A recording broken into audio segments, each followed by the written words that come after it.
Otto, is now a good time? It's not a bad one. How's Jill doing? Oh, she's been better. Ty is making sure she gets the rest she needs. Good. Any word on Kupka's movements? Vivian's did what she can to try and track him, but she's feeding on scraps. We've sent ours out to the Cursebreakers and our other friends in the West, asking them to keep their eyes peeled for anything unusual. No leads yet, but it's only a matter of time. Right. Let me know when you find something. There he is. All right, Clive. Still busy saving the world. Mid. When did you get back? Just now. What about your studies? Adjourned. Since Hugo Kupka invaded Rosaria. All the canvas in uproar about it. He's gone mad. He's turned rogue. It'll be us next. You try concentrating with all of that. All right. You win. How long will you be staying this time? Dunno. A while, most likely. Any road, while I'm here, I was hoping you could do us a favour. Mid. You can't just expect me to... Please, oblige her.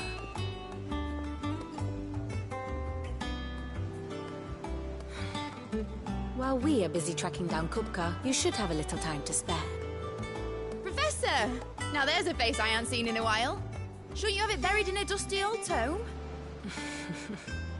I did, till a familiar trill pricked my ears. As ever, your exuberance is a breath of fresh air, which successfully scattered the painstakingly assembled fragments of my thoughts. I'll take that as a compliment. Well, Clive, you heard the Professor. So, I'll meet you in the storeroom when you're done. Wait, hold on. Breath of fresh air. Bloody tempest, more like.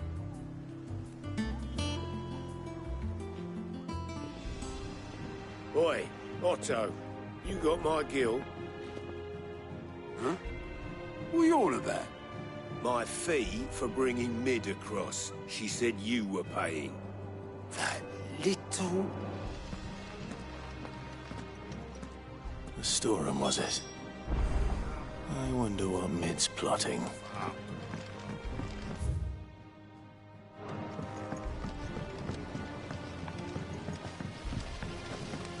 Blackthorn may be the manliest of men. Shouldn't you be getting some rest? You took your time. I'm a busy man, Mid. I'll get to the point then. I want to turn the room down there into a workshop like the one I had at Dad's place. Mid, you've only just come back. And I've been thinking about it for a while. Dad said I had a knack for engineering. Told me everything he knew about it, then sent me off to Canva to learn everything he didn't. That was his dream for me.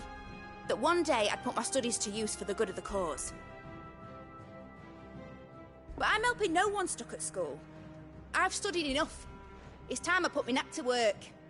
I know that I can help the people here, and I want to do it. Well. If Sid could see you now. All right?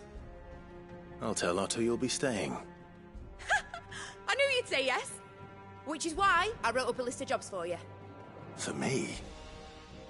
Who else? What do you want me to do? First things first, I need equipment and materials to start making my own. There's the designs for the stuff I need, and the stuff it needs smithing from. The other materials I can work myself. Just need a generous benefactor to lay them on for me. Apart from the wood, I'll need a carpenter for that, but I can just borrow yours. Is that everything? For now. I'll let you know if I need out else.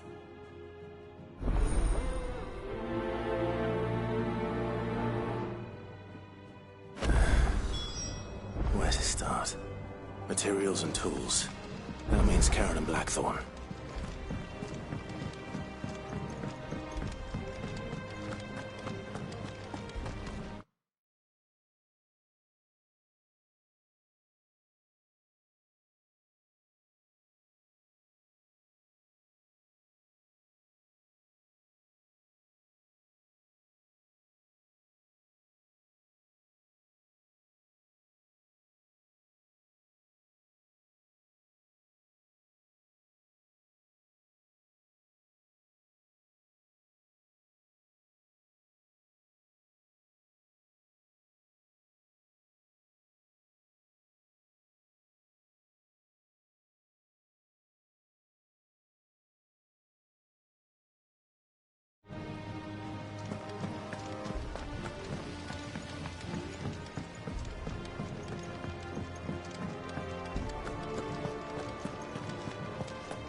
little uns have been up to their old tricks again. Jill looked white as a sheet when they brought her down.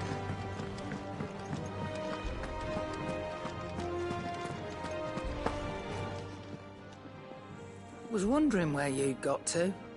Mid's back from Canva. Have you seen her? Just now. She's planning to set up a workshop in the stores and asked me to buy her some materials. Here's the list.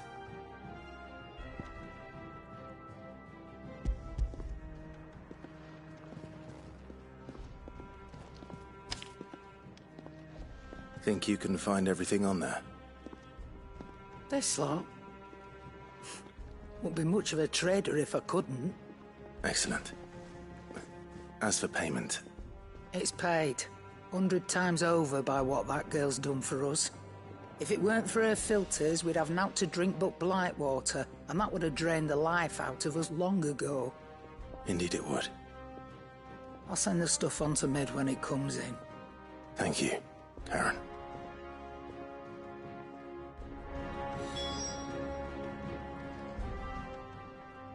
And what can I do for you?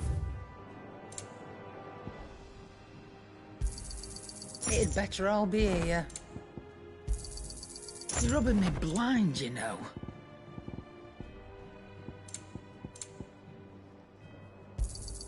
You'll not find a better price than that. It'd better all be here. You're rubbing me blind, you know.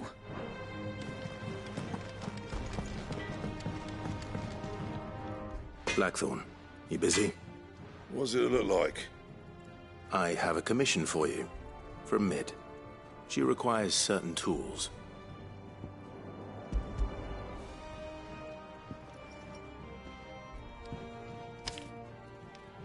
Do you think you can make them? Bloody hell. What's she planning to build with this stuff? An airship? I'll see what I can do. Tell her I'll bring them over when I'm done. My thanks. And Mid's, no doubt. That just leaves the carpenter. Let's see if Bardolph's available.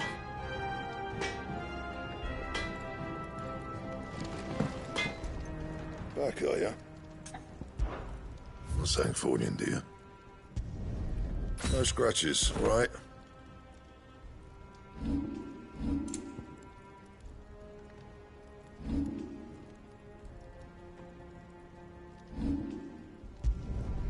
Not bad, if I do say so myself.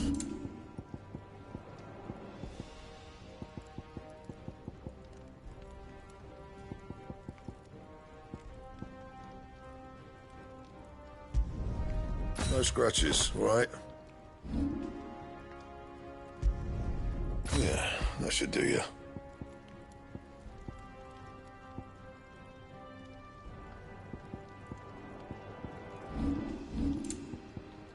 Anything else?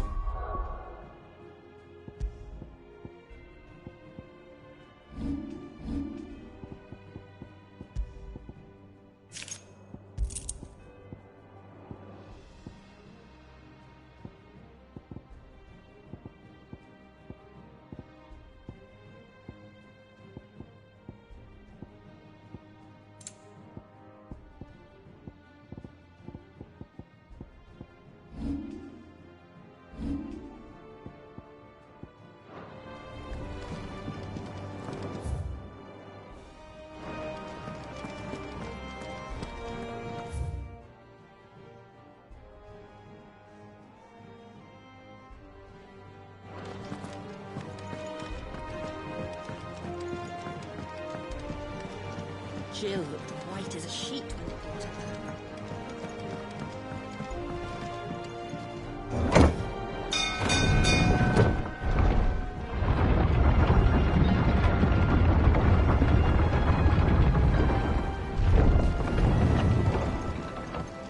Do with a good oil.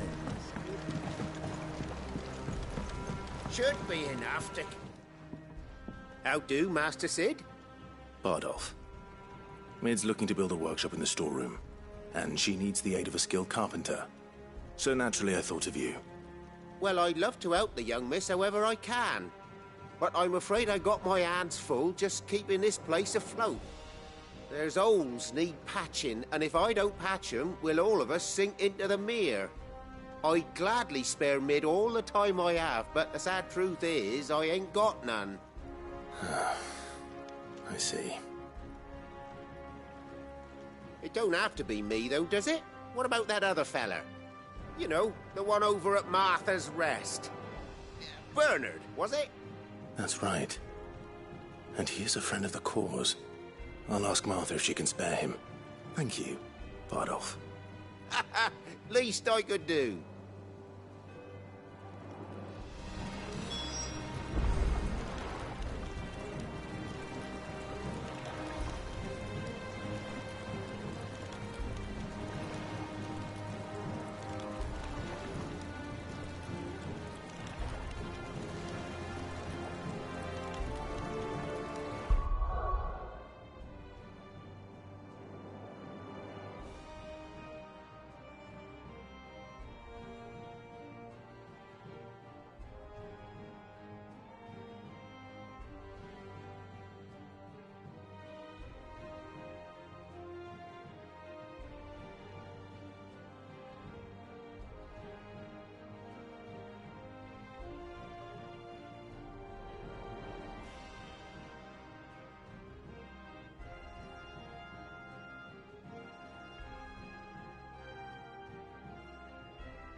Clive, what brings you to the rest? Our home finds itself in need of an extra carpenter. I wondered if I might be able to borrow Bernard for a short while. I don't mind if he don't. We're all friends here, ain't we? Thank you, Martha. Do you know where I might find him? He went up to Cressida on business. No idea what, mind. Place is a ruin. Far as I know, he's still there. I'll look from there then.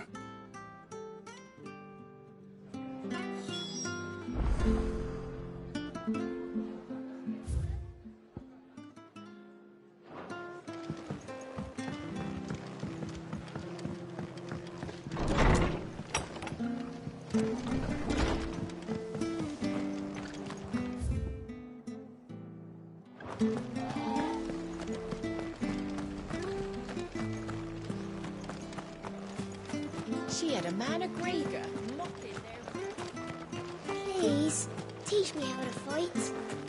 Right.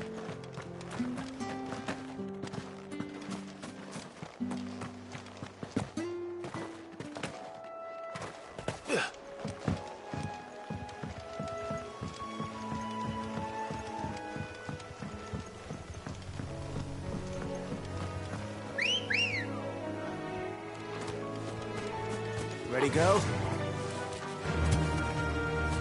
Fly, Ambrosia.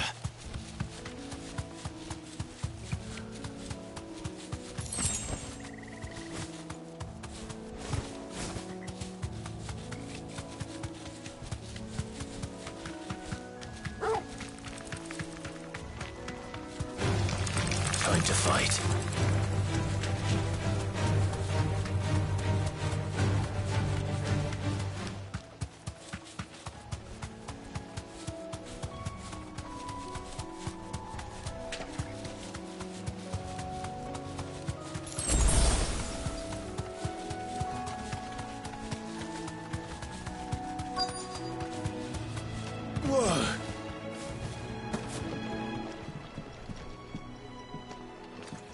Hi. If it ain't the lad who saved my life. What brings you to a place like this? You do, Bernard. Martha said I might find you here. I have a proposition for you. Oh, do you now?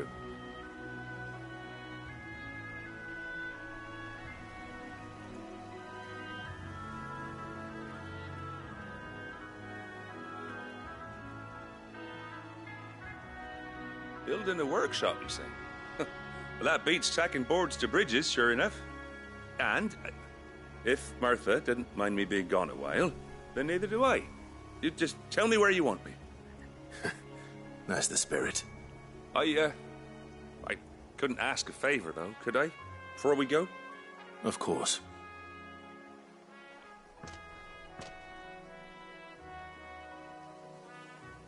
Well, that there is Cressida, where I grew up. Ain't much left of it now, though. Except my parents' graves.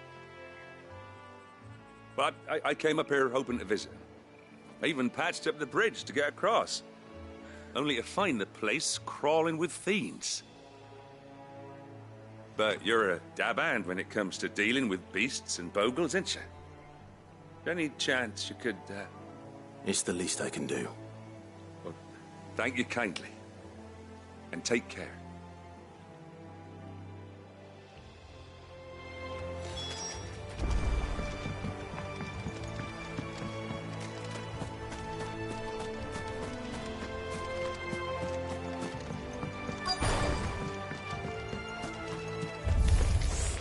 This shouldn't take long.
Help me, boy. To me, boy.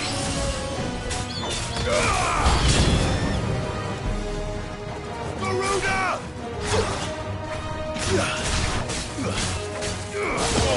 Kill!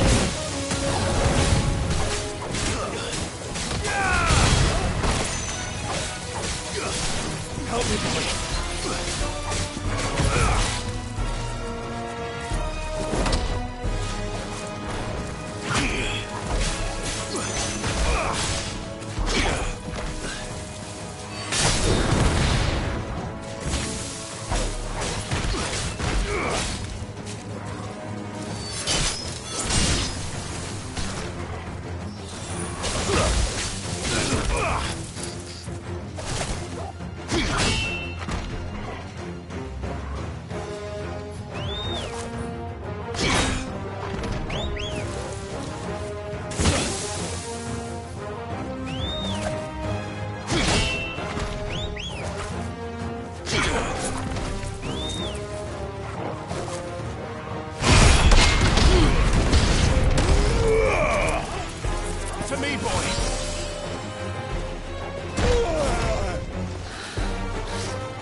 That should do it.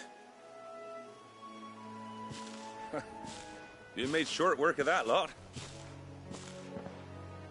Thank you, son. Now my folks can rest in peace once more.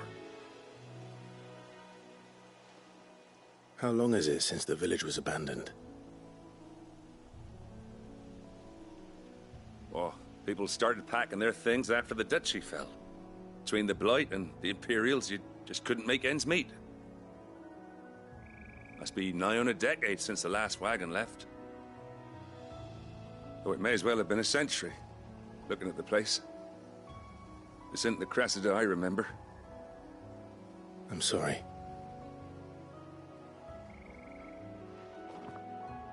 Ah, don't be. Can't live in the past, no matter how nice it might have been. Soon as I'm done saying a prayer for those that raised me, it's on to your hideaway. I'll meet you there.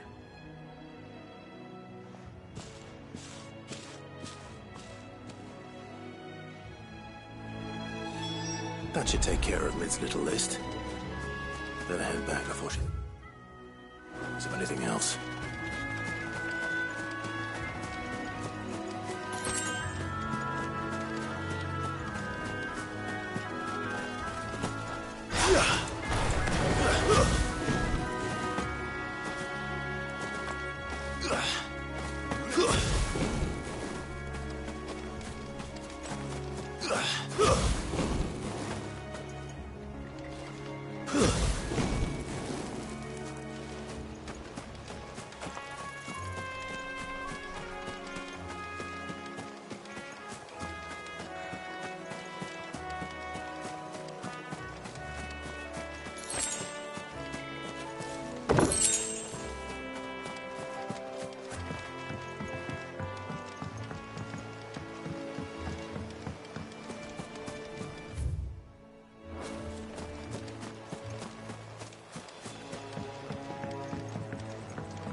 The little uns have been up to their old tricks again.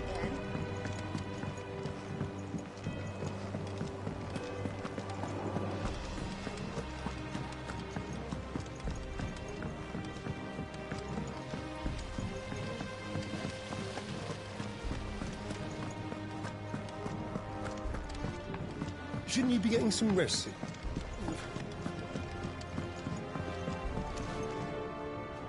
All right, Clive? You've all done then? I am. I've placed your various orders, and a carpenter by the name of Bernard is on his way from Arthur's Rest. That's brilliant! Thanks, Clive. Is there anything else you need? Nope. Blackthorn and Lady Karen have already sent over everything I asked for, and I've got all my plans drawn up. So as soon as Bernard gets here, we can get to work. I can't wait.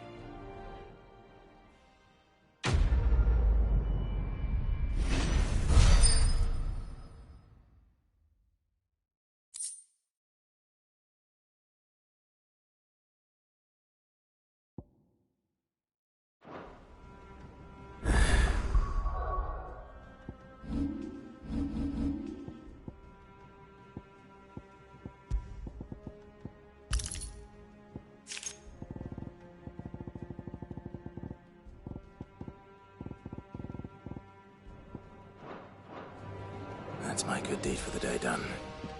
Let's see how Jill's faring.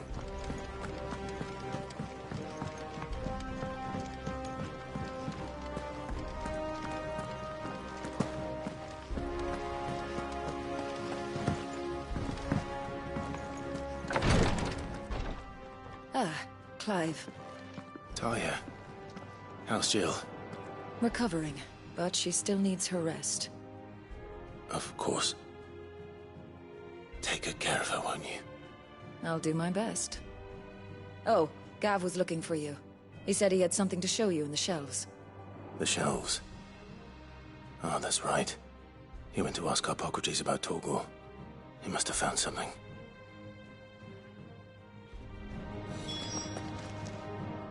You have the look of a man with the twins upon his shoulders, Rodrigue. Talia has tasked me with removing a Cursebreaker's brand. But it's my first time, and I don't think I can do it. I'm afraid of what happens if I fail. You survived, I know, but there as many die as recover. Is it really worth the risk? You don't need me to answer that. You know full well what we're fighting for. I hope as much as you that one day bearers can walk among others as equals. But until that day, a brand is a burden, and we must lift that burden in order to go undetected. The operation may be dangerous, but it's also essential, and we undergo it willingly. I know. I still wish there was some other way. But griping about my lot helps no one, I suppose. Don't worry. I'll do what must be done. I know you will. Unfortunately, the first thing that needs doing is the preparation of a draft to dull the pain. Something I can't do with the infirmary's ammonia supply so low. What few leaves we have would barely be enough for removing a splinter, let alone a brand. Just tell me what you need. You'll go? Oh, thank you. No one knows Herblore like Talia, and she swears by ammonia for easing pain. It's simple enough to find, if you know where to look. And fortunately for you, I do. Along the river near the village of Amber over in Rosaria. Just search for the bright blue blossoms.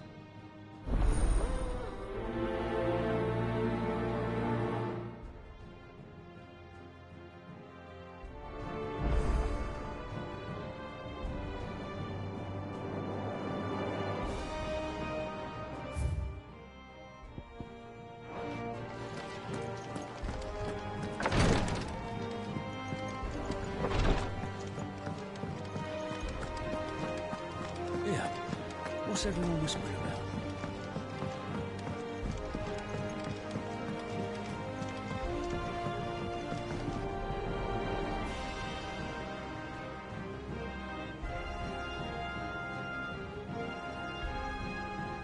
Do you have a moment, Sid? A team of Cursebreakers has gone missing near Northreach. Which team? Coles. They were sent to liberate a carriage of bearers before they could be smuggled to market. They were moving in for their assault when the carriage was attacked by goblins. A Cursebreaker managed to release a Stolas amid the confusion, but... this was days ago. They should be back by now, but I've heard nothing from any of them. I can't help but worry that... They know the work is dangerous. But I'm sure they're fine. But what if I've got them all killed? Before they go out, I always remind them why we're doing this, what they escaped, and what we're freeing people from. But I never really thought how my words might affect them. What risks they might take because of the things I've said. I'll go and find them. We'll both rest easier knowing they're safe. Thank you, Sid. And I'm sorry to trouble you with this.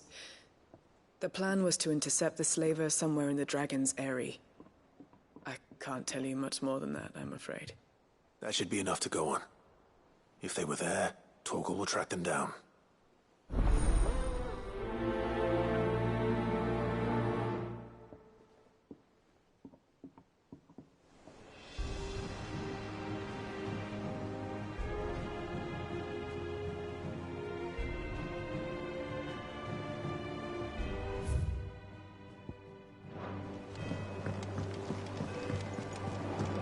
Jill looked white as a sheet when we came to that.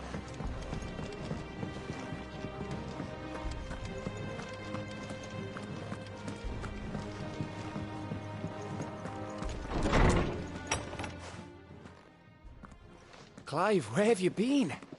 I've been wanting to ask you something about Torgal. Where did you get him, like, in the first place? My father brought him back from one of his expeditions into the Northern Territories. They were crossing a snowfield when they heard his cries, and, seeing no sign of his pack, they took him in. What do you reckon, Torms? It certainly adds weight to the theory. Clive, I believe that Torgal may be no mere hound, but a rare frostwolf, an animal native to the far northern reaches of Valisthea. In one of our oldest bestiaries, I found reference to a frostwolf who served as guardian to an ancient queen of the north. Such was his mastery over ether, he could cast magics on command. His name was Fenrir. Fenrir the Frostwolf. Now, the annals do not state it explicitly, but I have reason to believe this queen was a dominant of Shiva, a girl from the Northern Territories and her faithful hound. One awakens as the dominant of Shiva, and the other... You're saying that Jill granted Torgal his powers? What? Just like Fenrir. People called him my hound, but Torgal and Jill were inseparable. He grew up as a faithful companion to the dominant of Shiva, and years later, his powers awakened, just when his master needed him the most. You're right. If it weren't for Torgal blasting those bastards to Kingdom Come, Jill would have been for it. Quite. Though Torgal's power is his own, his latent birthright as a Frostwolf, it had only to be unlocked. Oh, get you, Torgal! You're an even finer hound than we thought. And regarding your original concern, you need not fear for Torgal's health. Why, the beast has the appetite of a behemoth. Just this very morn, I found him with his nose buried in my nuts. There you are! I've been looking everywhere for you. Bernard's here. I need you to introduce us so we can get to work. I shan't be a moment.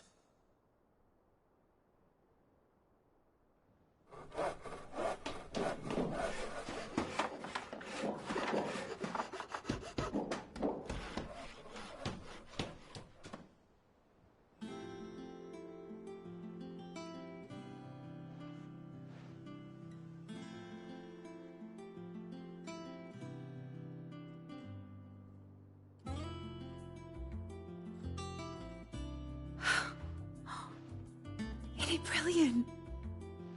It is. Well, I couldn't have done it without you. You and everyone else. But I promise I'll pay you back. I'm gonna work my fingers to the bone for you lot. Starting right now. Just you wait. I'll make wonders like this world's never seen. Then I look forward to seeing them.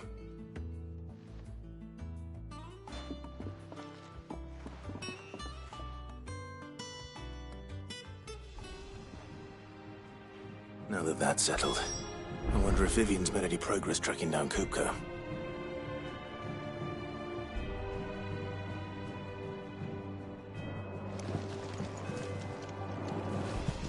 We have everything we need to begin work in earnest. Thanks for before, son. That was a good... Thanks for letting me do this, Clive. I'll pay you back, I promise. I wish Missy would have... I think I'll wait till Mid's away to take a tour of him.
How goes the hunt for Kupka? Largely in circles. We have myriad sightings of strange soldiers in unexpected places, but nothing definitive as yet. If only we knew for certain by what route he left Rosalith. Well, keep at it. If anyone can piece this puzzle together, it's you. And I'm willing to wait as long as it takes.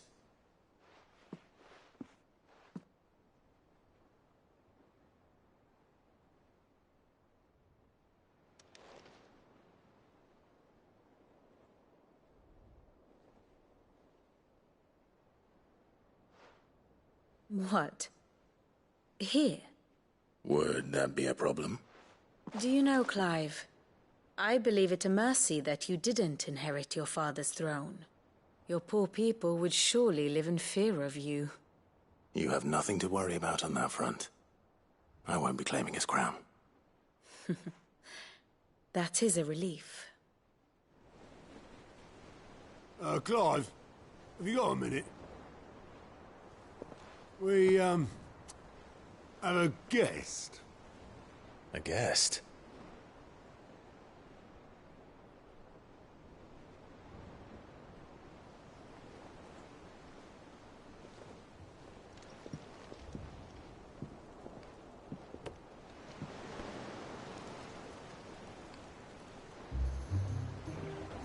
for your trouble. It was a pleasure, in hindsight. Uncle Byron? Clive, my boy! Tap a cask and stoke the ovens, for your favourite uncle is here!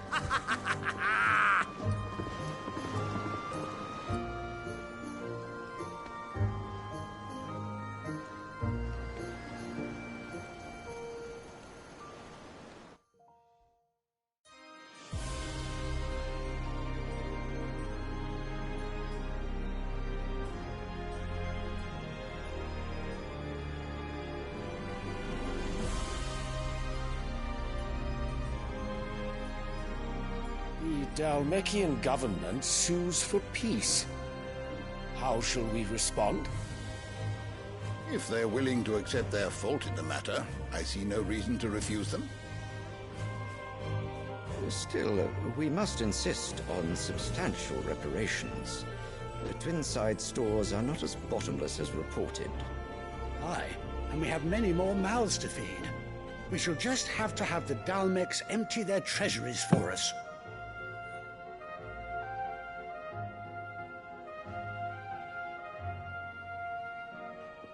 Of course, none of this would have been possible without your timely intervention, Prince Olivier. Indeed, I doubt any of us would have had the courage to trade words with the mighty Titan, nor less the wit to win him over. The Empire owes you a great debt. May the blessing of the crystals go with you, Your Highness. May the blessing of the crystals go with you. Very good.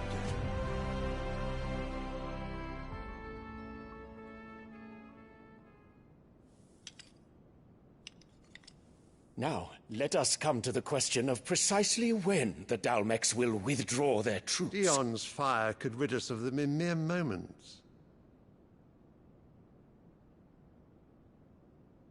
The men of the Fist will not withdraw until a peace treaty is concluded. So let us keep the negotiations open, give them time to gather what gold and trinkets they can, and once they deliver that which we demand, what worth is a piece of parchment? Your Radiance, were Prince Dion to take the field, the enemy would surely send their own dominant to meet him. And while His Highness would of course prevail, there would be heavy losses on both. You need not fear Hugo Kupka. He is engaged on the Western Front. Even were the Dalmecs to send for him, he would not arrive in time. As much as I would enjoy witnessing a clash between Bahamut and Titan, it is not to be. And what of your subjects, Your Radiance? If the fighting spread to the city proper, the people would bear the brunt of it. There will be losses, it is true. Yet for every citizen who falls, another can be bred. For every home that burns, another can be built. The Empire will live on.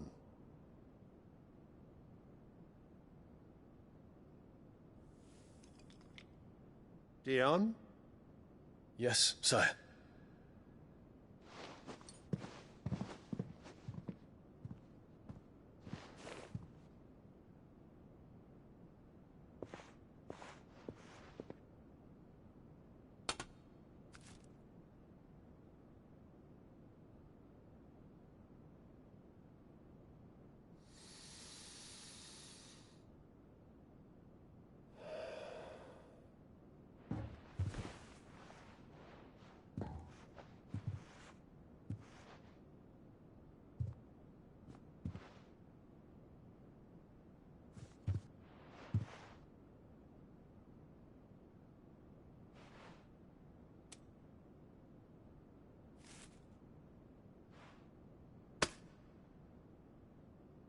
Prepare for battle.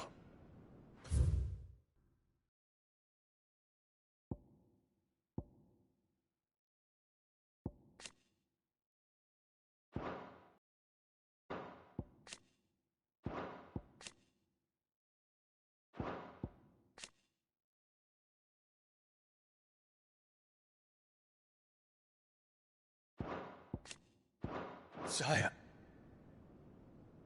Do not make me repeat myself. Return to your camp and await my orders.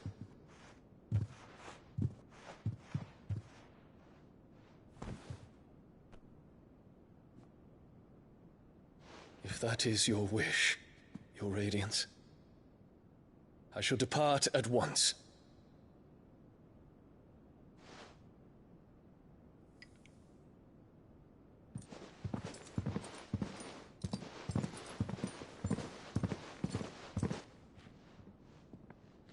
MacGregor forgive you.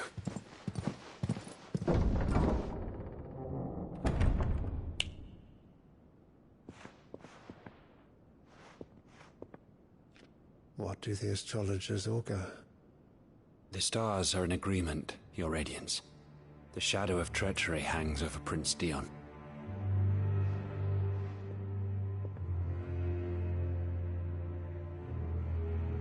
So Annabella's tales were true. You disappoint me, Dion.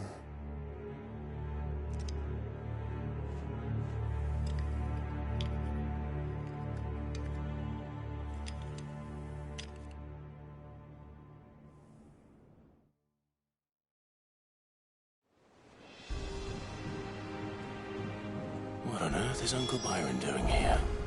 Only one way to find out.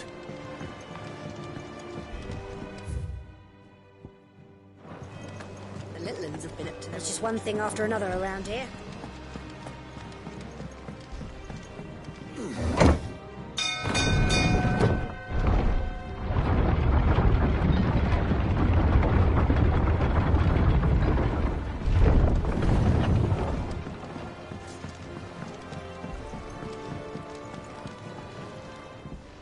My dear nephew, how I've missed you.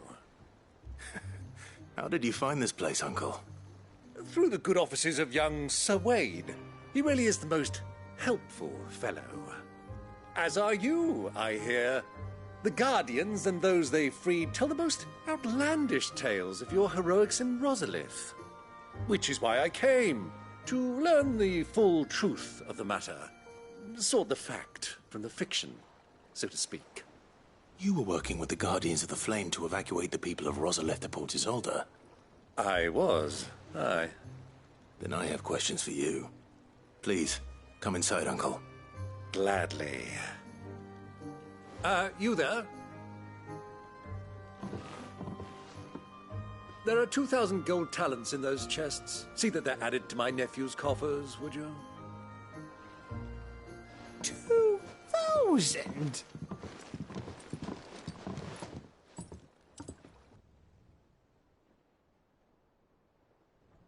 And I'm afraid that is all I know. A fleet sailing south past Port Isolde. Most intriguing. Forgive me for not being able to tell you more. I hadn't the faintest idea Kupka withdrew wounded from Rosalith. Still less that my own nephew dealt the decisive blow. What do you think, Vivian? I think, with this news of the Dhalmekian fleet and recent reports of the Royalists' movements, that the final piece of the puzzle has fallen into place. Come here and I'll show you.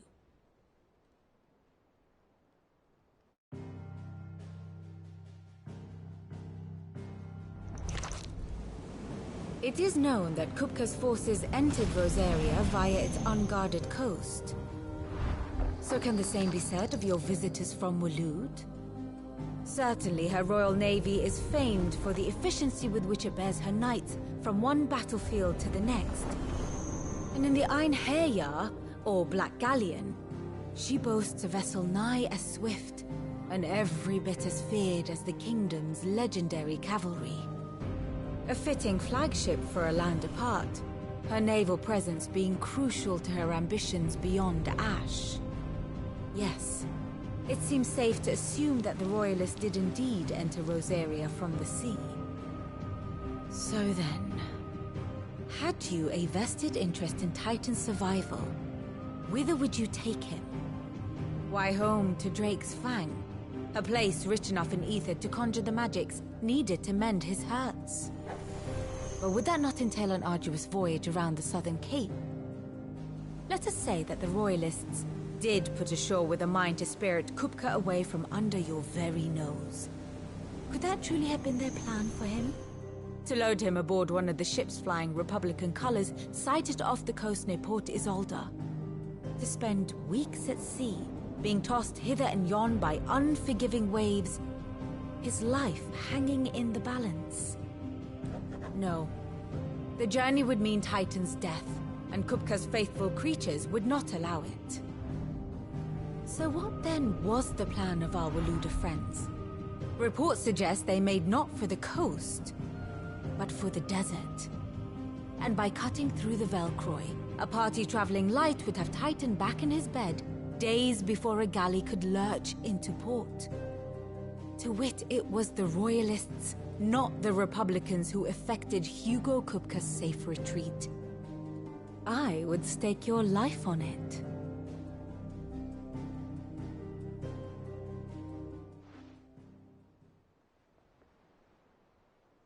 So it was the Waludas who spirited the wretch away. Now I think about it, there was something a little strange about the ships I saw.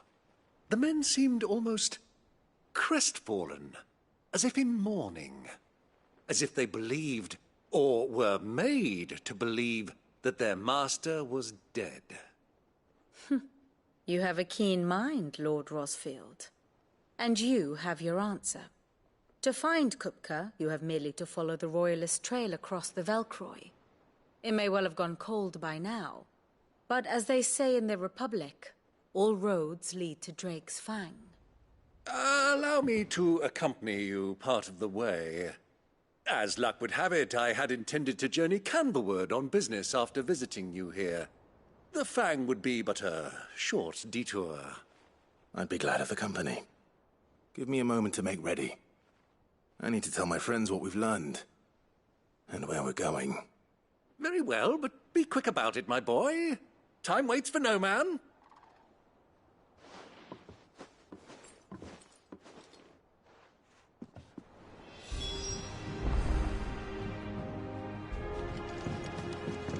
Vid's finished outfitting our little work. Otto, Kupka's at Drake's Fang. I'll be leaving before sunset. You're not going in there alone, are you? Don't worry. I'm not going there to destroy the Mother Crystal. All I'm after is Kupka's head. I won't risk any more than I have to. I promise. The Lanza and the Fang are all Kupka's personal fiefdom. You have any trouble on the way, you ask for Rosina Dalamil. Some call her the Desert Hare.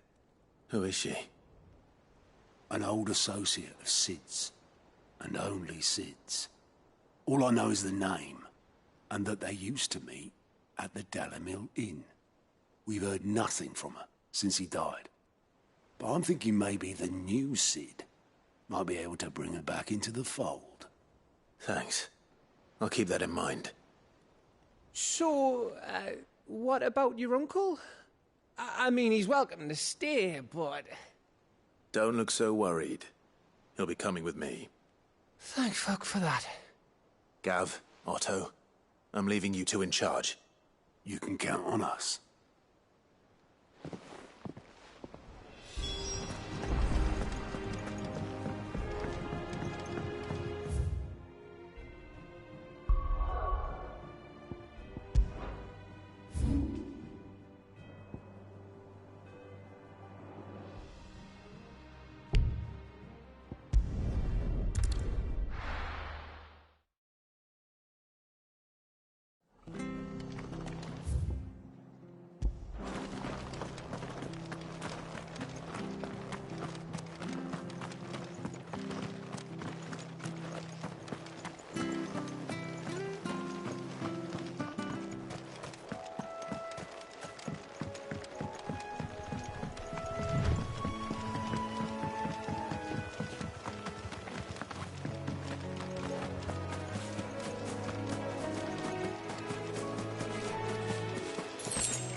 without him at their gate.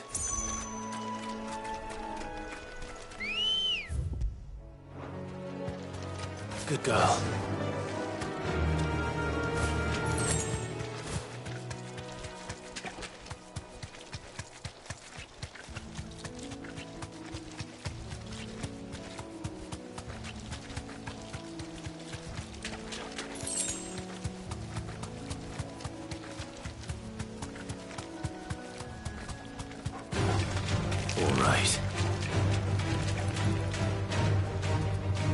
Straight home now.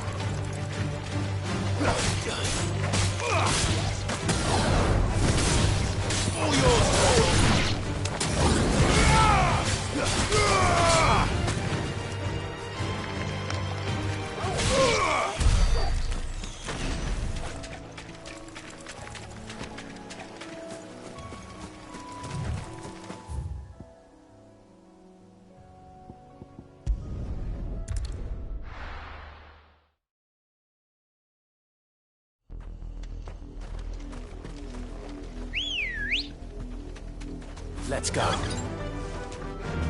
Run like the wind. The river was easy enough to find. Now for those herbs.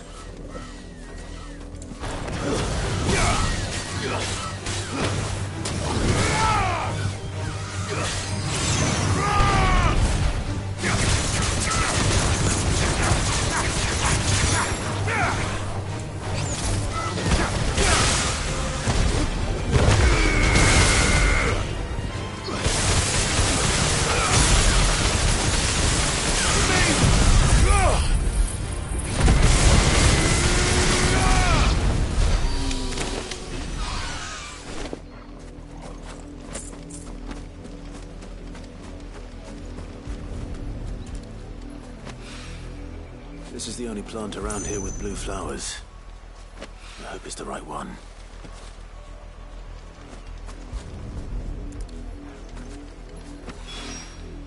Should be enough to keep the infirmary stocked for a while.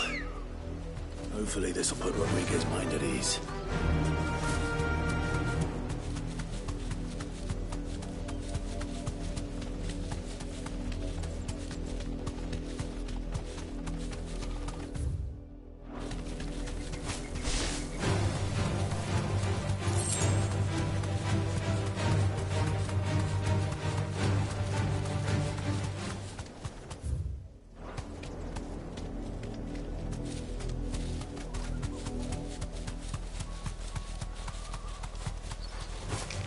Time to fight.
Be safe.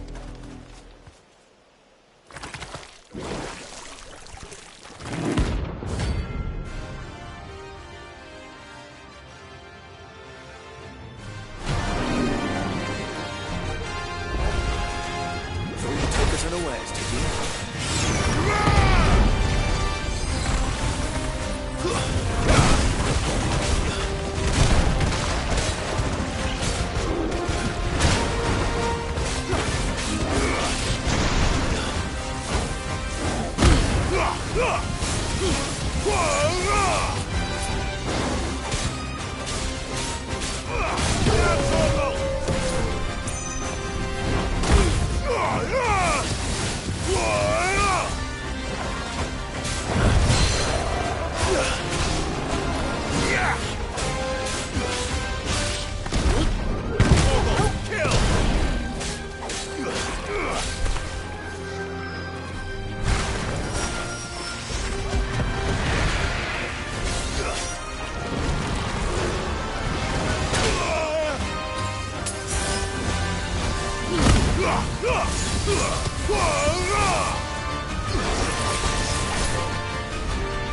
To me, boy!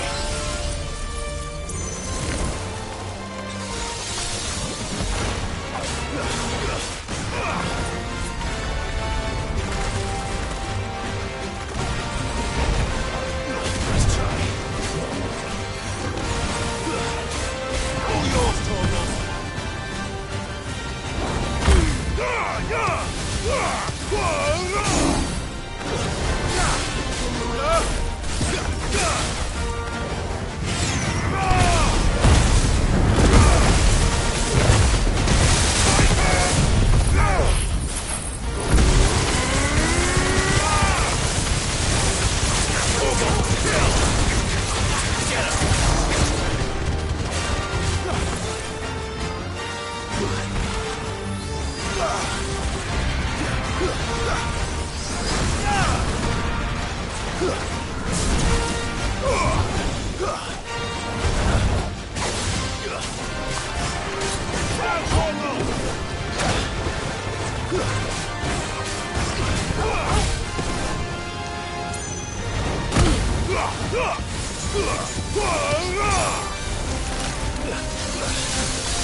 It's dead now. Whatever it was.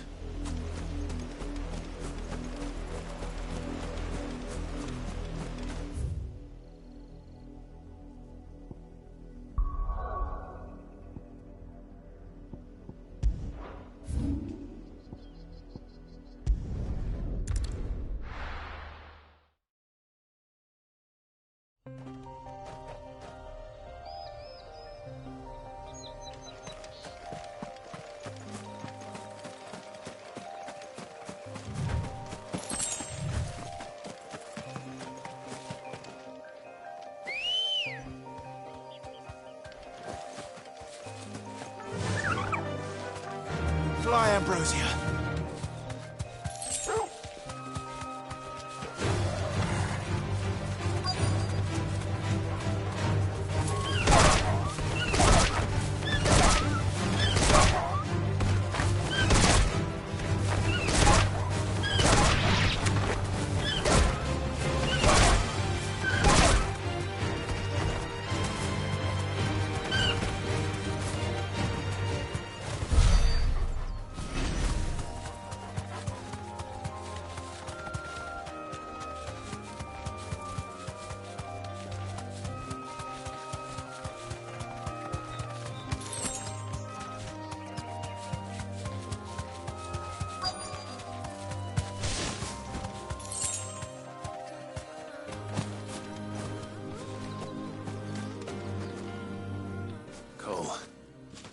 Glad you're in one piece.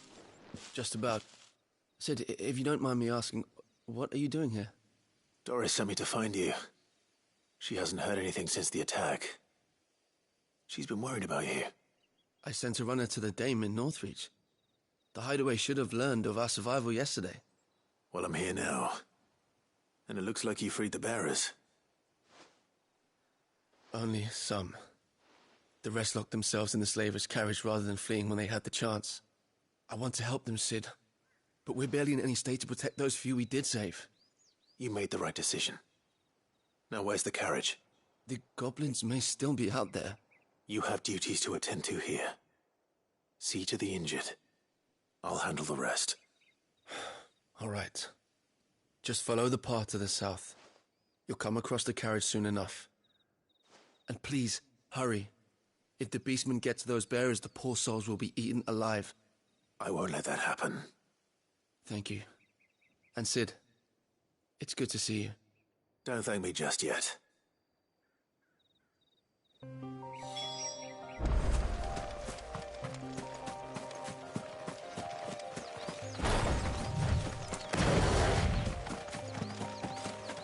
They're trying to get into the carriage.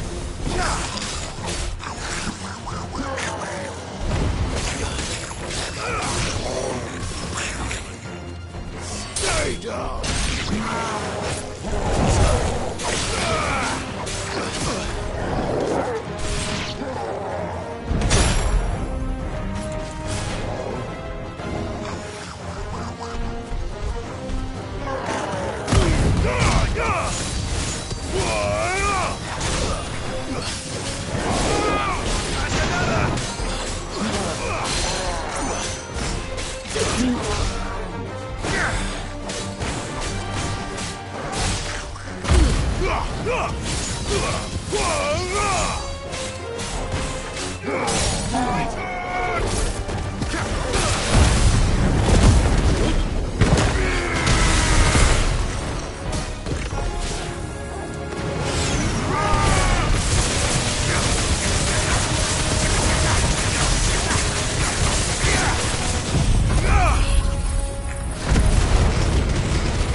Who are you?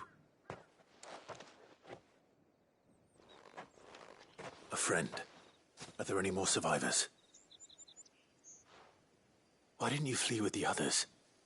If the goblins had made it through that door, you wouldn't have stood a chance. Why should we run? One miserable death's no worse than another. Perhaps. But we're here to give you another choice. Freedom, safety. The life you've been denied. Come with us. Let us protect you. Sid, I couldn't just let you... You weren't too late then. Thank the gods. This man risked his life to save yours. To give you a second chance. Fine. Do with us what you will. What we'll do with you is take you to safety. After that, it's up to you. Your lives are your own now. You can leave the rest to us, Sid. We'll get everyone back to the hideaway. Thank you. I'll let Doris know we're expecting new arrivals.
The little ones have been up to their old tricks again.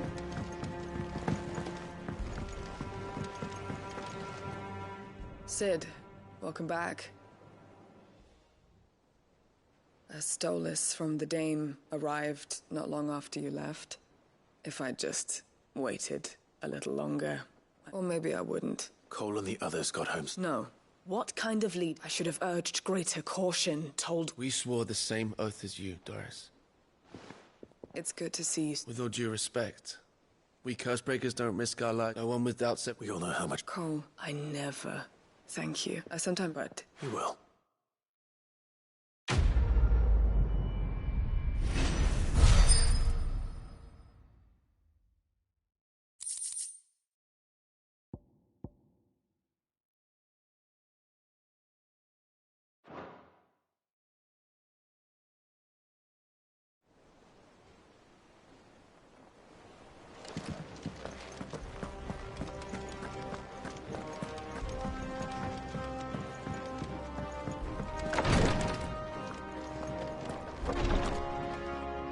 I hope you didn't have to.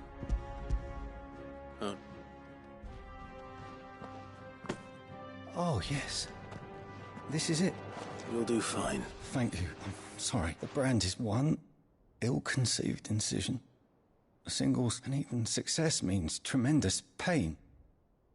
I became... Cursebreakers lead hard. They toil in the shadows, and yet we never... Convict. They're willing. Thank...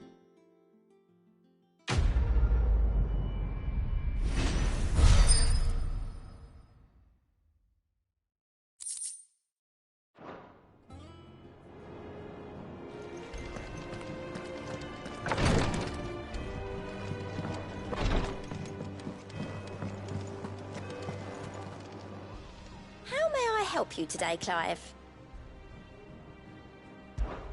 Your benefactors are a generous lot. Here you are. Best of luck out there, Cid.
All right, Uncle. I'm ready to depart. Shall we? We shall. Come, let us away to adventure.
I was a young man when last I walked this path.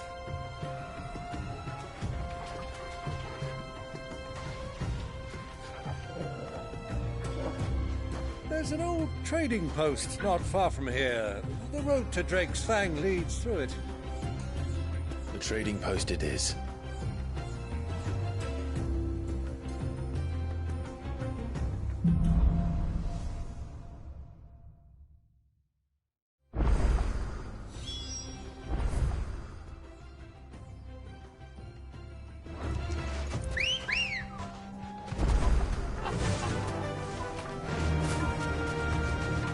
Our destination lies over that dune, beyond the ruins.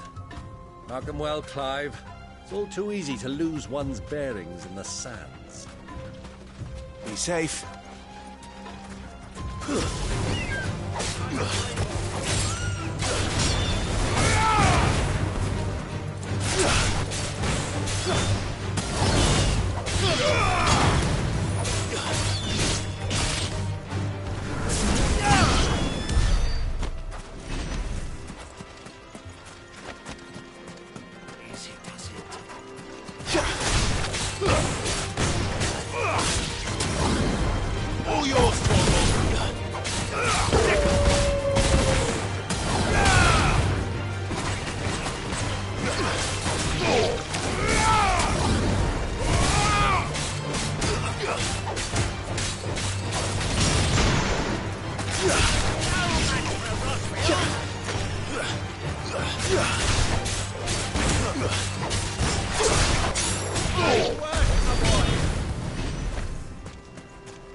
Many years ago, when you were just a boy, you and I rode this way together, accompanying your father on a scouting expedition to Drake's Fang. He let me come with you. I'm not surprised you don't remember. It was just before Joshua was born. You were so eager to be there when your brother arrived that you pushed your chocobo too hard on the journey home and fell from the saddle. You'll never forget how Elwyn thrust over you, falling like a...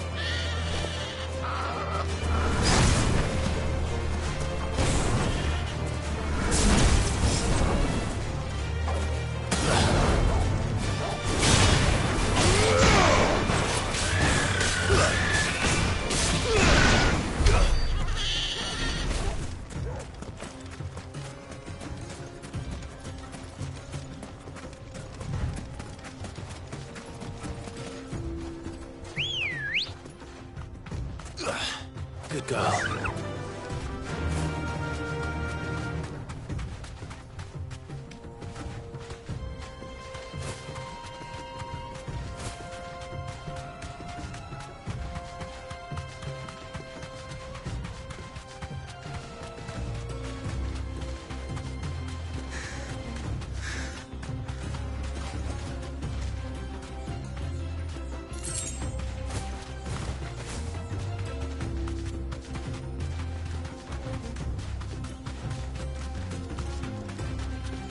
Who do you think those soldiers were?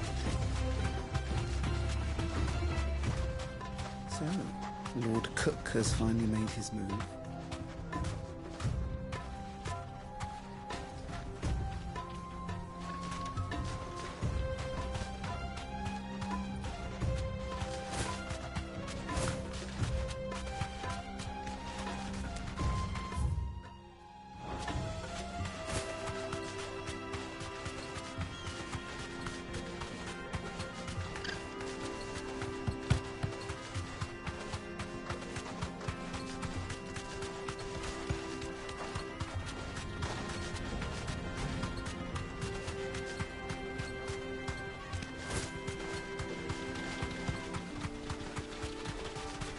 Ah, there she is.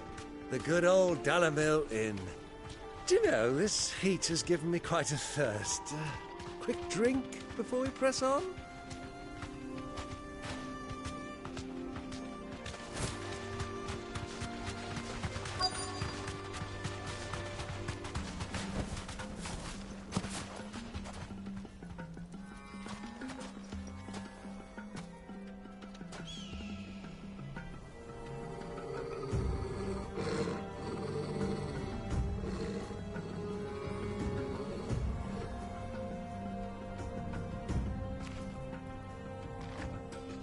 Look, there. Those are Ashen steeds. No doubt about it. And such a long ride from Stonehair. Our Waluda friends must be soothing their saddle sores in the inn. Shall we join them?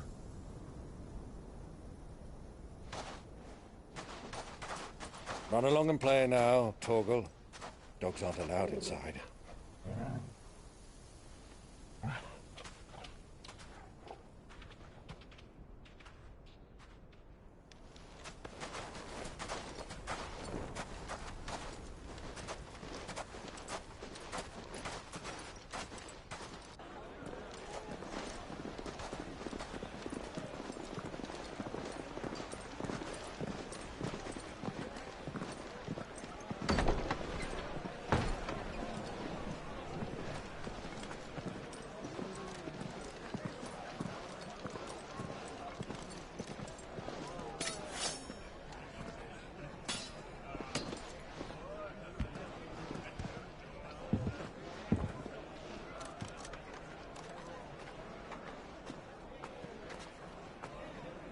Good day to you. Eating?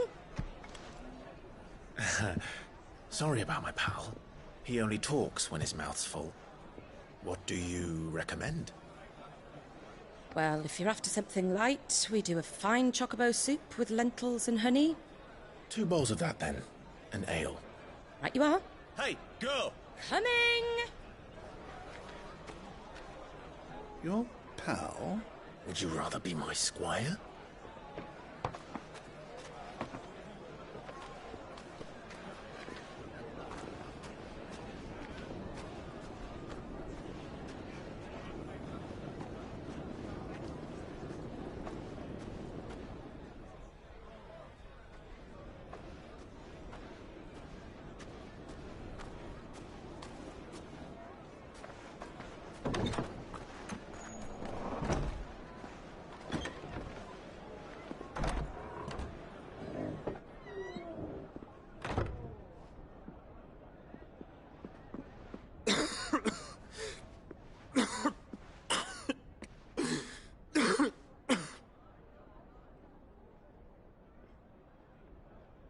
Your Grace, it is plain you are not yet well enough to travel. If you would only let me take you to someone who can better attend to your ills. No, we must press on. Prince Dion has returned to his camp and will soon depart for the front. I must speak with him at all costs. Miss this chance and I may never get another. You do understand that? Yes, Your Grace. But you must at least agree to take your medicine. I'll fetch you some water.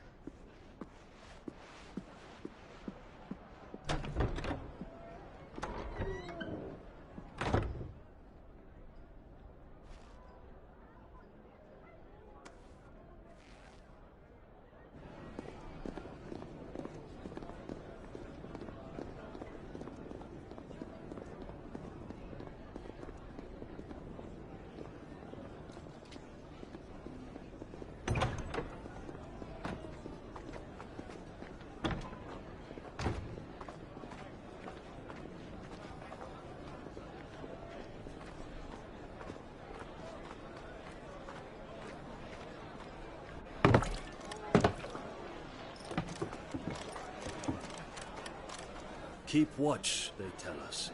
But all I see is sand. I hear they got our guest back to the Fang without any trouble. We'll be leaving soon enough. Why the Lord Commander dragged us all this way just to save that blockhead skin, we'll never know. Dominant or not, he's a bloody idiot. That'll be Cooker, then. Well, let's get this down us. We've a long way to go. Hey, you!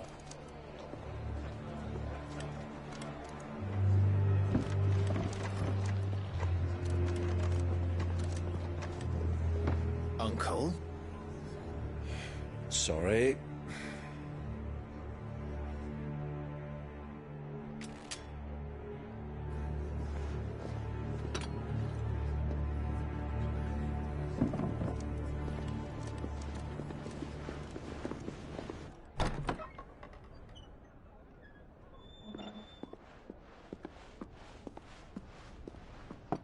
Can you walk, Your Grace? What's wrong? I fear trouble may be brewing downstairs.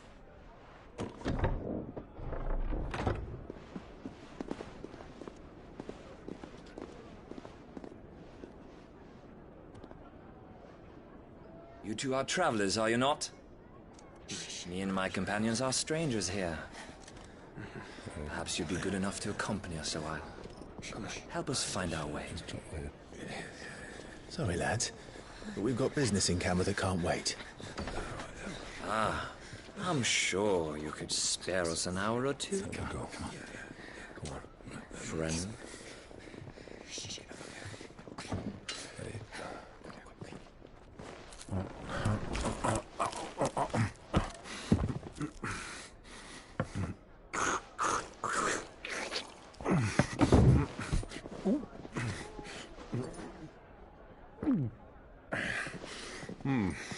I'm afraid we don't have a moment to lose. Stay back, Uncle. Gladly.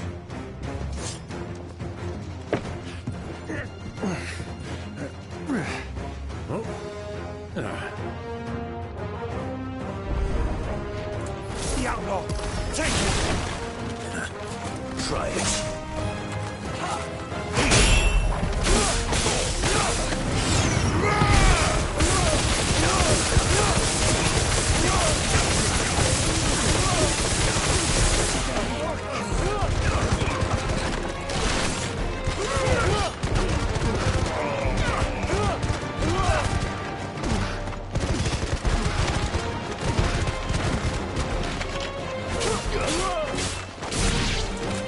Bravo, my boy! Just like that!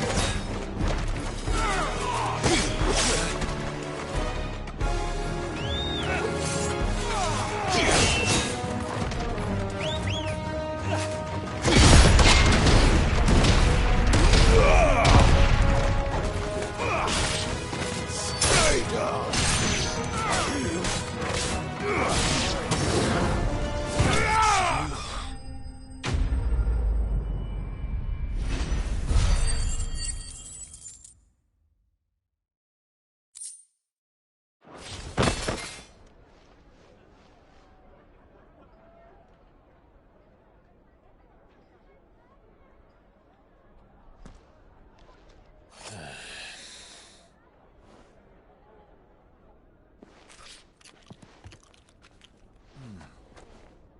For your trouble.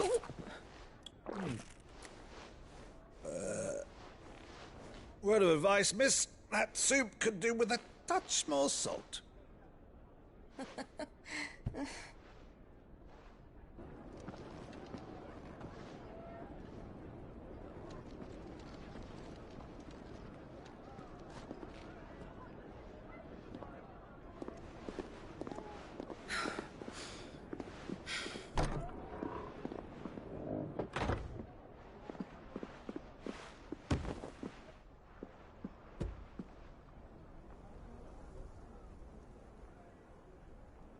Now's our chance.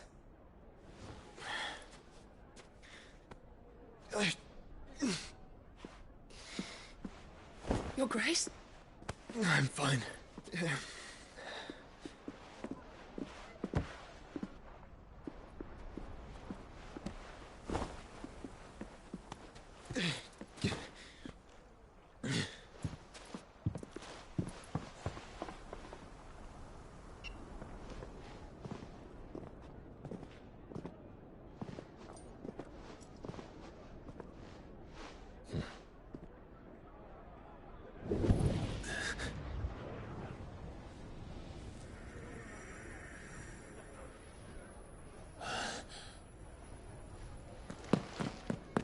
Clive?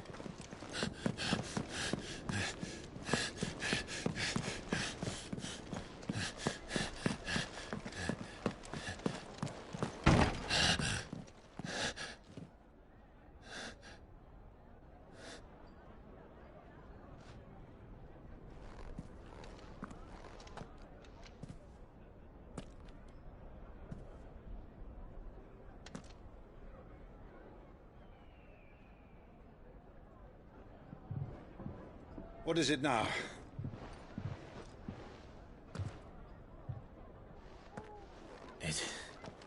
It's nothing. Let's go.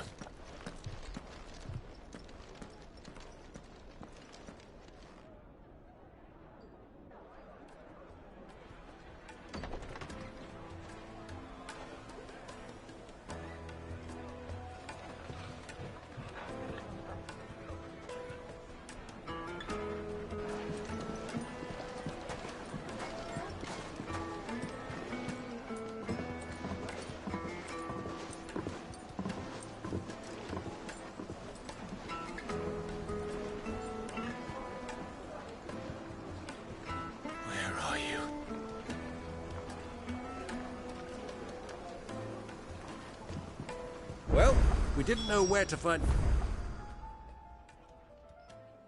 her before. We do now. The Royalists said it themselves. Their guest is in the Fang. We should press on before any more of their friends turn up. How about a hot bath to soothe the aches and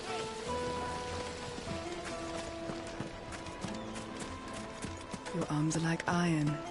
Are all your muscles so hard? Won't you come and play, handsome?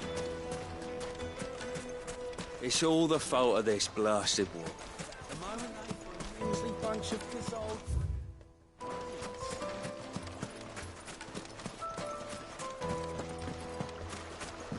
This river runs all the way to the southern seas. They used to.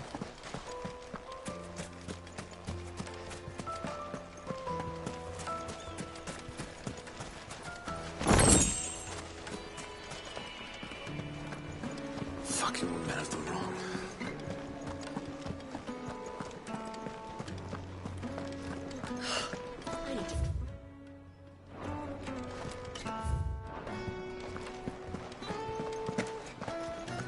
Let me treat you.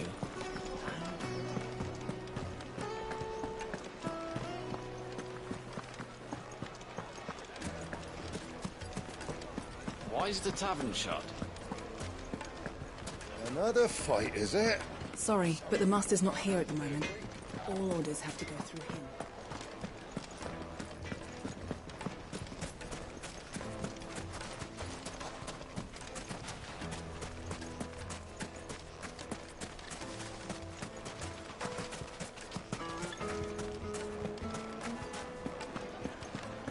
My carpets have bright... Take a sniff, good sir.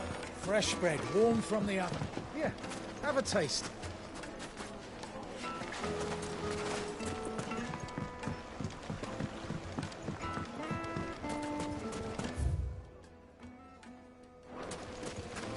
Silver platters.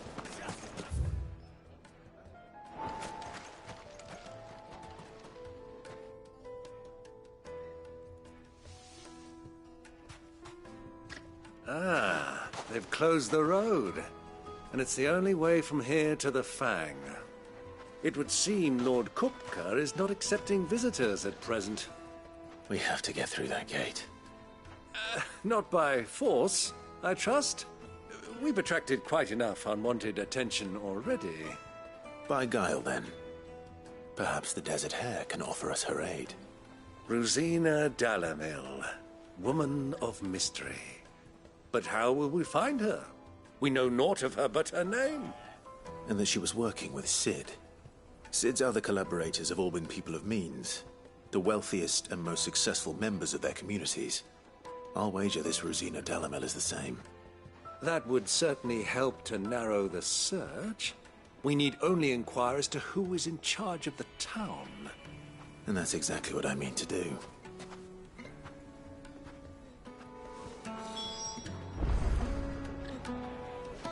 Looks like we won't be getting back to Drake's Fang anytime soon.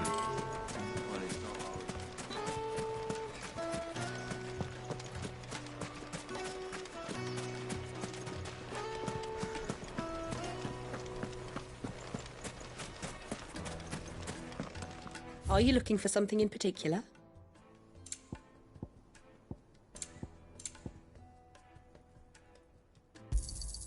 My thanks.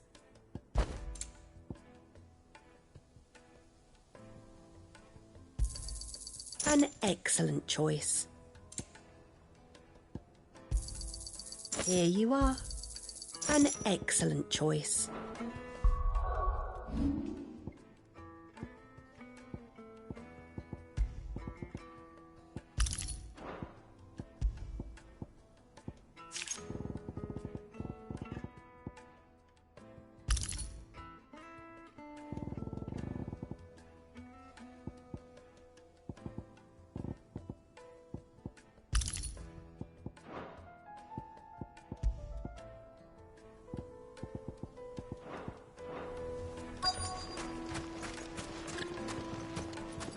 The gate is closed by order of Lord Kupka.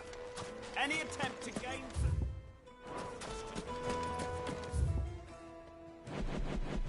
Light it, for Gilbert's sake. You're a bearer. Anything I can help you with, travellers? Allow me. My good man, we represent one of the oldest and greatest trading houses of Port Isolde. We're seeking to expand our business in the region and would very much like to make the acquaintance of Dalimil's leading entrepreneurs. If only we knew where to find them. Well, we're best known for our baths, our markets, and our smithies. I suppose you could do worse than start your search at one of those. Thank you. You've been most helpful. Oh, you wouldn't happen to know a lady by the name of Rosina Dalimil, would you? No. I can't say I do. Well, thank you all the same.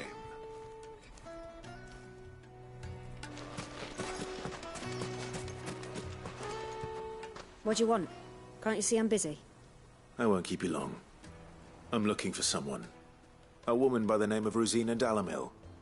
Do you know her? Never heard of her. Is that all? One more question. If I wanted to find the richest trader in town, where would you recommend that I look? Oh, that's easy. The Briar's Kiss. Won't find a finer smithy this side of the strait. The owner's only a young sprig, but he's got all the right ideas. The Briar's Kiss, you say? Thank you. I doubt this young sprig is the person we're looking for. You said Sid's contact was likely to be an influential sort. Influence comes with age and experience, believe you me. Looks like we won't be getting back to Drake's family anytime soon.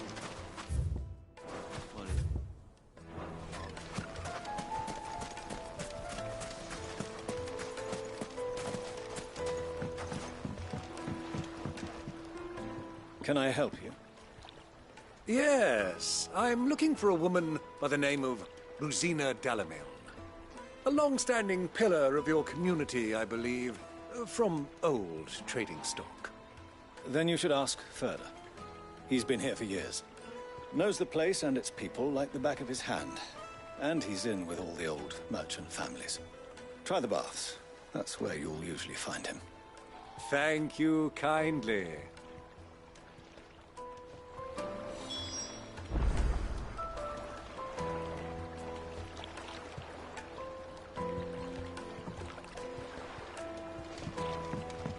Well, it sounds like we have our man. Perhaps. Let's go and find out exactly what this Furder knows. Sweet incense, wax candle.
Excuse me.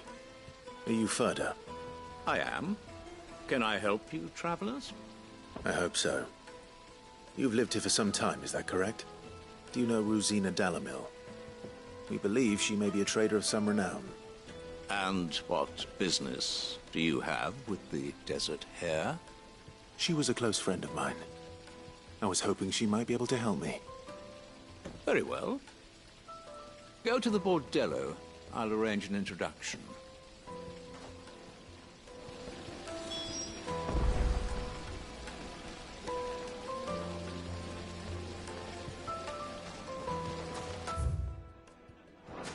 Do you think we can trust him? Only as far as I think. So you're the ones who've been sniffing around? I beg your pardon? Don't play the fool. Stick your nose in our business and you're likely to lose it.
Who are you working for?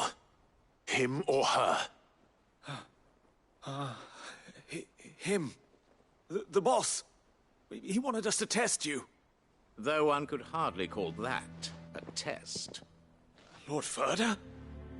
Look what the cat dragged in. Your skill with the blade is rare indeed, my lord. A fitting talent for an outlaw. You know who I am. So what now? Call in the Men of the Rock and collect the bounty? That isn't my decision to make. Our work is done. Take him to meet his precious Rosina. She will be interested to make his acquaintance. Yes, my lord. To the Lock of Leisure, then. To the Lock of Leisure.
Weights and pots! Holes and bases! Needed to The a silken juiciest meat soul. from Green's Head. The finest fabric!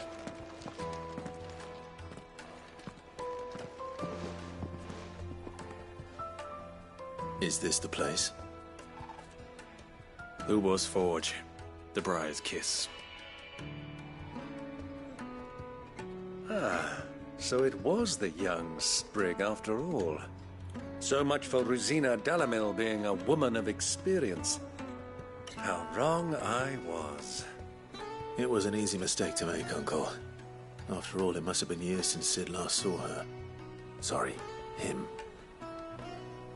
Whoever this Lubor truly is, he's clearly a man of means. I'd say he deserves our respect. See that he gets it.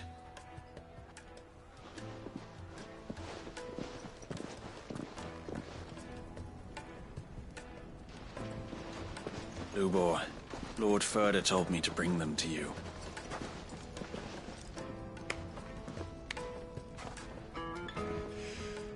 My boys tell me you're in need of assistance. Sid the Second. I won't waste your time. I need passage through the south gate.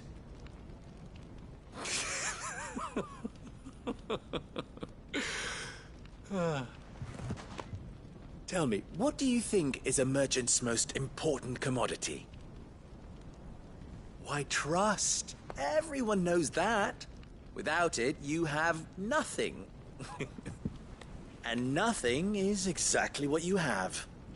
And so, for you, I, too, have nothing. I'm not in the business of helping every lost puppy that wanders in off the street. I'm a busy man, as you can see. Let's leave this mummer to his farce. By all means. Find someone else to help you on your way. Just be sure to tell them you're not the two travelers from the inn the guards are looking for. Don't want them jumping to conclusions, do we? Why, you... So, what do we need to do to earn your trust?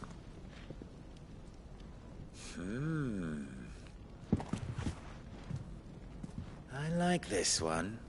Willing to do whatever it takes to get what he wants. Ha! Men like you have a special place in my heart.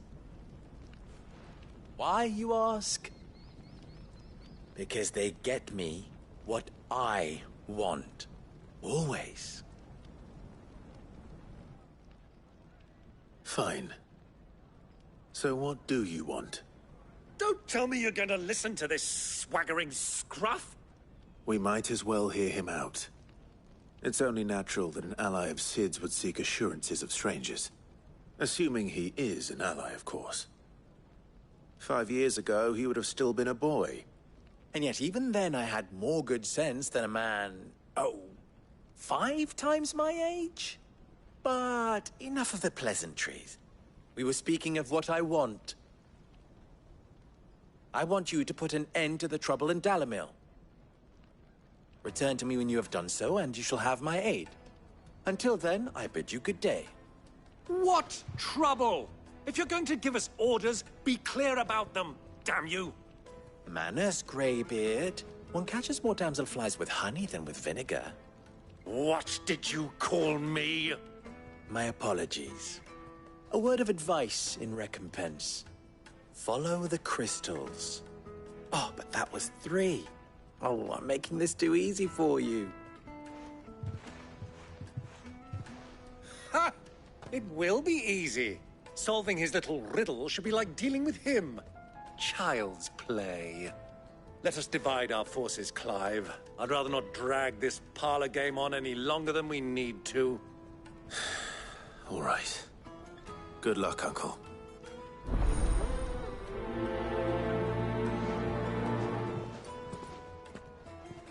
I thought we were the only ones causing trouble in Dalamil.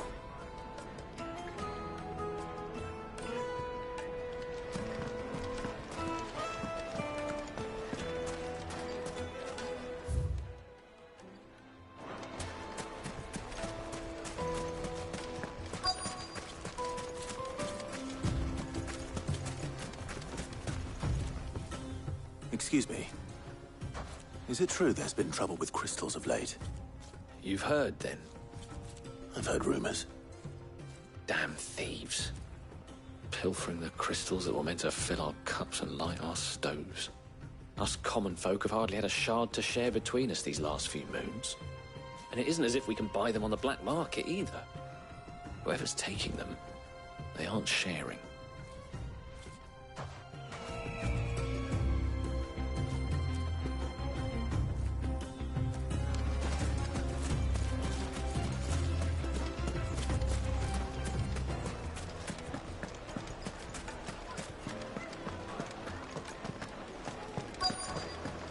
The most fragrant herbs and spices. You wouldn't believe how much he gave. What can I do for you, soldier? Need that sword polishing? I'm not a soldier. Oh, then be off with you. I serve the Men of the Rock and the Men of the Rock only. You have an agreement with them? Don't be stupid. I just know which side my bread is buttered. Don't want to be stuck under some pauper when they come knocking.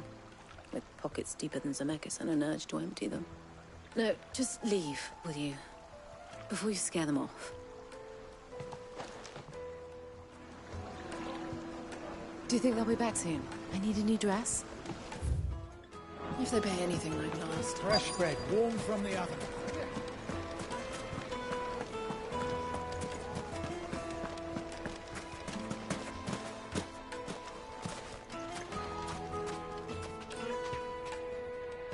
Do you have a moment? Depends what for. Just a question. Dalamil seems to be thriving compared to the other villages I came through on the way. Is there a reason for that? Well, we're a stone's throw from Drake's Fang, for one. The soldiers guarding the Mother Crystal and the shipments need a place to spend their hard-earned gil. The Men of the Rock throw their money about like there's no tomorrow. Is that so? Well, thank you. Don't let me keep you from your work any longer. I think I'm starting to get an idea of what's been going on. I wonder if Uncle Byron's learned anything of use. He'll probably be back at the inn by now. What was all that crashing and banging about before? Some out of towners. It's you, the one who broke all our furniture. What do you want? Haven't you caused enough trouble already? I'm looking for my pal. Have you seen him? The gentleman who was with you? Yes, he's upstairs, but...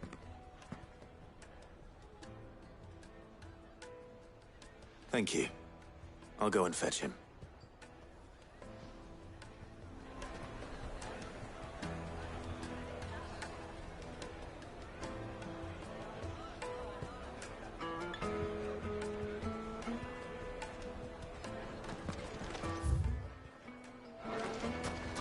Why is the tavern shut?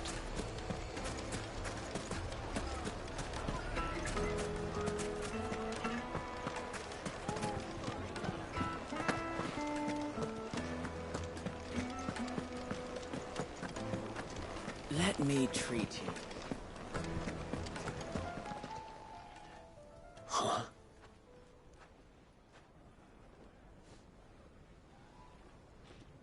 Will this suffice as a deposit? By the sands.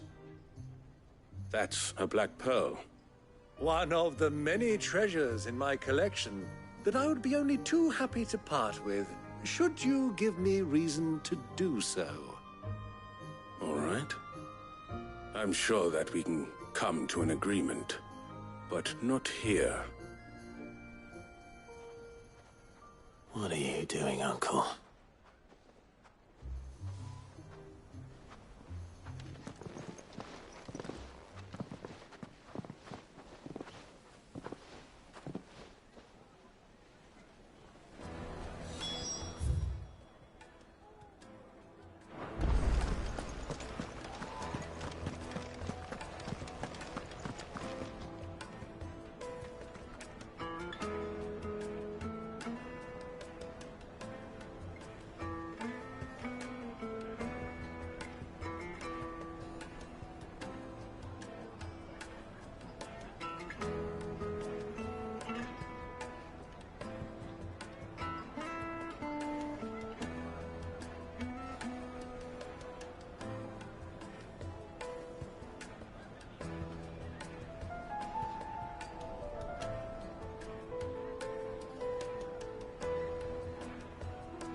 Care to explain why you're giving gifts to Kupka's men? Bait, my boy. One cannot catch one's prey without it. And I do believe I've snagged us quite the quarry. I started by asking around the markets as to where I might purchase crystals. I had no luck, of course.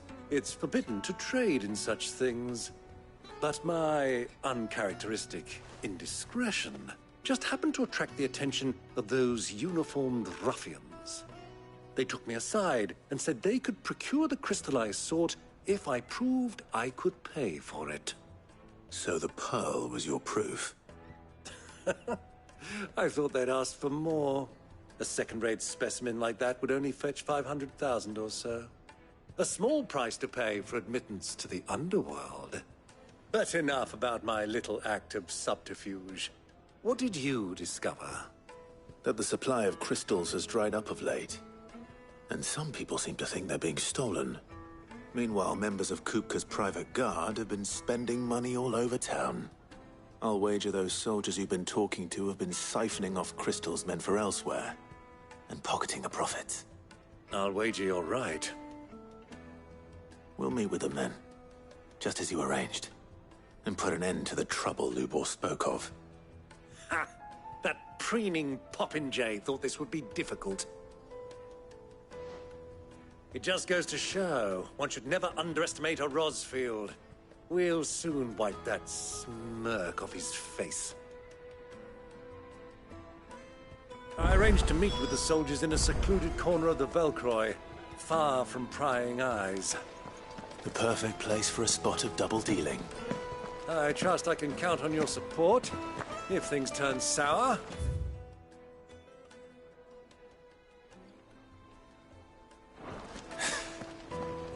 Of course.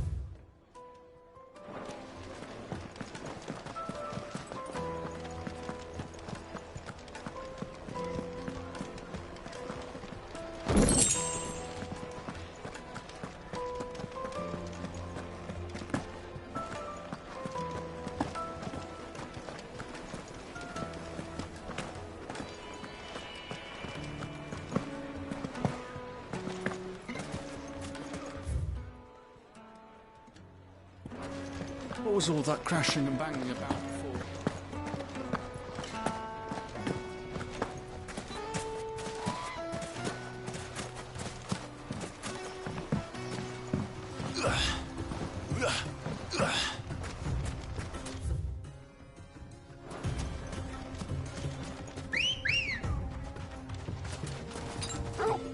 Come on.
better already.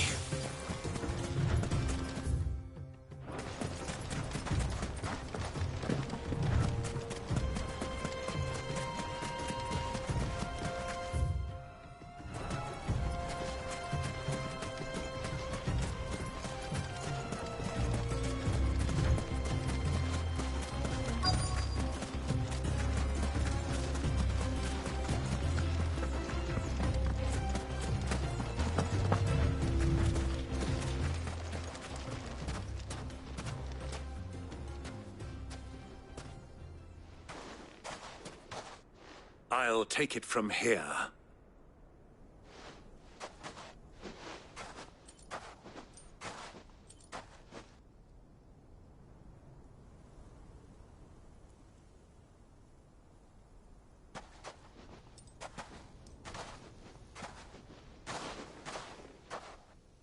I was beginning to think you weren't coming, my lord.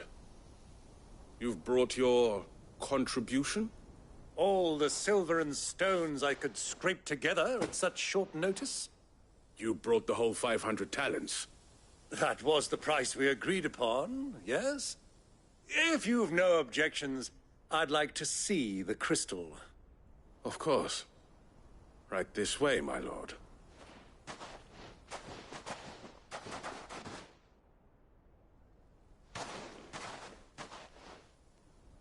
Not bad at all. You weren't lying about the clarity. But what of security? If I were to be stopped on the road, what guarantee have I that it wouldn't be seized as property of the Republic? Because these crystals are no longer the property of the Republic. You're not buying from us. You're buying from them. And we have no more jurisdiction here than you, my lord. But we have ships, and will gladly deliver to a port of your choosing, now that our price has been met. Royalists, eh? What brings you here? Why, to collect their share of Drake's Fang's blessing, of course. Our nations are allies, and so they are entitled to a portion of the Mother Crystal's bounty. And, being such good friends, we elected to increase that portion and share the benefits. And now that these crystals are officially property of the Kingdom of Waloed, we are duty-bound not to interfere, no matter where they might happen to end up next. Did you get all that? They're in cahoots! So it would seem. My lord, what is the meaning of this? Double-crossing dogs. They're not here to do business. Kill them. Kill them both!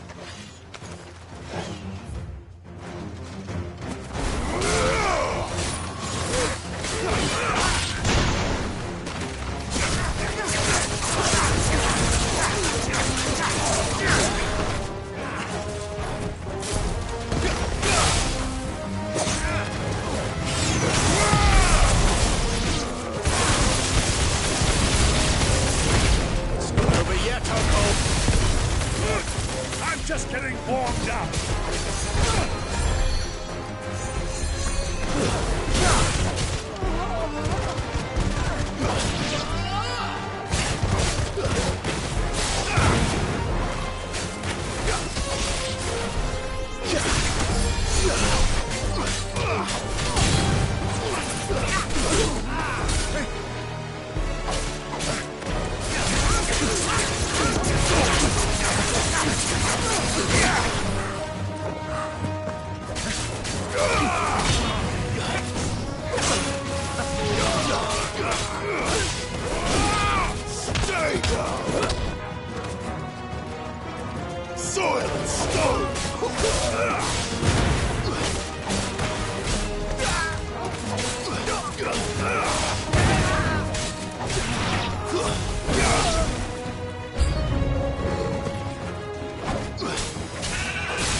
Well, that wasn't too bad. How'd you like my performance, huh? I've often played the villain on the stage. I think I did the role justice. Don't you? Greybeard, you were magnificent. The battle scene was particularly thrilling. Such a shame you didn't have more of an audience, but perhaps that's for the best. How long have you been watching? Long enough to witness your uncle's sordid transaction. I hardly expected one so venerable to degrade himself so thoroughly, buying one's way into the confidence of degenerates. Ingenious. This was the trouble you spoke of. The men of the Rock taking crystals meant for the common folk and conspiring with the Royalists. Well, now it's over. Indeed it is. The people of Dalimil had scarcely any means of redress against Kupka's men, let alone a foreign army. Until you two came along, that is.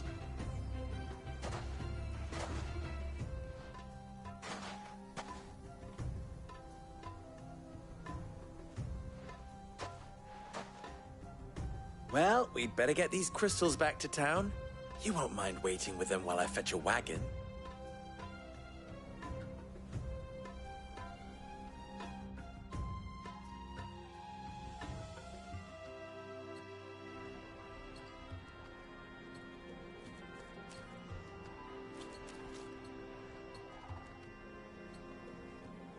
It occurs to me that I still don't know your name. Clive.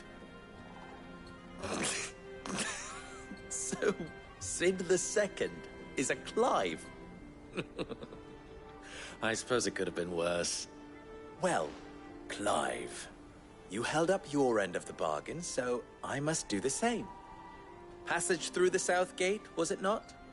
To tell the truth, you've helped a little there too.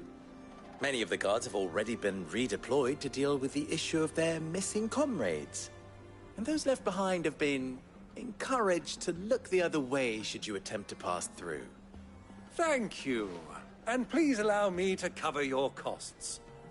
You still have the purse I gave to the soldiers, I trust? I saw you pluck it from one of the bodies. Oh, dear. Was I really so obvious? And my name is not Greybeard. It is Lord Byron Rosfield, thank you very much.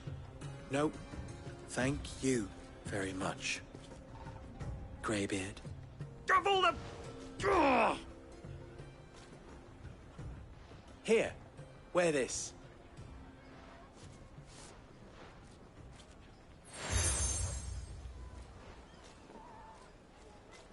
Any friend of mine who sees you with it shall be a friend of yours. Thank you, Lubor. And please, feel free to send one of my Stoluses back to your people. Tell them that Rosina Dalimil is back in bed with Sid.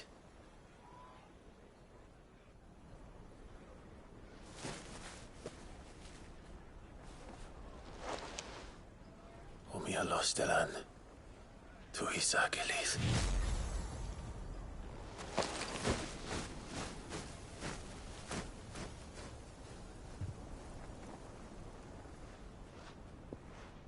I'm trusting you, Sid. Or should I say, Clive. So be sure not to let me down. I have a reputation to uphold.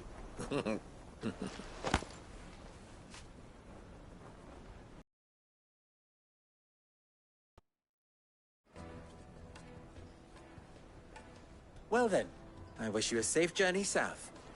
Thank you. Not at all. It was my pleasure. Come on, Uncle. Let's go.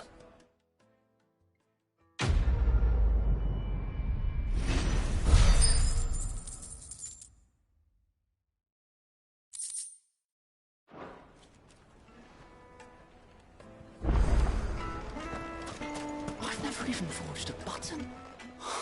Perhaps Forge Master Luber's having fun at my expense. I wouldn't put it... Oh, sorry. I'm soon to be full. People are buying... He wants me to make a carving knife, one that embodies the spirit. I don't suppose you have... I'm afraid not. Never mind. I know. And then the way we... Let's... I'll talk less.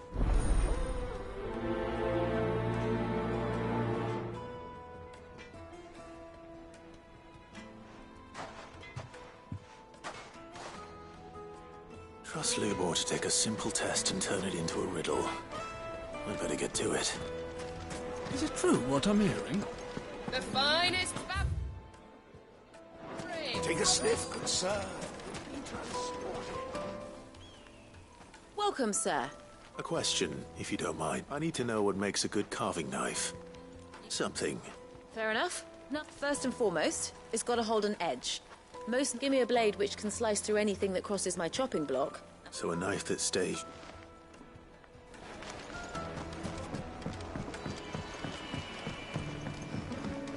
Made from the stoutest stoneware. Won't chip, won't crack. Everything I've worked for. All those years of toil. Every coin I've ever earned is tied up in this place. You all right? The baths are closed. Leave me be. On second thought, perhaps you are just what I need. Might your services be for hire? That depends on the job. I'd have you save my business, the baths. The water's turned scalding hot and all the crystals in Dalimil wouldn't be enough to cool it. I've no doubt that my woes stem from the water's source. But I can't go and investigate for fear of my customers thinking I've abandoned the place. I'm bound to these baths in more ways than one. I beg of you. Go to Dusnoff Terraces. Tell me what you find there.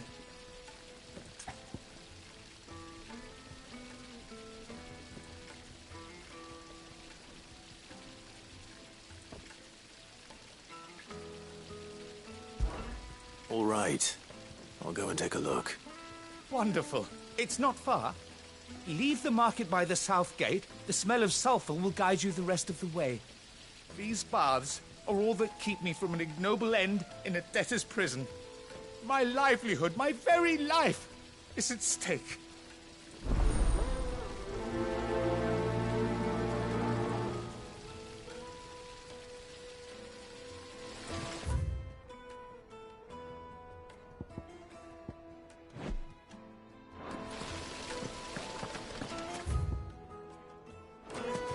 Just look at... Hanging lanterns! They've opened the gate. Lubor was true to his word.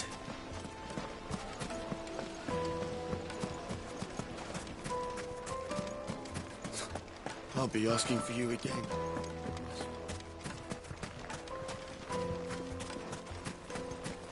$1,000 gil for a new...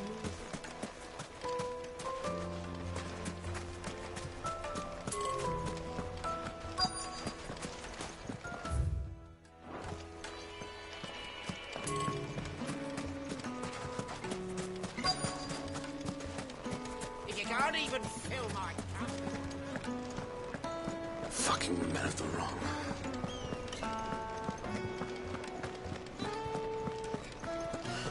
I need to drink. You're going to drink my...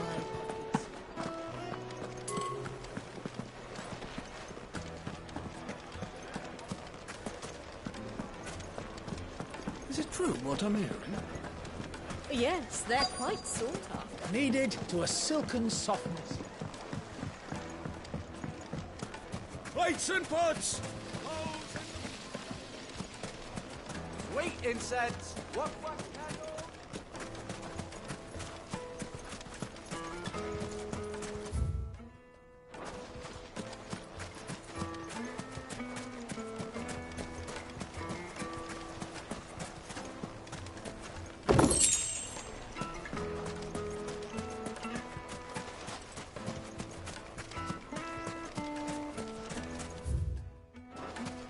Mummy, I want to play with the crystal.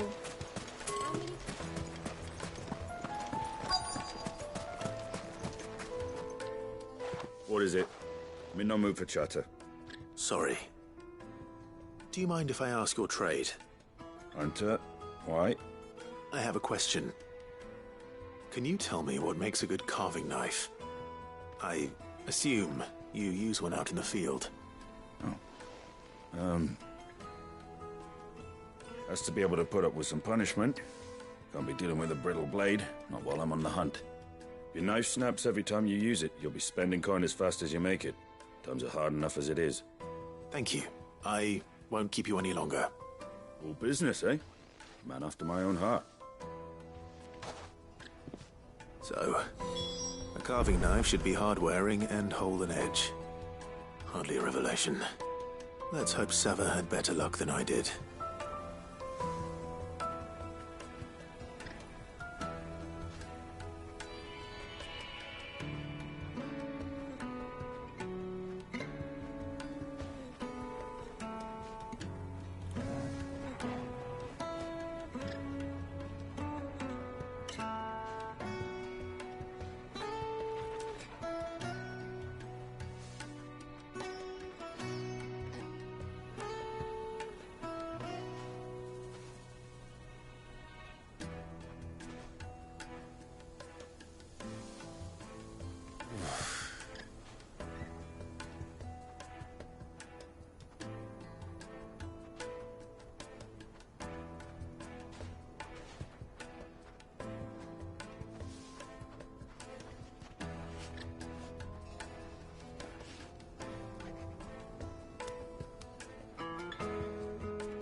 Well, we can make our way back to the...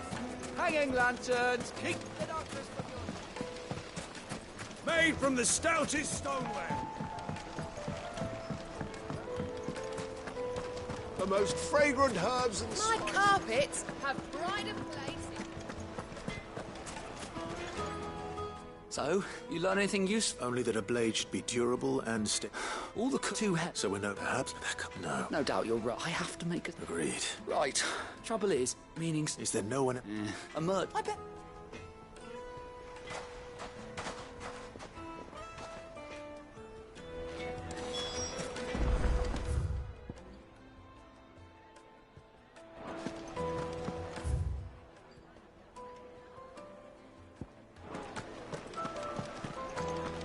It would make a fine... Fresh bread, warm from the oven. Plates and pots! Silver platters!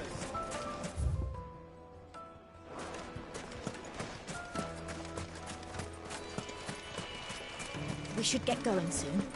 Do you have water? Ah, I'm not too late. What is it, Lubor? A question that I neglected to ask earlier. Where is it that you're bound? To Drake's Fang. To finish Hugo Kupka. Just as I thought. Then allow me to share a secret. Drake's Fang is currently riddled with royalists. Talmeki and Walud are allies, and as you have seen, their soldiers work hand in glove. But no nation has ever before allowed a foreign army to make a barracks of its holiest of holies. Not by choice, at least. And there's more. A man on the inside of the Fang has failed to report for several days. I fear there may be more trouble lying in wait for you on the road ahead. Isn't there always? If you're determined to beard the lion's den, then promise me one thing. That you will enter via the mines, where the guard is lightest. I've lost one Cid already. If I lose another, people will start to think me careless.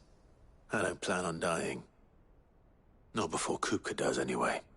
Well, so long as you have a plan.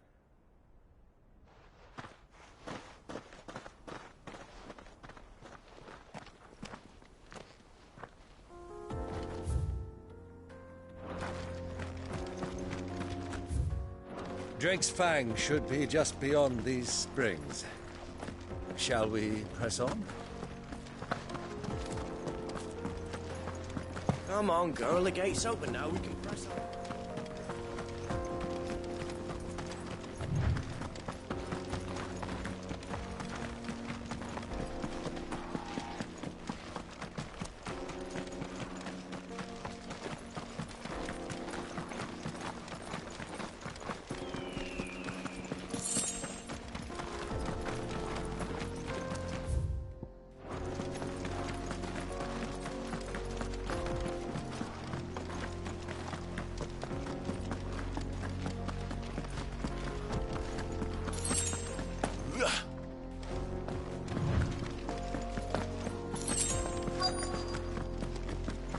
By the flames. That explains the heat.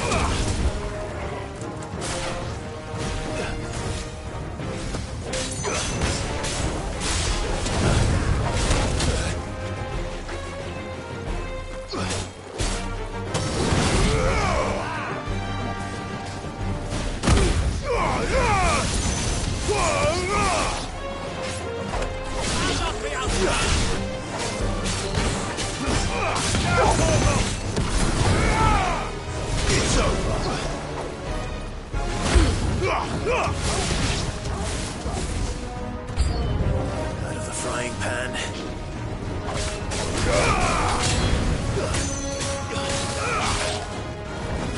I get your training.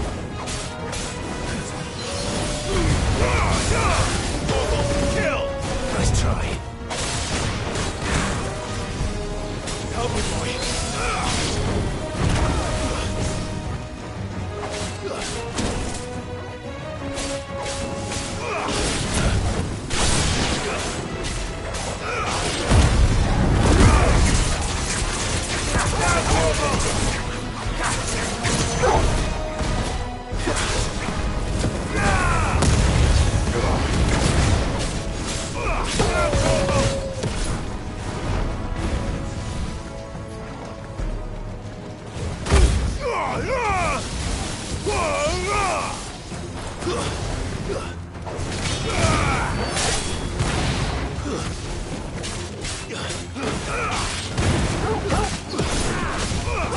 Kill!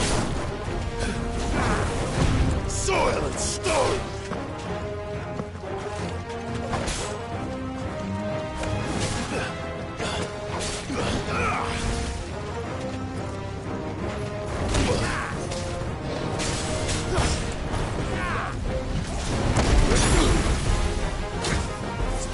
Fine how.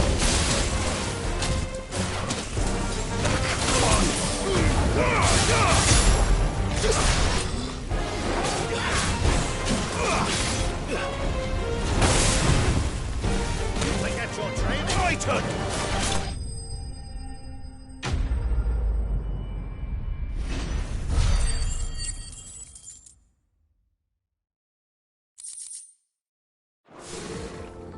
Let's cool things down a bit. Let's hope it's enough to keep the baths from boiling.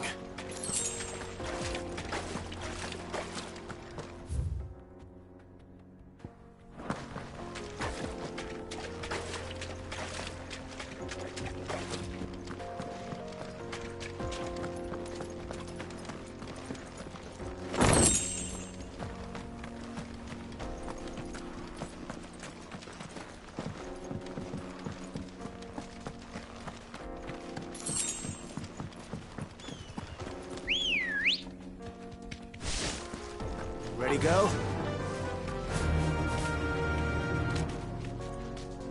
Faster!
There it is. Drake's Fang.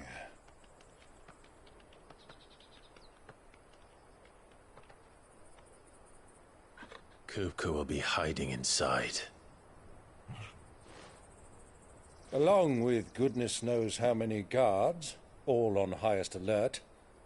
You'll need to keep your wits about you if you're to reach him. So be careful. I will, Uncle.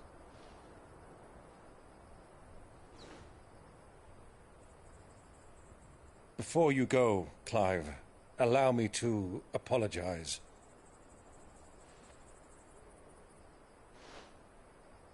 After what befell at Phoenix Gate and the crisis that followed in its wake, I fled.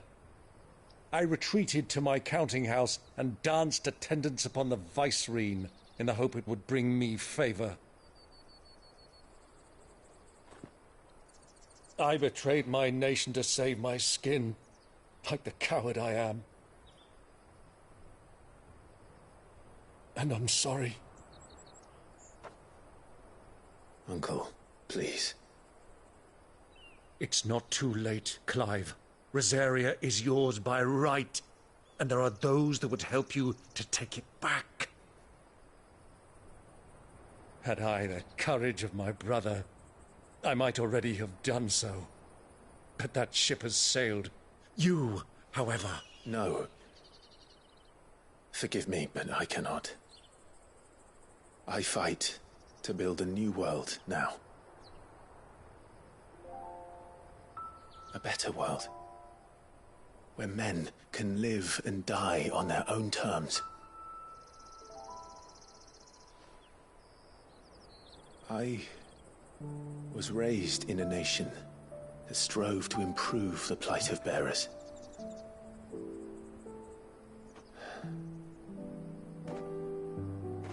Only later did I realize that spark of freedom did not arise by chance, but was kindled by my father.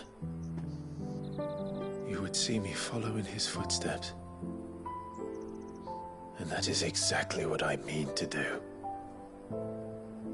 Not by ruling Rosaria, but by extending his ideals to the whole of the twins. Though every soul in the realm may judge my actions heresy, I am certain my cause is just. You really are just like him, you know?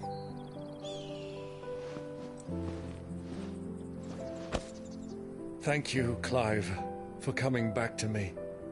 I am proud to call you nephew.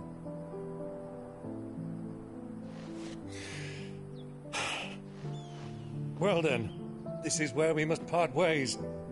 Wish me luck in convincing my Canvarian friend to share his considerable talents. I mean to plunder his coffers and prove myself worthy of a place in your merry band. Till then, my boy. Till then, go safely, Uncle. And you, nephew. We have much to catch up on, you and I. I shall expect you to regale me with the tales of all your adventures when next we meet. You can regale me too, Torgal.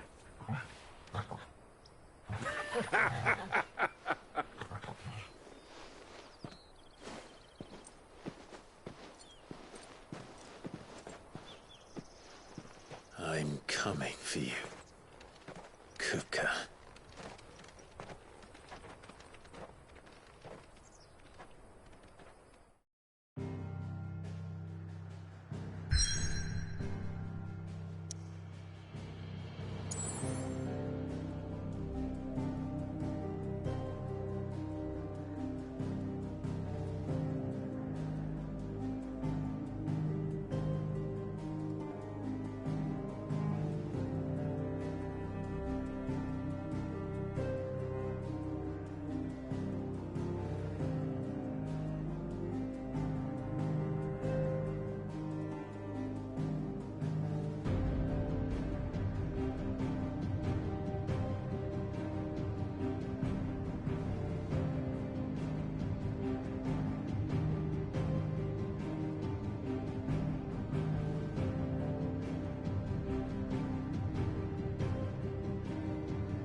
is no good.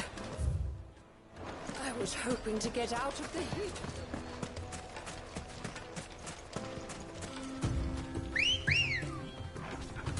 Let's go. Fly, Ambrosia.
Any luck? Or will you be needing help with your bags? Well, I asked her, but... you tell him. If you're looking to make a knife that will impress a master like Lubor, there are options. They're just not that viable. Featherlight adamantite knives will get passed from generation to generation, never needing so much as a lick of the whetstone. But adamantite ore is unique to ash, so it doesn't come cheap. And it's beyond my skill to handle. Unique to ash. Are there any materials unique to Dalimil? Something which could be mixed with iron to refine it. Make it lighter. What are you getting at? You said that Lubor trained you to work iron. Then that's what he'll expect you to use. But he would have known that it would either be too heavy or too brittle for a carving knife. Perhaps his Dalimil remark wasn't a riddle, but a hint. If it's cheap metal you're using, then there's always limestone, I suppose. Folk first settled Dalimil to get at her mineral deposits. And, if you know the trick, it can be melted down in the furnace to drive out impurities from low-quality iron. Bloody hell! That must be it! I don't suppose you know the trick, do you? It's hardly my speciality, but I've been around enough blacksmiths to know how it works. Looks like I've got some learning to do. Clive, I hate to ask after all that you've done for me, but... The limestone? Fine. I can hardly abandon you now.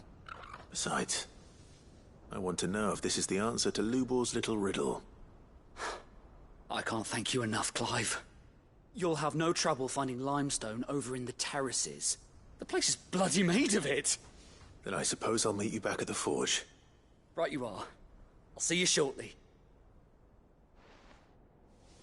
So, do you crush it up, or just throw it in the furnace?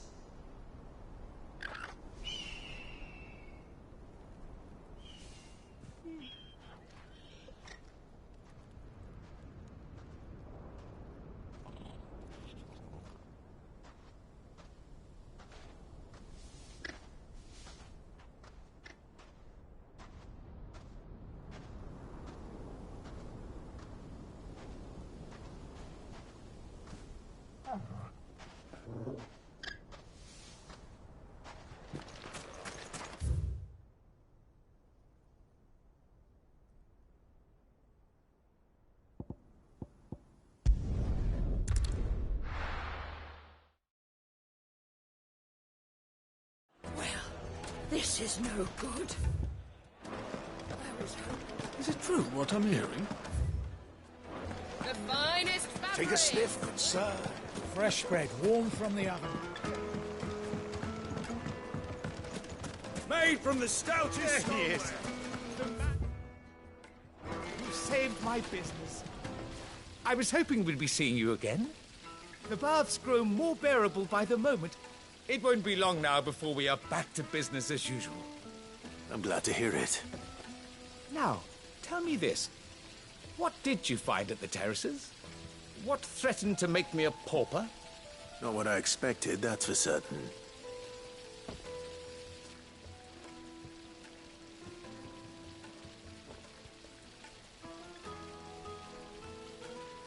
You tell a fine story. That's not to say I don't believe you, though. Creatures made of flame, eh? That's something new to worry about. But I burdened you with my worries enough already. Here, a small something by way of thanks. Right. It's high time I got back to work. With a little luck, the day might yet be salvaged.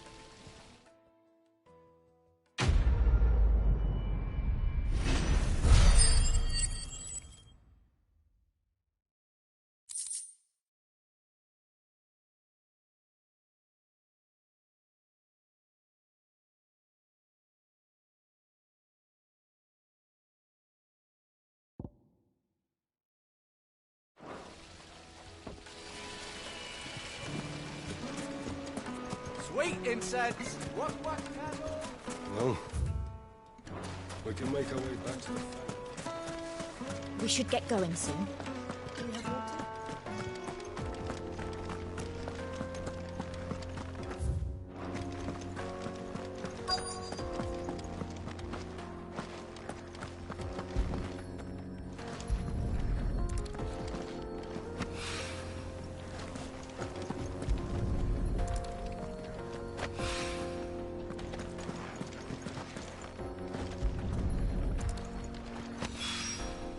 One rock looks a lot like another.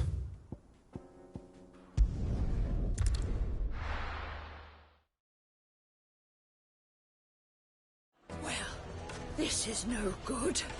I was hoping to get out of the heat for a little while.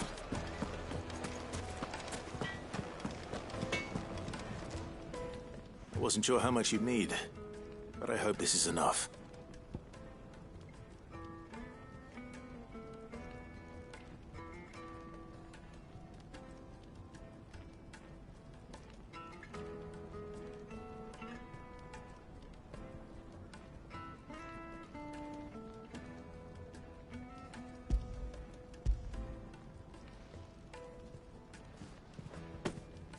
You are one of the good ones, you know that.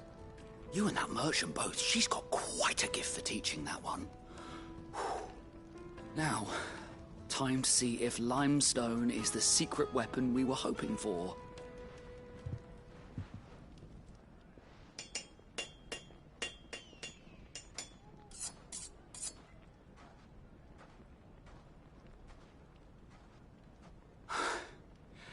That'll do, I reckon. A knife forged from the very rocks of Dalimil. Her spirit, if you will. It's a fine-looking blade. I only hope Master Lubor agrees. That sounds like my cue. And just as well. I was getting tired of waiting. I'm sorry, Forge Master Lubor. Let's take a look then, shall we? First things first, Sava, do you think this is a carving knife worthy of the fine people of Dalimil? I'd like to think so.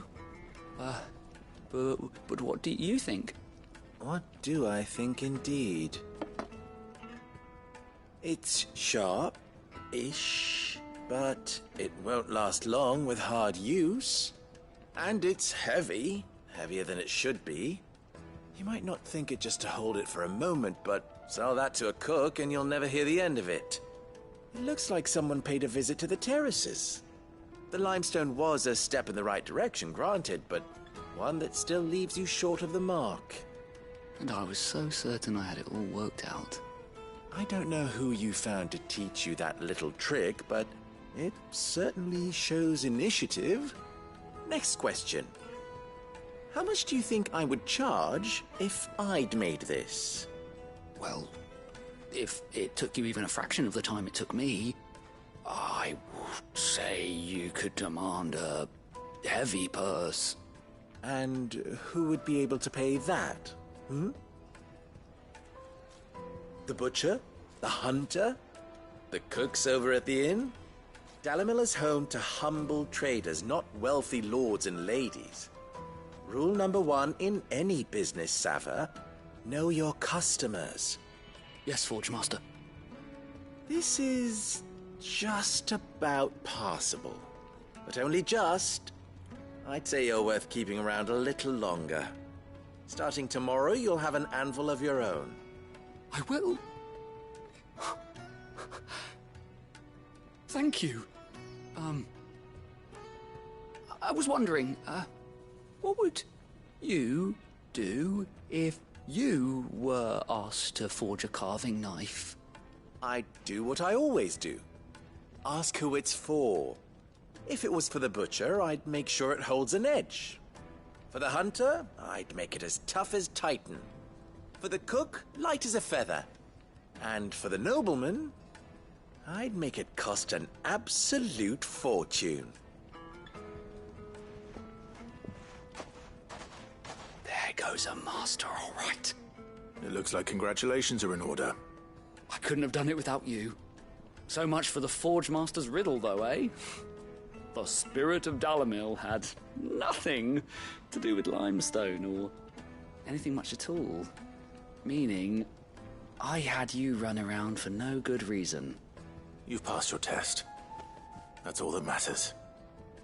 You'll have a forge of your own in no time. And when I do, I'll craft you the finest carving knife you have ever seen.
Is it true what I'm hearing? The finest fabric! Take a sniff, good sir. Kneaded to a silken softness. Plates and pots! Hanging lanterns! Keep it up! Well, we can make our way back to the... Are you looking for something in particular?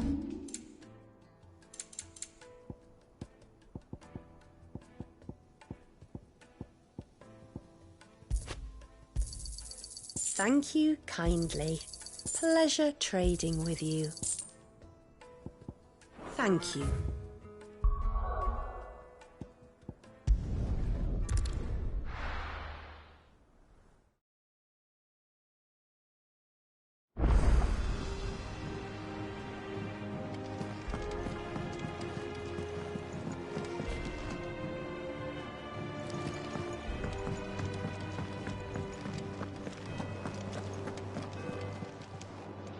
And what can I do for you?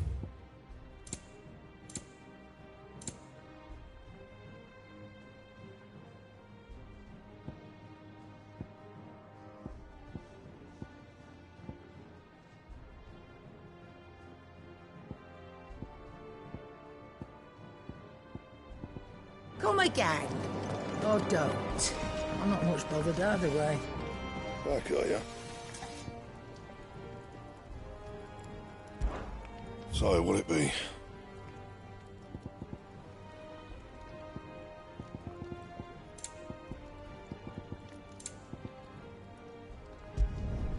No scratches, right?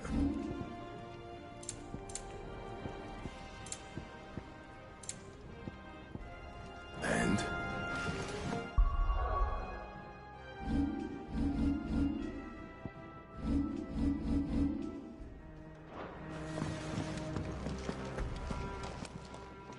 Is it business or pleasure?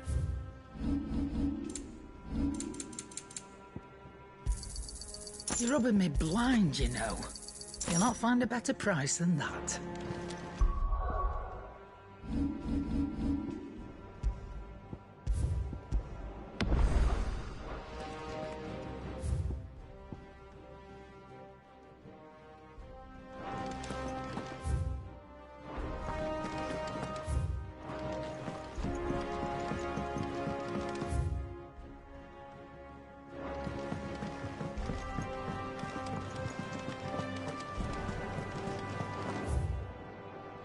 The little uns have been up to their old tricks again.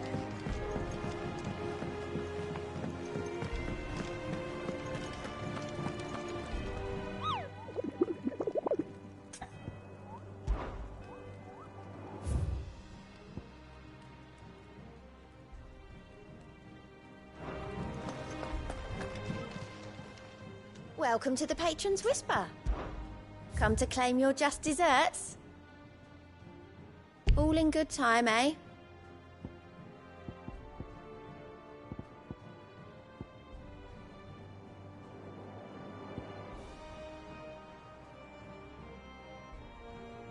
Hasn't been delivered yet, I'm afraid.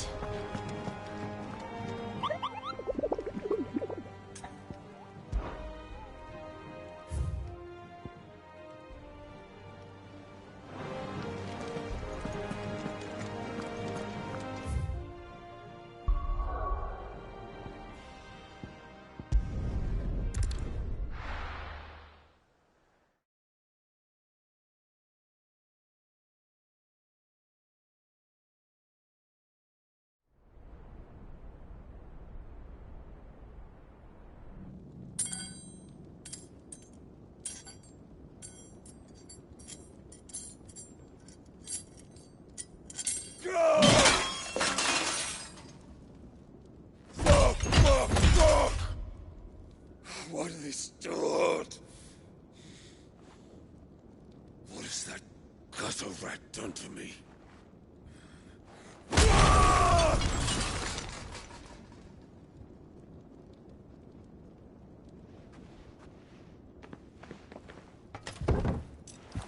Out of my sight, witch!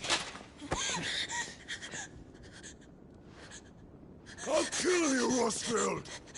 I'll rip out your heart! I'll tear you limb from limb! Peace, Hugo. The table shan't hurt you any longer.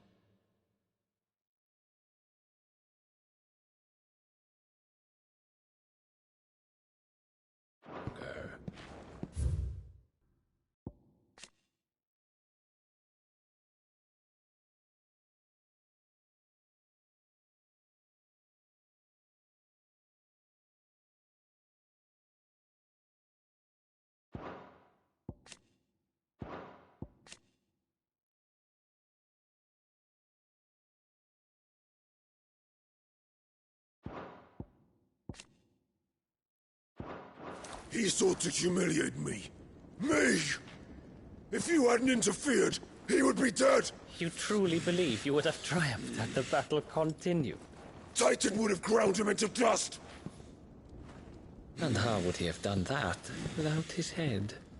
Shut up! You weren't strong enough, and you call yourself a dominant. Or rather, you did. You mock me, Harbert.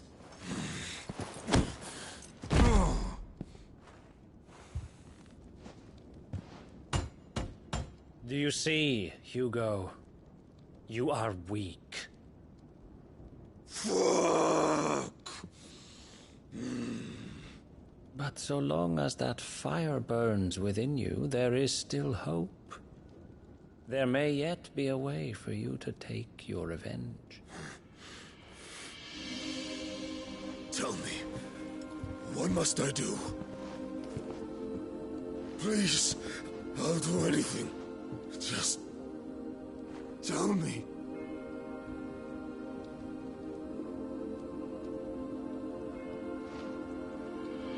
The heart.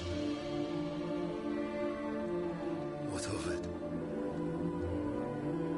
A Mother Crystal's heart is the most concentrated source of ether in all creation. Perhaps you could take advantage of that. Of course, the crystal would not yield her blessing to any ordinary man. But then, you are no ordinary man, are you, Hugo?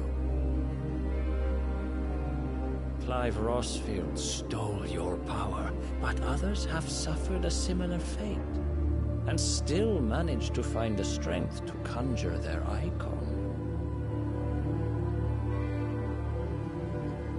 Like Benedicta Harmon. She too drank of the ether and gained a power beyond human understanding. She did?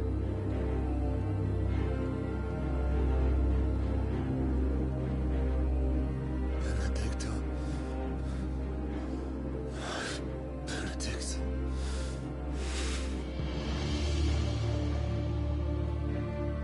I'll do it. My love. I'll avenge you.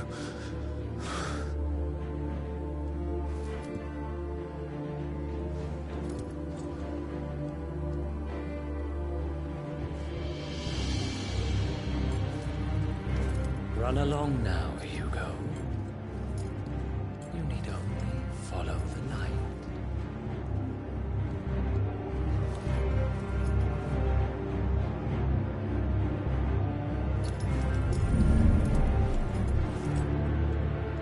Muthos is here. Very well, it shall be so. You may leave everything to me, Your Majesty.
The Royalists bring them from Ash?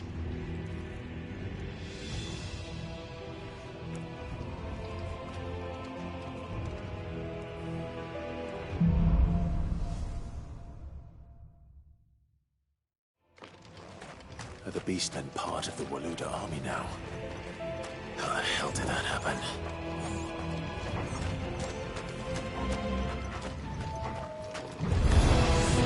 They've spotted us.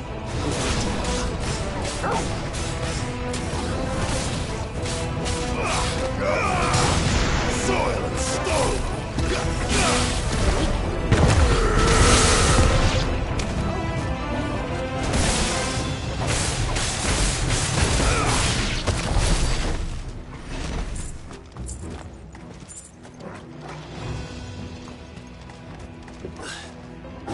Taken over the entire mine.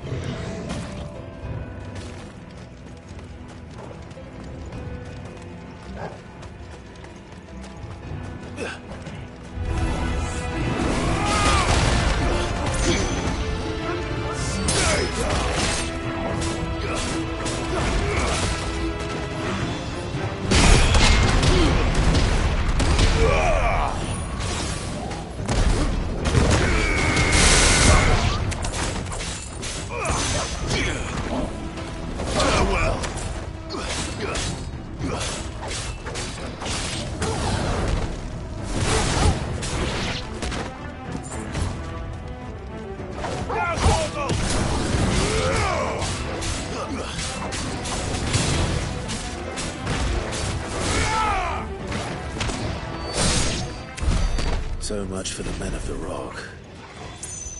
Dhalmekia's finest.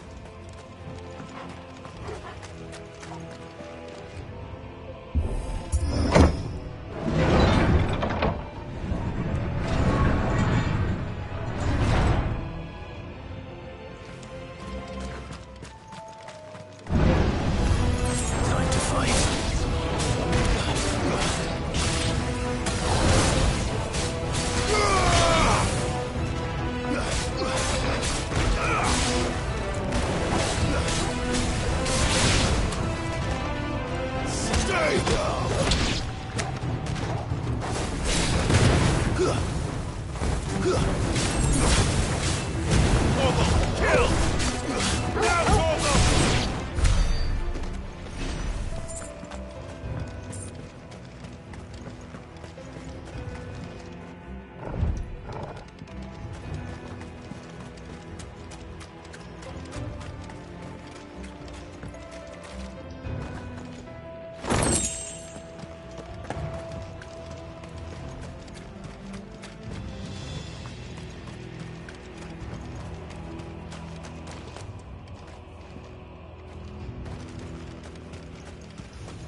Won't be going any further this way.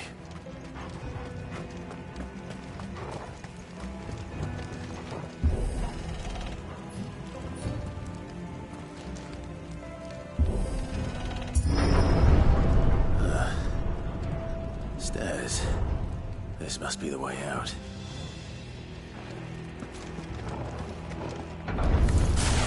To me, Flames!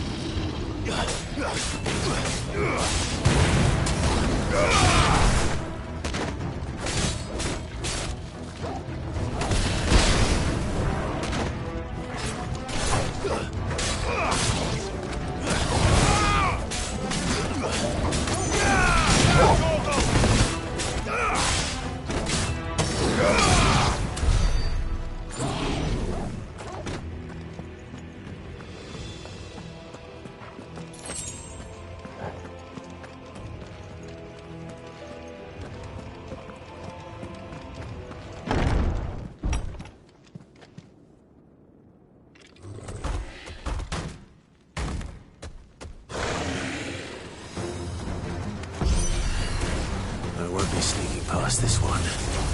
How did it get in here?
By the flames. Come on, Torgal.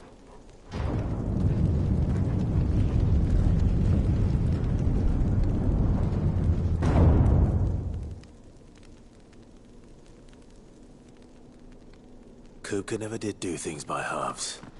As if taking the Mother Crystal for his own wasn't enough. He had to build this castle in it.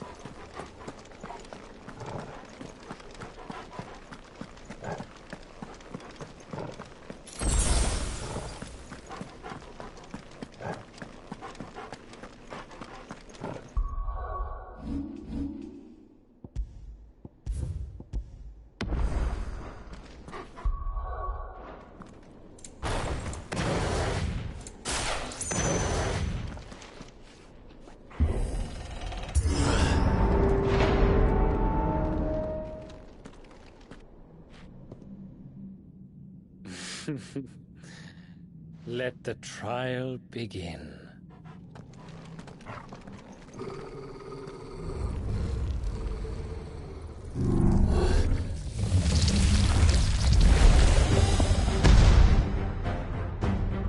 What the hell? With me, Corporal.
Seems we're expected.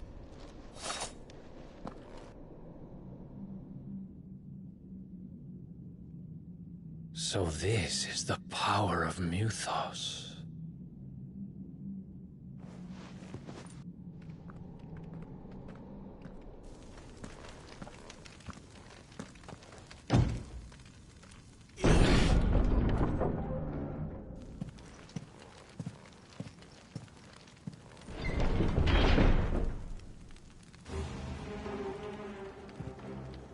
Did the orcs do this too?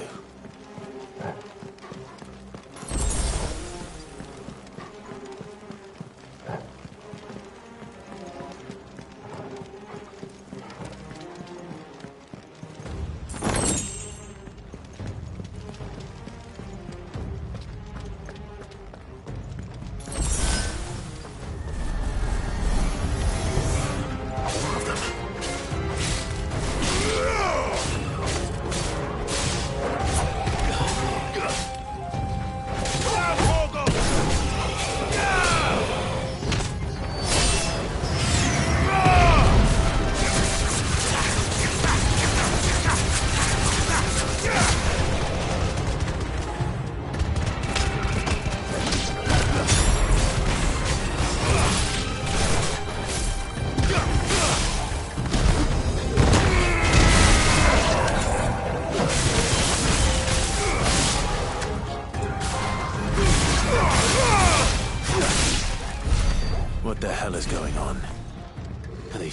For me? Or for him?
First orcs, now these nightmares.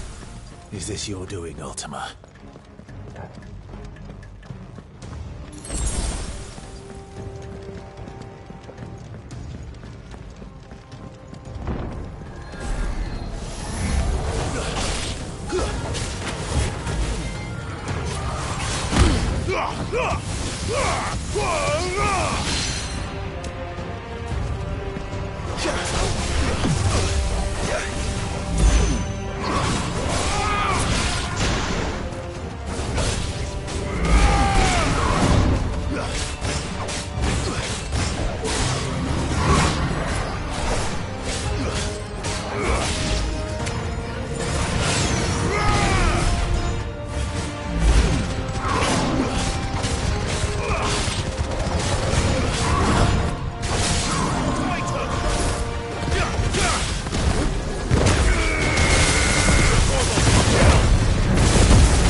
You've been busy, Kupka.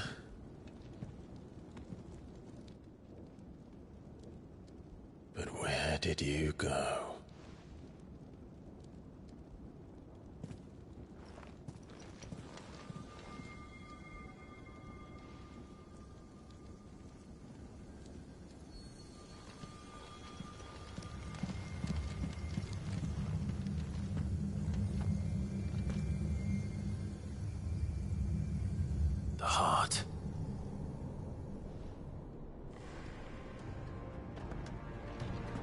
He's in the sanctuary.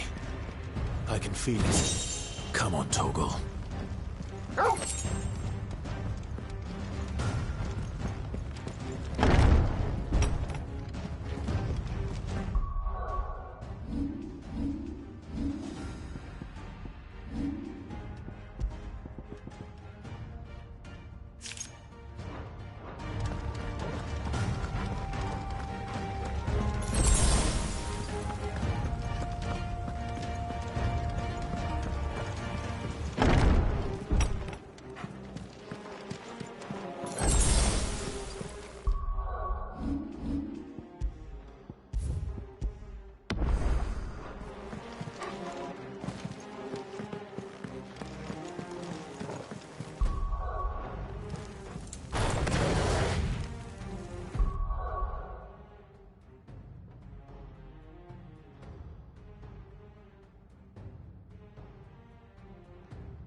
Just what I needed.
That better be the last of them.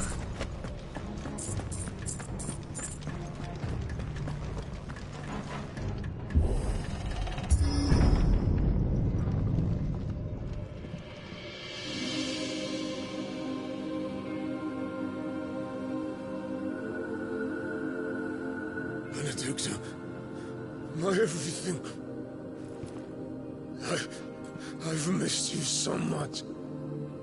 Kuka!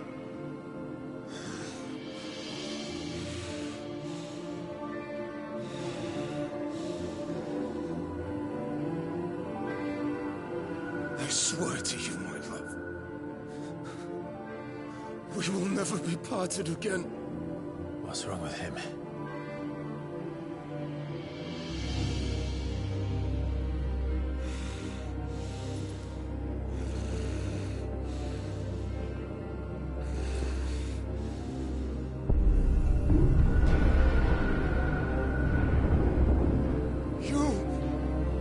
Get away from her!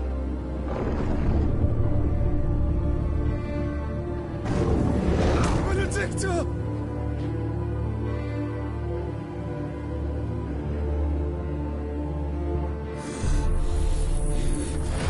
I'll kill you, Roswell!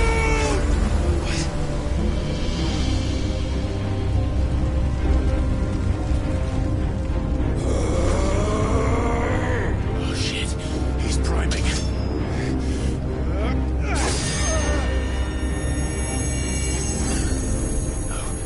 Not now.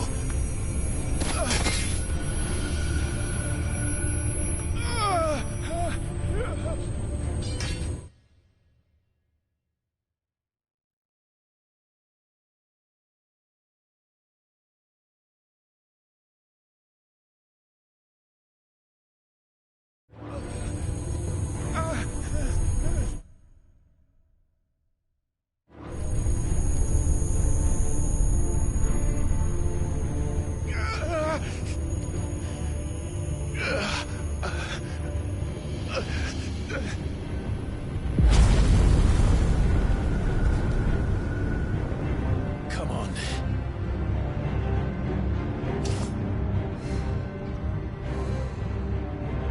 Find him. You've done this before. You can do it again. Let the flames burn within you. No. Let them burn without. Come to me, Ifrit!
if you can do it, then so could I!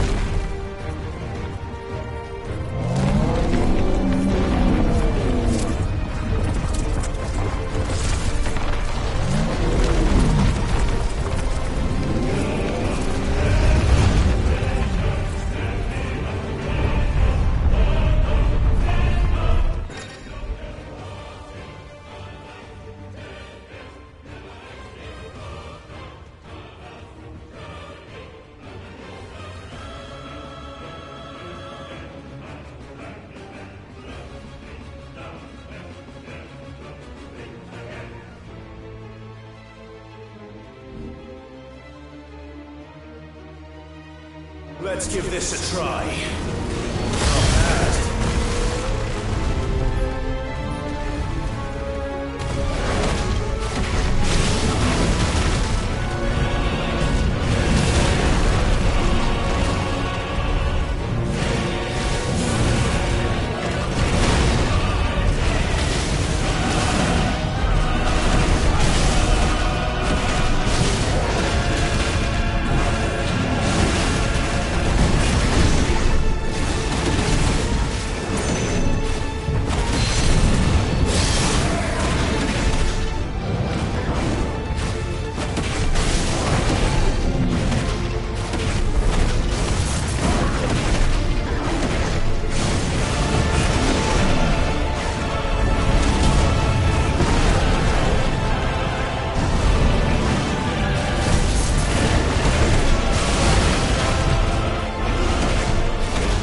you now.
do you want? Your soul is tainted with worthless human will, yet your thirst for power remains undiminished. With every sip you take, you grow in strength, and soon you shall achieve perfection. I don't know what you're talking about. You will accept us, Mythos. It is inevitable. You were created for this purpose, and you shall serve it. Never!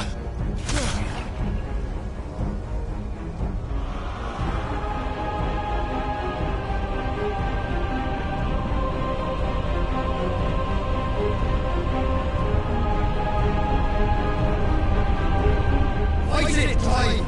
Don't let him in! Consciousness. We see now. Human will is so insubstantial it cannot exist in isolation. You mitigate its weakness by interweaving it with your consciousness. We believed we had merely to purge you of your will to claim our vessel. It appears we first have to sever every thread of the consciousness that supports it. No matter. The time to build a new world is not yet upon us. We will contemplate.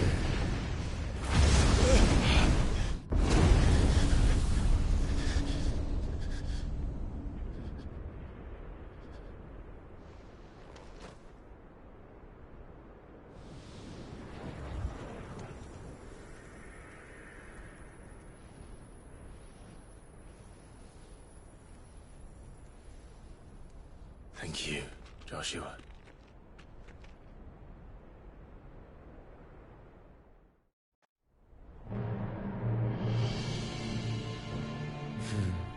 One can no more command the power of ether by drowning in its flood than one can constrain the tides by standing in the sea.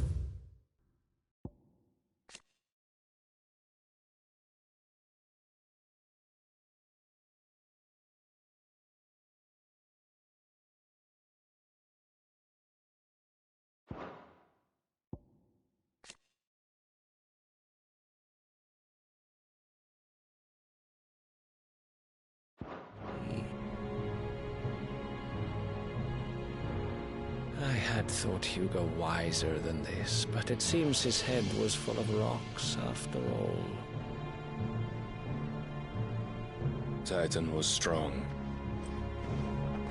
Your Majesty. But Mythos is stronger. For 5 years, that man lived only for revenge. Clinging fast to a fiction, even as it swept him into the abyss.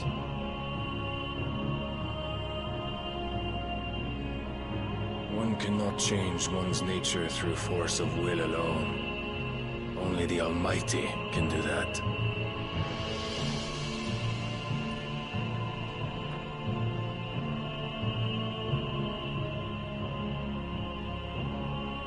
Hugo Kupka.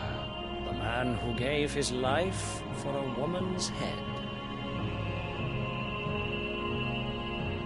A fool like all the rest.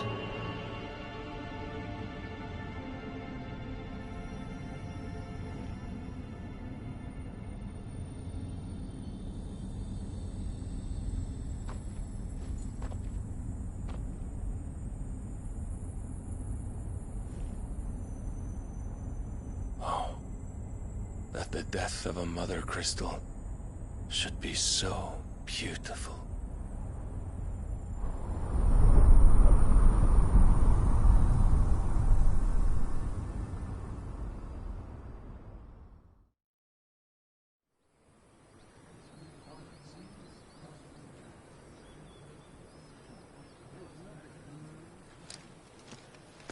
Some medicine, my lord?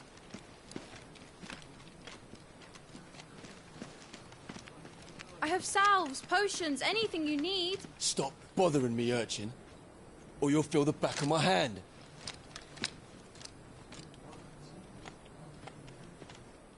You must consider your health, my prince. If a show of force is needed to keep the Dalmex at bay, you may trust in your dragoons. I beg you to call on Bahamut only as a last resort. His strength comes at too great a cost. The Empire agreed to an armistice with the Republic, and yet the Emperor still plots its ruin. For now, the Dalmex suspect nothing, and as long as I can hold their gaze, war need not be inevitable. But more than that, Bahamut is the champion of the Empire. When our people look to the heavens, the sight of him gives them hope.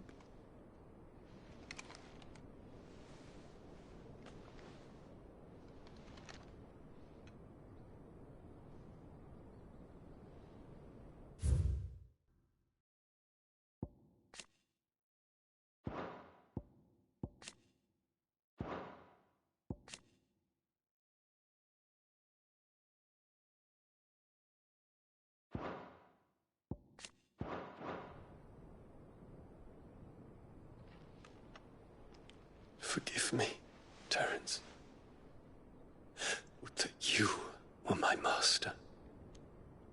But alas. I will always be your loyal servant.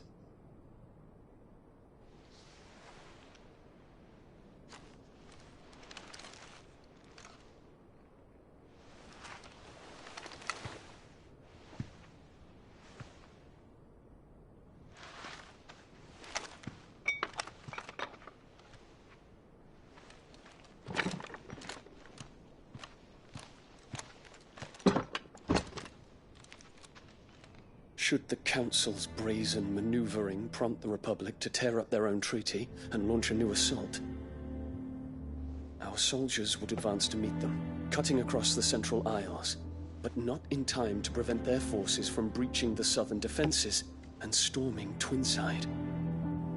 And so the capital would become a battlefield. Thousands of innocents would die. I cannot allow that to happen.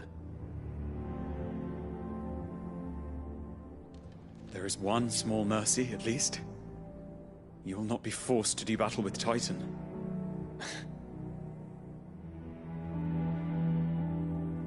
Would that I could avoid doing battle at all.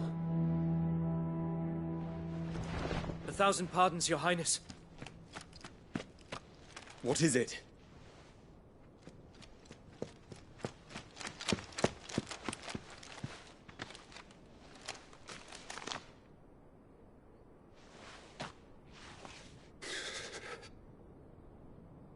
Olivier has been made Emperor. What is the meaning of this? My father's orders. What were they? Quickly! Yes, Your Highness. His Radiance requests that Your Highness maintain position here and... Ah!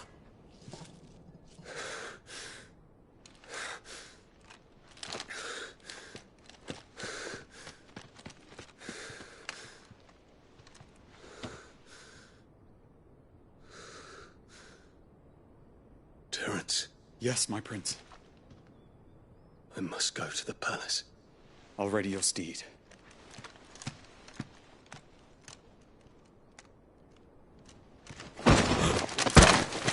What is it now?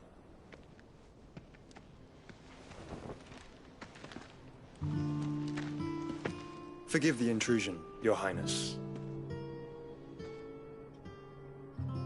I know you. At ease. We stand in the presence of the Phoenix. You wouldn't want to get your fingers burned. I hope I'm not interrupting. Not at all. Though I admit, I did not expect such a distinguished guest. How many years has it been since the Remembrance ceremony? 20? I thought you long dead. Do I address a ghost? Many have told me that I look like one. But no. I'm alive. Just. Prince Dion of the House Lesage, I have a tale to tell you.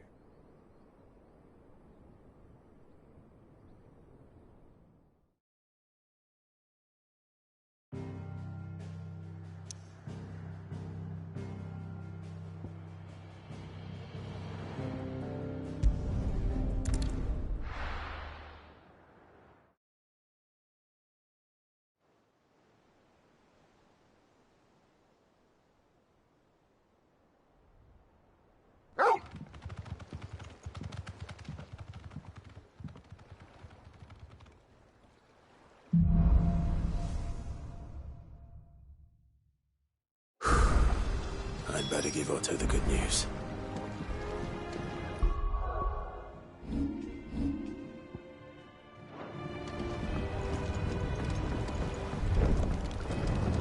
Walkways need patching Welcome up. home, Sid. Give me 50 good boards from each side.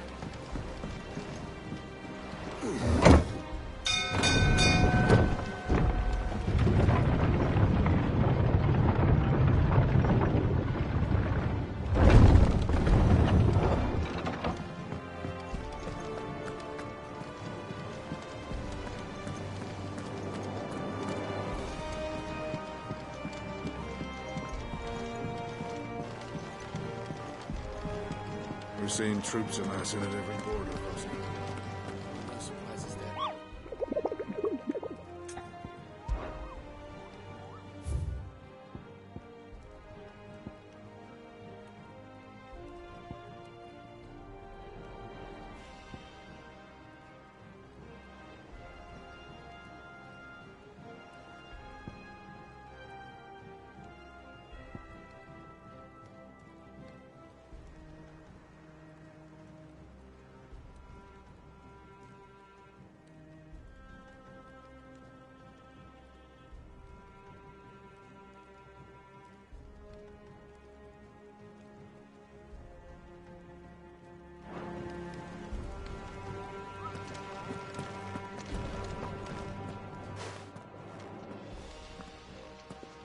Clive, you're back. I am. And with glad tidings for once. Hugo Kupka is no more. Well, I'll be. All of our comrades who lost their lives back at Sid's place be smiling down at you right now. We had a stolus from Lubor saying Drake's fang had fallen. I expect that was your doing as well, was it? It's a long story. One for the history books, I'll bet. Welcome home, Clive. It's good to be back. You look better. I feel it. Which means I'm coming on your next little adventure. You're not leaving me behind again. Wouldn't dream of it. Otto. Any word on the Royalist movements since I've been away? Shouldn't you be putting your feet up? If you really want to know, go and have a word with Vivian. Thank you. I will.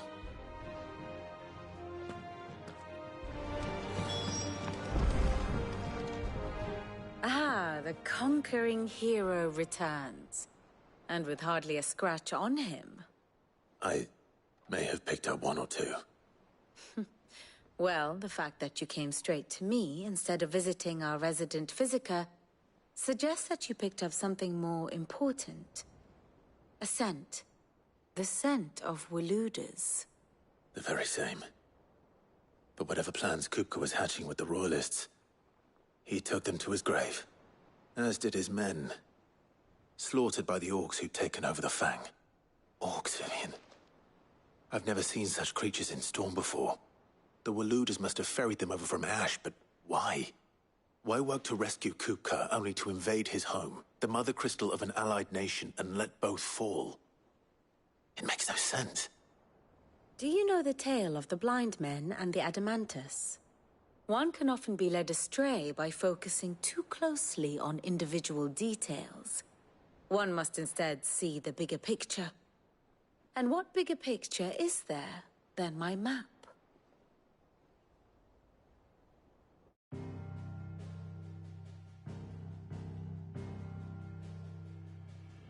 The Kingdom of Waloed claims dominion over all of Ash.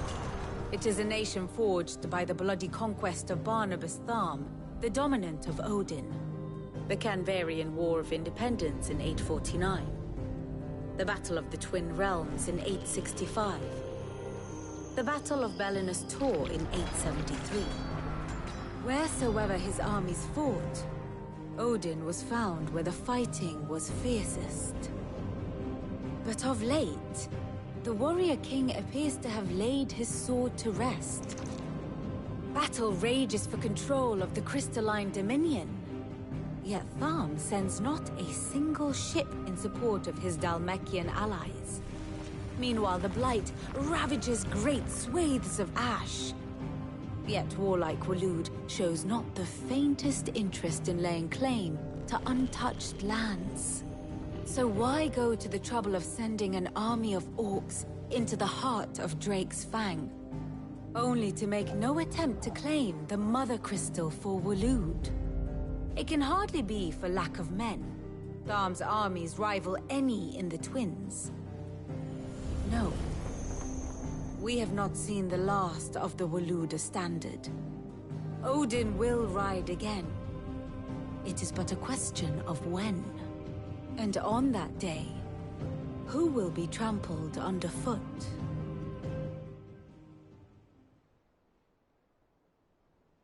In summary, I know not to what end the Royalists betrayed Kupka. I know only that it is part of some broader scheme. A scheme tied to the ambitions of one man. King Barnabas. But there is no need to wallow in confusion.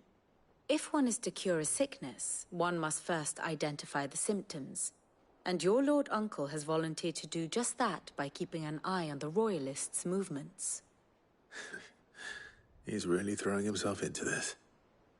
Indeed he is. Which means all that remains for us to do is await his reports. Well, not quite all in your case. The people of the Hideaway must hear the news. Justice has been done. Hugo Kupka is dead. The wounds he left that night are still raw, especially for those who lived with Sid the longest. Tell them that those wounds might finally begin to heal. Consider it the price of today's instruction. I've never known you to be sentimental. What can I say? I am only human. And we are, all of us, sentimental animals at heart. I suppose we are. Very well. I'll go and spread the word. And how may I assist you today? I have the details here. One must understand one's place in the world.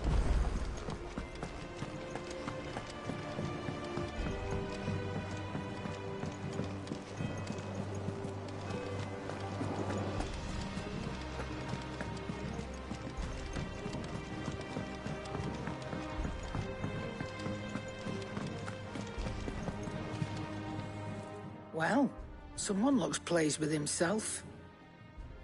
It's true what I'm hearing, then. Nothing escapes you, Lady Karen. It's true. Kupka is dead. No more looking over our shoulders, then. Good. I'm starting to get a crick in my neck. Don't let it go to your head, though.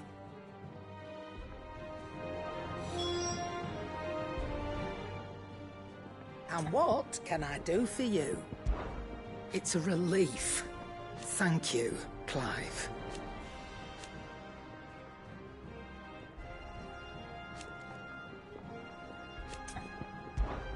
Go on, then.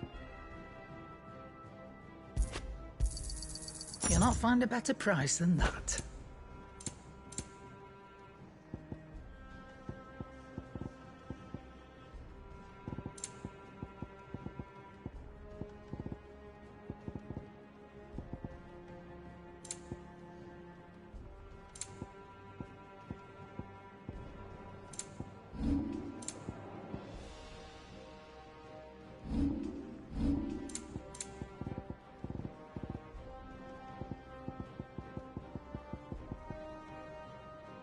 finished, are you?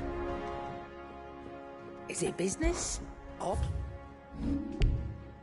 Come again. Or don't. I'm not much bothered either way. Blackthorn. What is it? I wanted to tell you that Hugo Kupka is dead.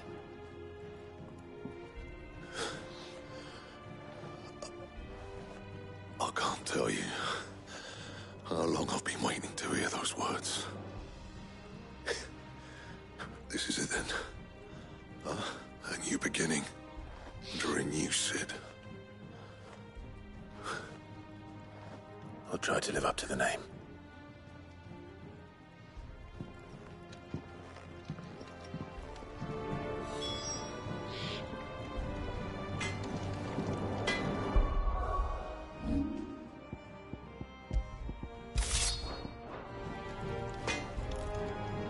Clive.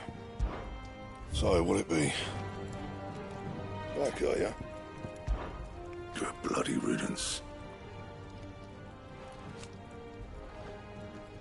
Mine included. What do you want?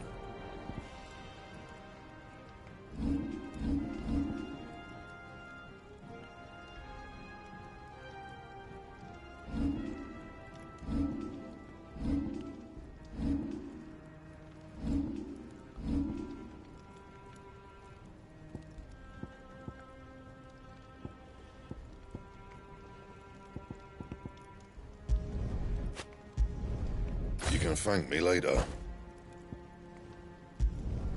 Yeah, that should do you. My best work, but it'll do. You can thank me later. Yeah, that should do you. My best work, but it'll do. Yeah, that should do you.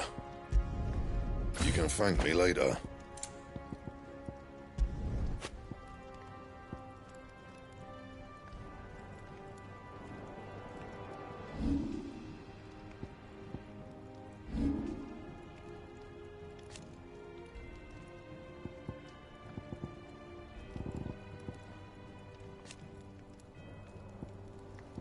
Anything else?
Our son hath taught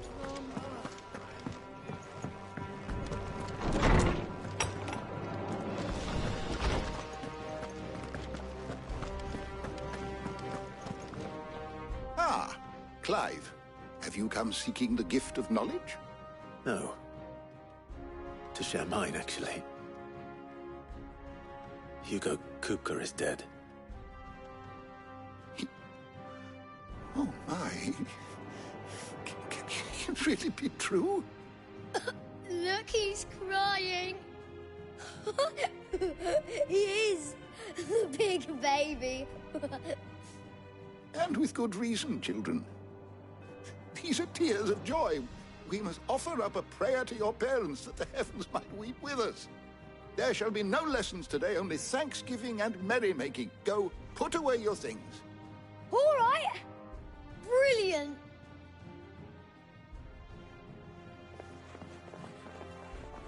Finally, a new dawn has broken. It has. Thank you, Clive. I cannot wait to share the good news. Hippocrates.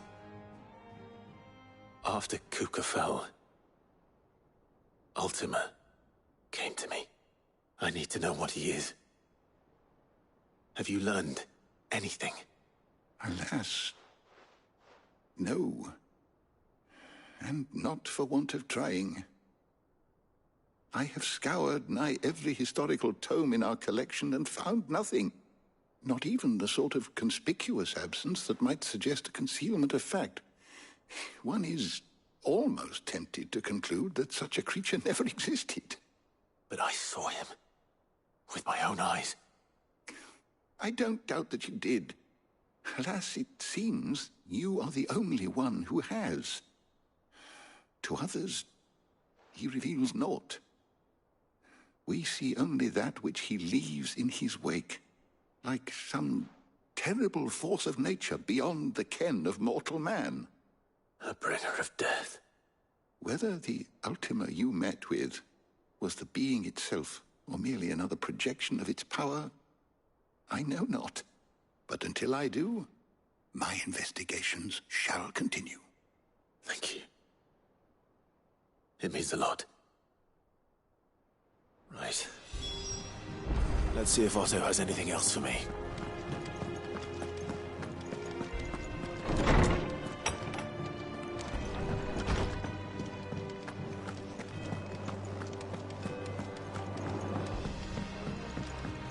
I'm telling you, it's true.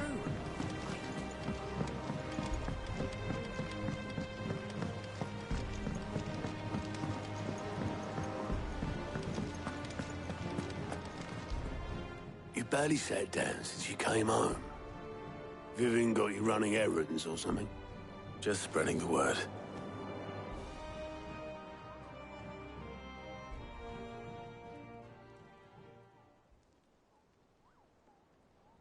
So, the Professor's got a soft side, has she? I'd never have guessed. No. She was right, though. Everyone was glad to hear the news. Ah, but you ain't told everyone. I can think of plenty of friends back at the old hideaway who'd sleep more peacefully for knowing. Not least of all Sid. You should tell him. You're right. I should. And I will. Well, when you do, be sure to take Mid with you. She's been going at it hammer and tong down at that workshop of hers, trying to do her father proud. I can't remember the last time she visited the old sod's grave. Very well. I'll suggest it.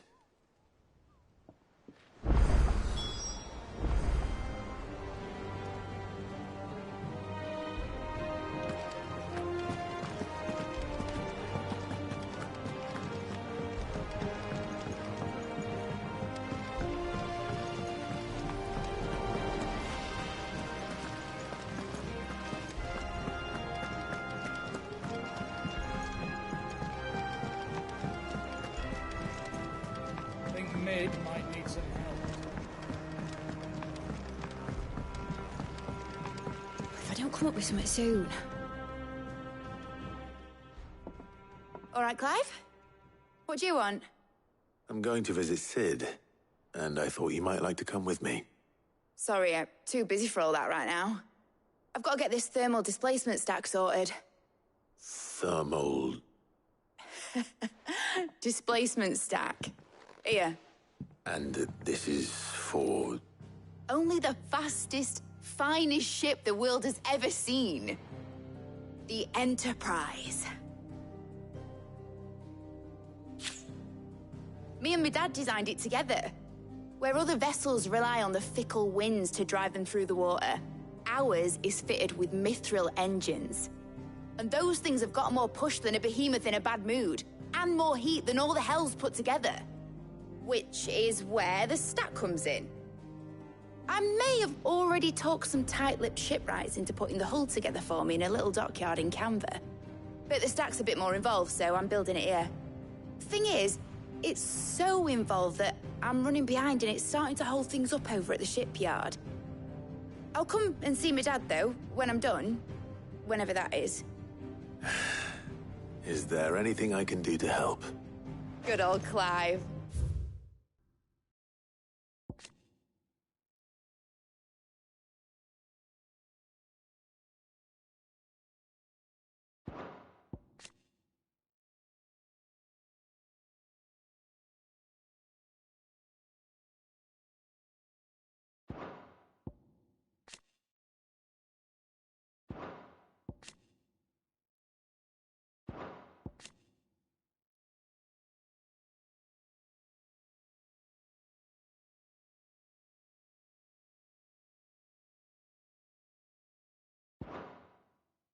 I were hoping you'd say that. First things first, I need some parts making. The sack will be made up of 3 major components. There's the plating, here, that channels hot vapors away from the engine. The helm over the top, that disperses all that heat into the air. And the shielding around the sides. That stops the rest of the ship from going up in flames. A full suit of armor, then. Probably best to take it one piece at a time. Then you'll need to start with the plating. Everything else fits onto it. I've got the designs and the list of materials here. Show these to Blackthorn. He'll know what to do. I can't make head nor tail of them. Luckily, you don't need to.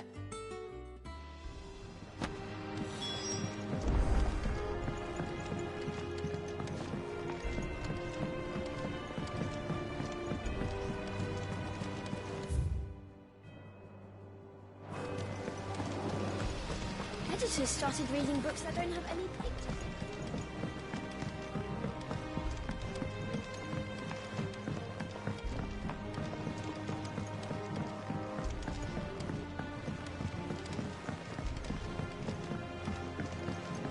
I went up to give some breeze to the truck.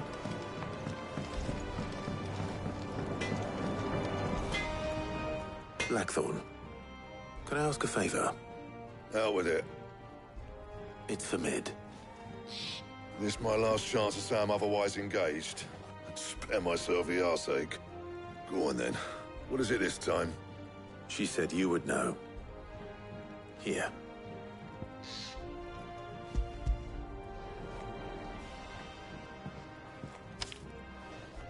Krieger's Teats.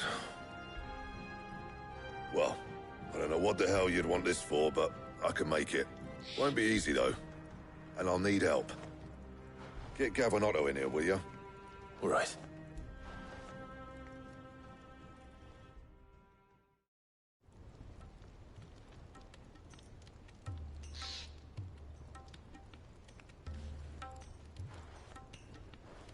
So Mid's roped us all in here again, has she? Typical. Still, if that's what it takes to get to visit Sid's grave, I'll do what I can. And, what is it we need to do, exactly? Take a look at this. It's this plating. The usual saw grade steel won't work. We need something that can get very hot, very fast, and still keep its shape. That means an alloy. Something that won't break or buckle at the temperatures she's talking about. Which is where you lot come in. I need materials, and I've got my work cut out already. You'll have to fetch them. Now, there's a special kind of sand I'm after that you can only find out in the Velcroy. Stardust, they call it. As for the rest of the stuff, my usual supply should have it in stock.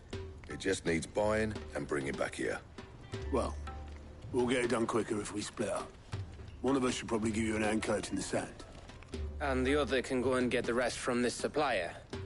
Right then. Well, make your minds up who's going where. We can get this over with.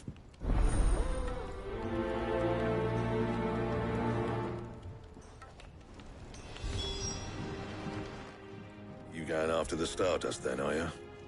Which one of these 2 lucky souls is going with you?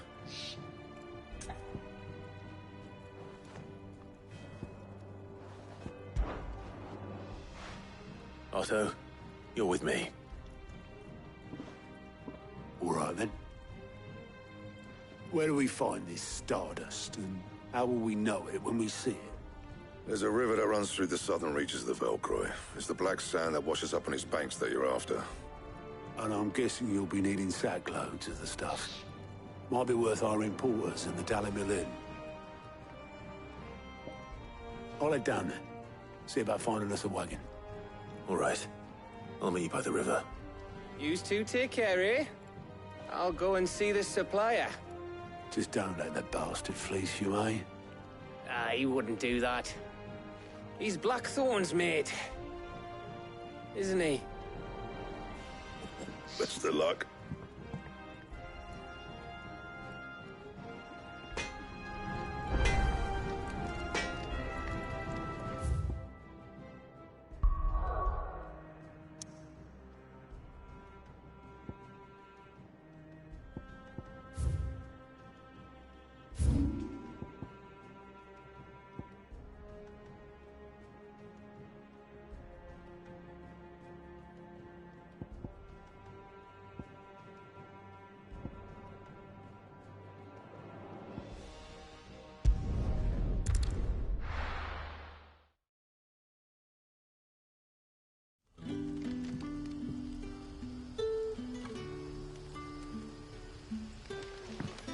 Good day to you.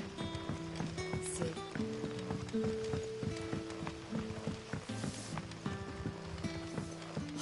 The crystals we get from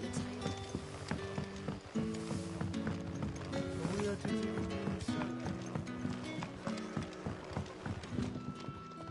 Ah, Clive. Your timing is exquisite, as always. I have a concern which you may be able to assist. Go on. There are whisperings afoot of shadow rustlings in the undergrowth. It may be no more than... Given what... you might...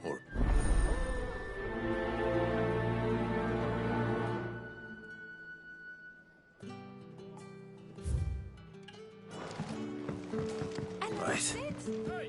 Let's see what the people of the village have to say. I'd better find out if this is just nerves, or something we need to take more seriously.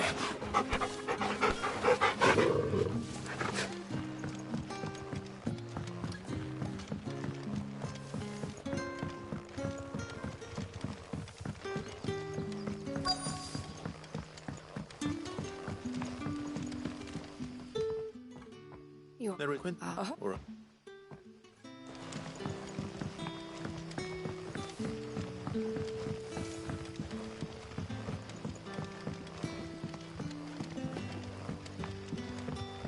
You're quite talented with that rod of yours.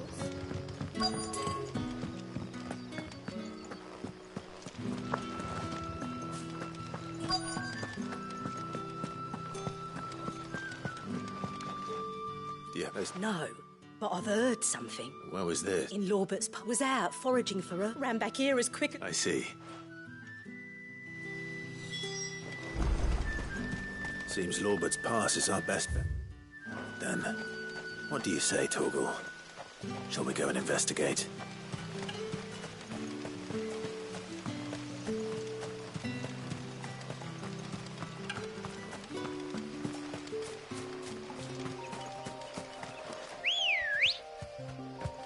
Good girl.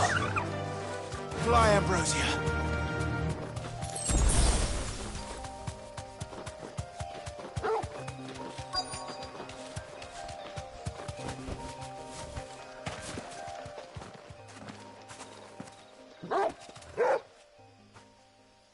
You there.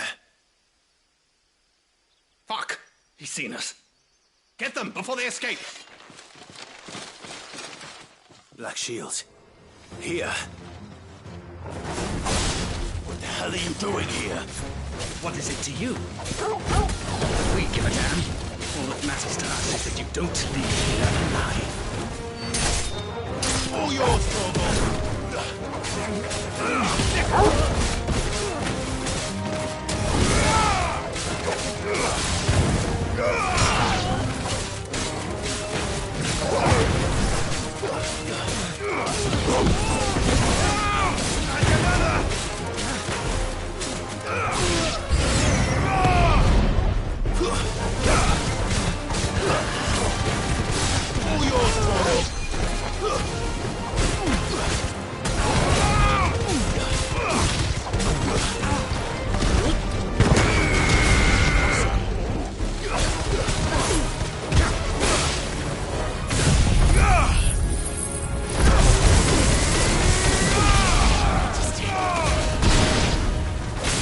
lose!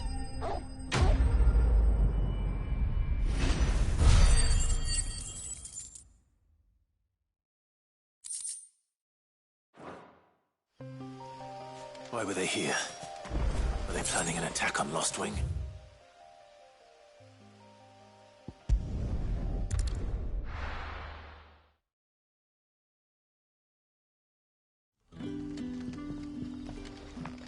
Good day to you.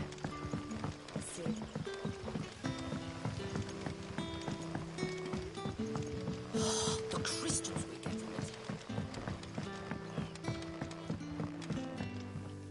Clive, how goes the hunt for our sinister figures? I found some black shields hiding near Lorbert's Pass. They're gone now. Black Shields. The Empress's former bloodhounds. Though they serve another master now. One who means to root out and destroy both me and those I care for. And it would appear the pack has finally caught the scent of its prey. Damn it all. And by— I'm sorry. Who did the Black Shield— Because I want him dead. Who? The former Lord Chief— I don't understand. Why him? I was a member, and I set about I tracked down every soul who served him, but the man himself proved an altogether more difficult target. With money and power come protection, and so I saw that I would need an army of my own. I came here to Lostwing and began recruiting like-minded individuals. And everyone here knows this is why you do what you do. Of course. They too have lost loved ones to the bearer hunts. Seen faultless friends sent to the gallows to our wounds. We know where he hides, how numerous. What we did not know until now. Quentin. Our time is short. He may... My friends and comrades, it begins. Make ready for war.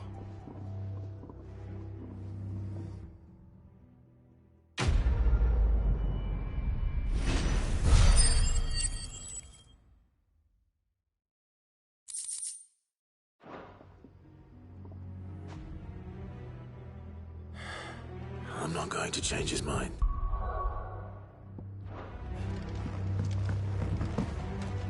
Any friend of the innkeeper is a friend of mine.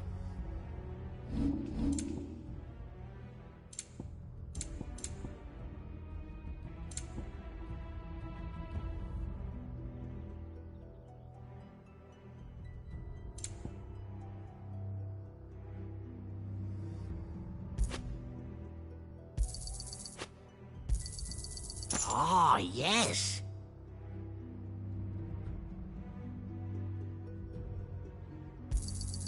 I trust it's all here.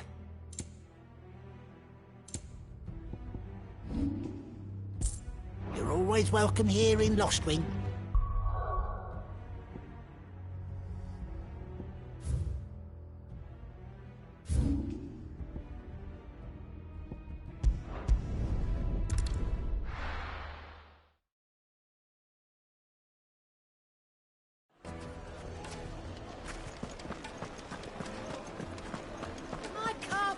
Take a sniff, good sir.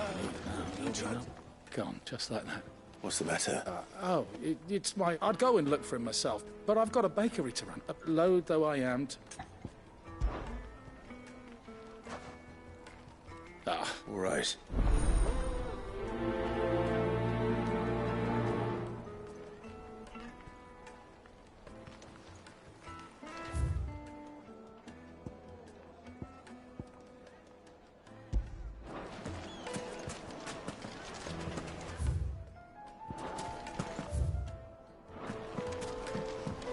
Oh, where did all the men come? Made from the stoutest stoneware.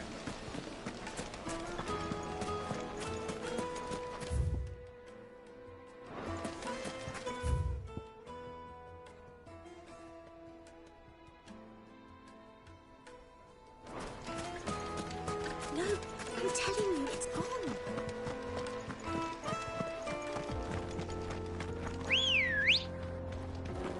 Come on. Yeah!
lady at Hunger's and say goodbye. Come, let us feast on your flesh. Your feasting days are over.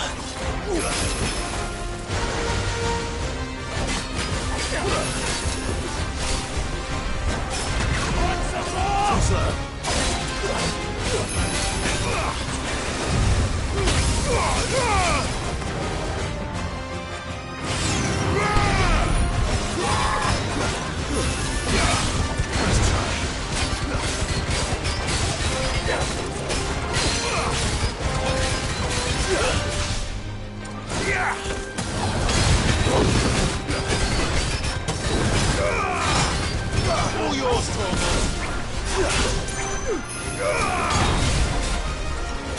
I breathe your blood! I'll snap you like a twig!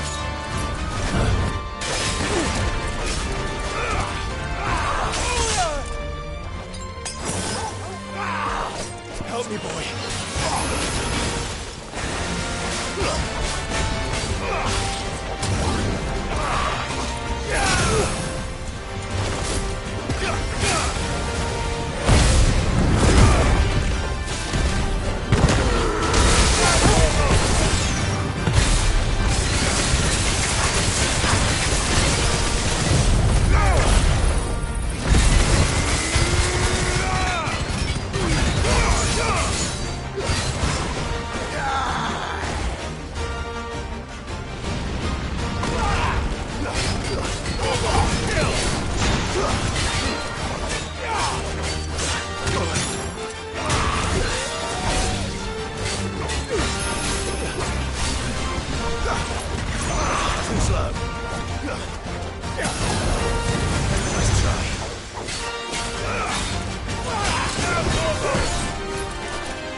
Those who kill for sport deserve no better.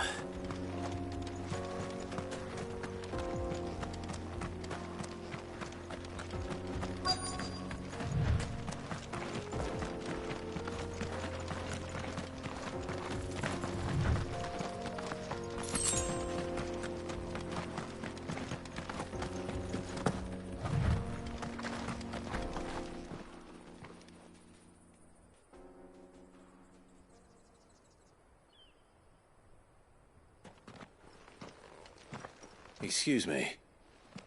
What do you want? The baker sent me to find you. I am a sorry, selfish sod. I'm certainly not a baker. Time was... I take it you missed them. I hated her. I had to trade. She was the only... But now she's gone. What am I supposed...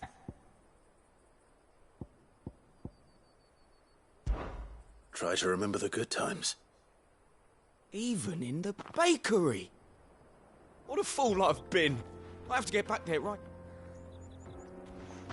Wait.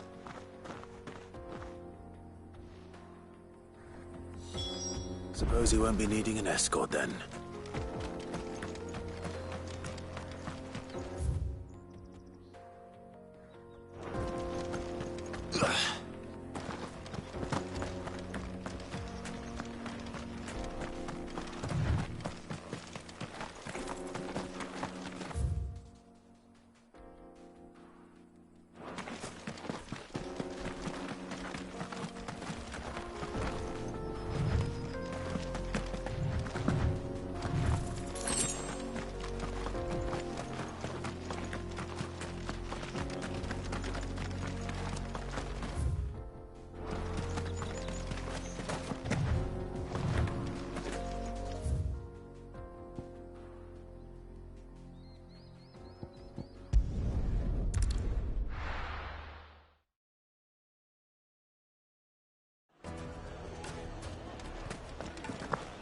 I take it Drake's Fang was yours. Spite. Ah, there you are. The white mark. Yeah, that's true. And look, Master... Well, I don't know.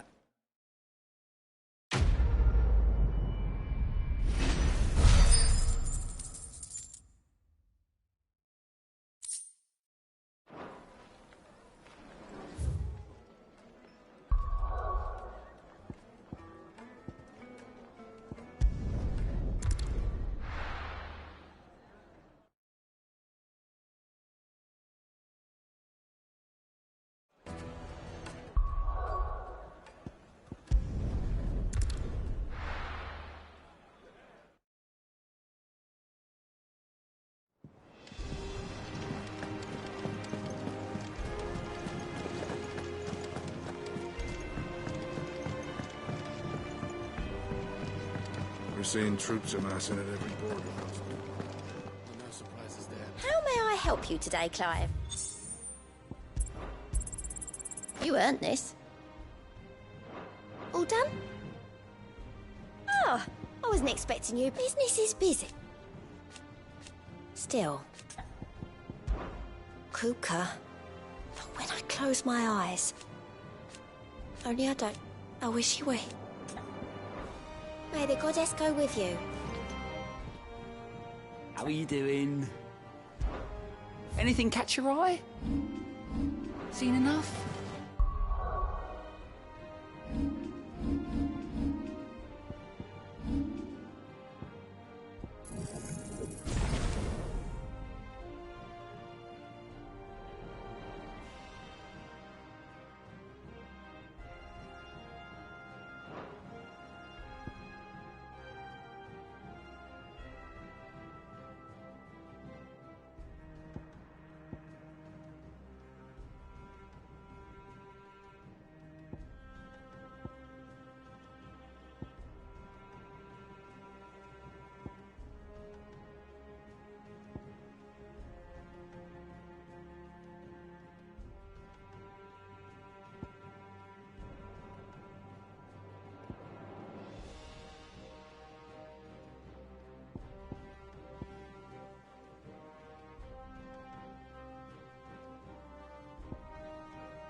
Looks like I found the river. Now where's Otto?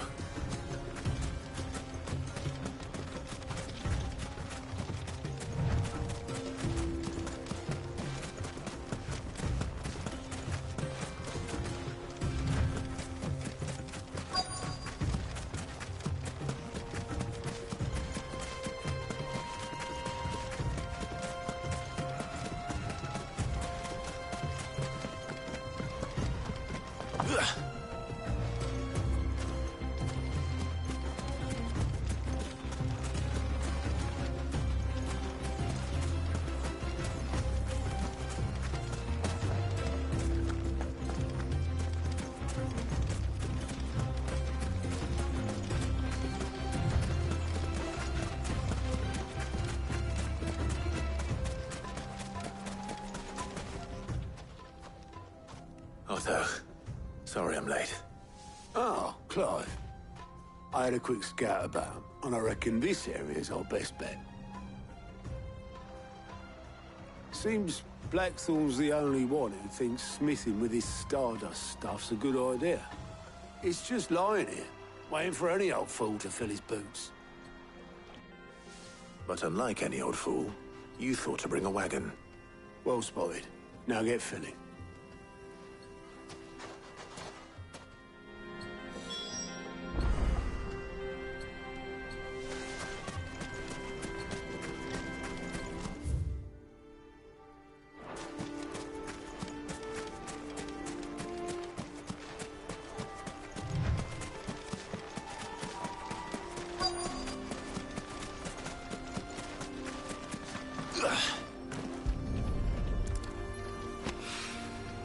So this is Stardust.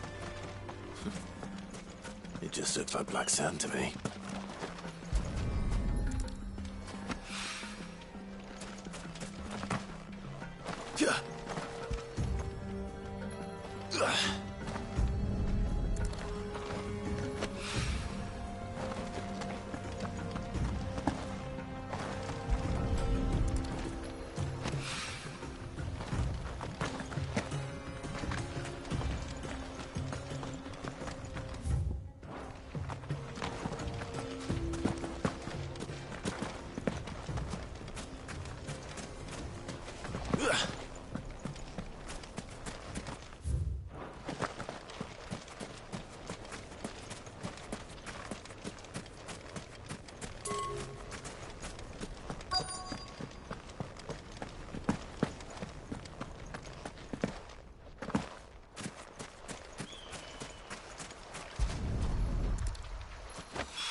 That should be enough for now.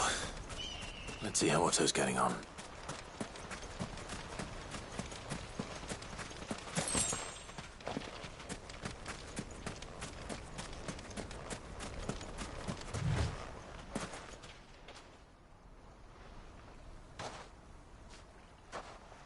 How much did you get? Enough. I hope.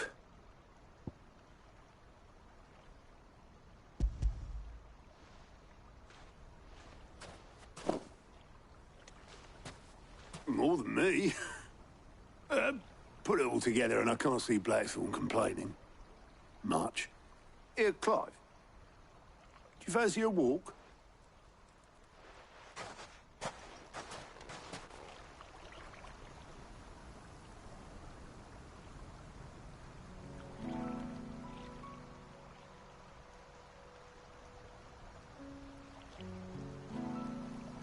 Sid would be proud.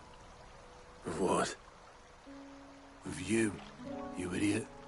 The way you've carried on what he started.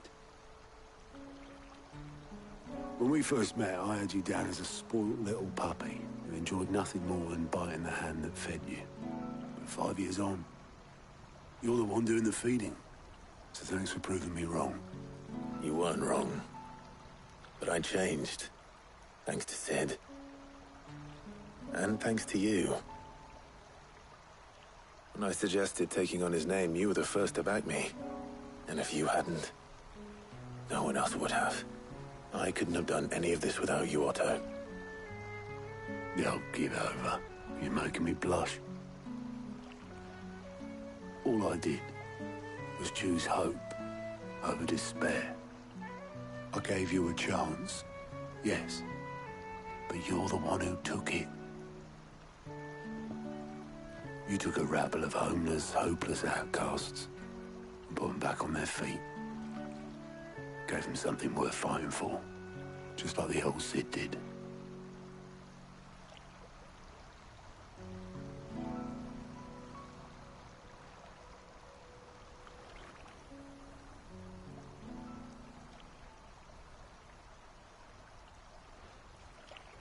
About time I was heading back, I reckon.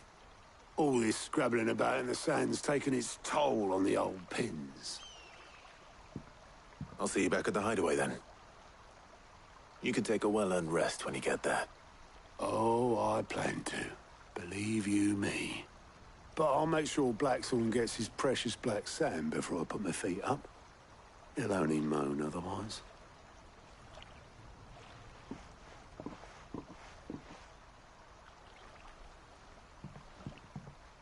Right. Ready to go home, boy?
Mistakes.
No need to ride from here.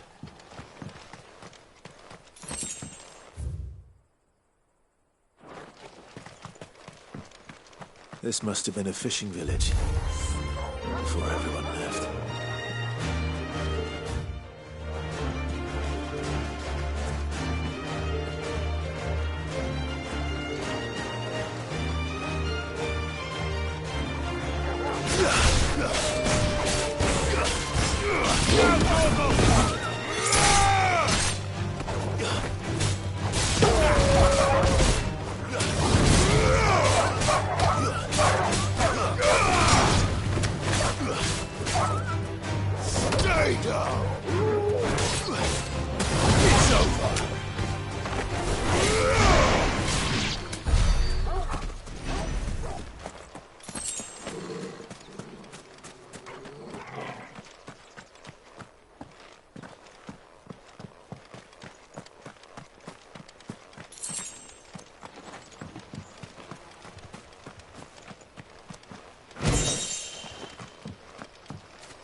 Come on. Faster!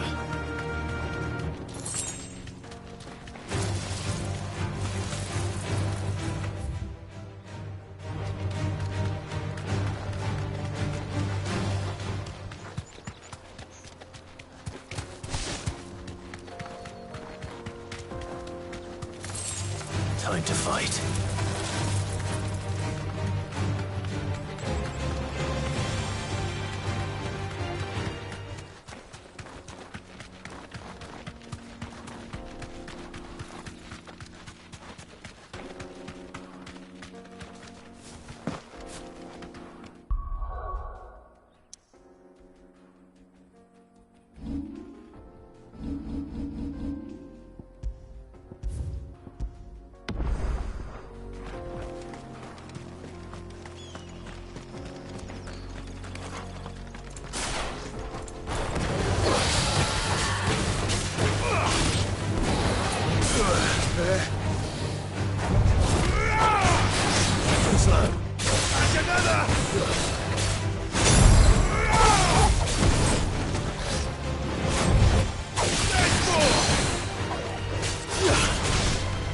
Yeah!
Ready, go? Fly, Ambrosia.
Let's hope this is all Blackthorn needs.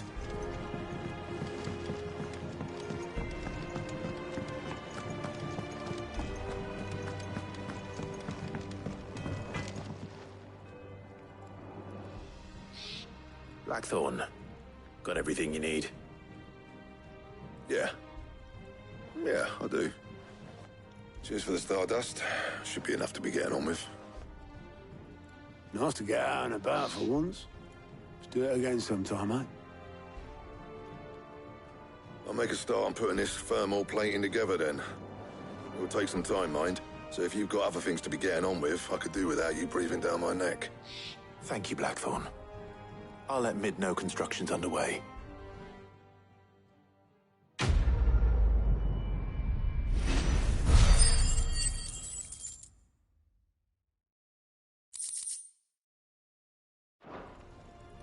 Suppose we'd better be getting back to work too. Give us a shout if you need anything.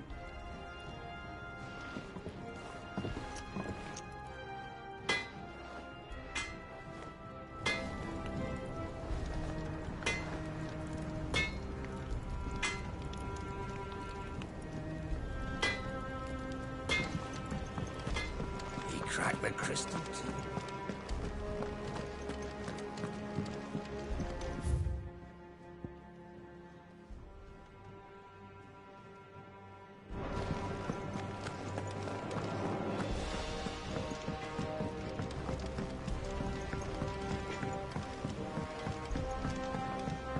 I went up to give some greens to the chocobo.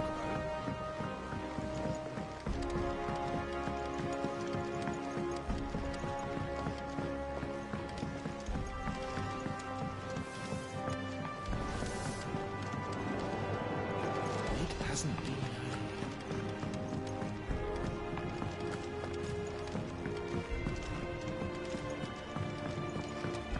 Editors started. I knew it was a good idea to have editors study alongside the children.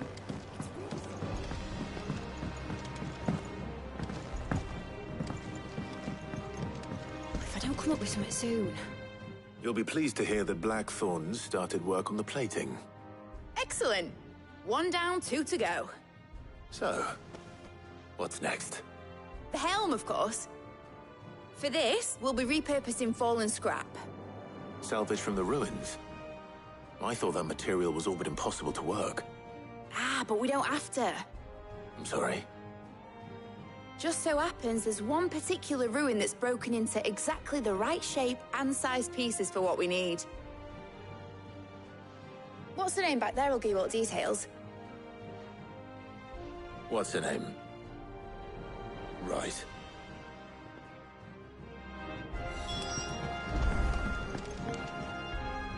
Oh, Sid, is this about the helm? Yes. Mid said I should speak with you. I'll show you the plans then. Here you see the Mithril engine, in which Mithril is burned to generate heat. That heat is then hot. Excess heat is dealt with. Now, were we to rely... In other words, this is where the helm comes in. Our experiments have shown that fallen ceramics are remarkably thermophilic. They can withstand and absorb levels of heat far above. And, not only that, They're also waterproof and immune to rust, making them the perfect material for our protective hood. Why? If sea or rainwater were to enter the reactor proper, it would vaporize instantly. The forces produced would tear the ship. You can stop there. I understand. Mid said where would I find it? Ah, yes. It's in Lorbert's Pass, near Lostwing. The thing is, well, I probably should have arranged to have the pieces we need brought here sooner. You see, a certain unwanted visitor has taken up residence there. It's no longer a matter of just walking in and taking them. It's, going to be considerably more dangerous than that. I see. Then I suppose I'd better deal with this unwanted visitor for you. Would that help? Oh, very much. Thank you, Sid. I'll gather my team and head there right away. We'll meet you outside the ruins.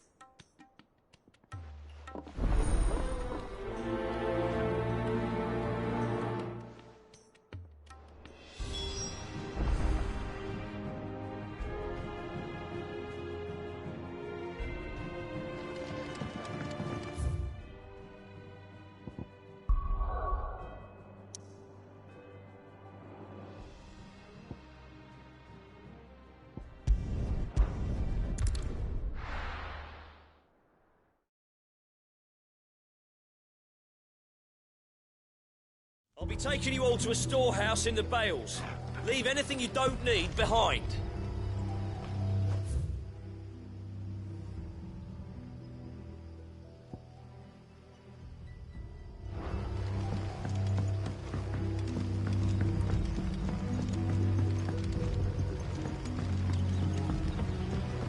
You know what you have to do.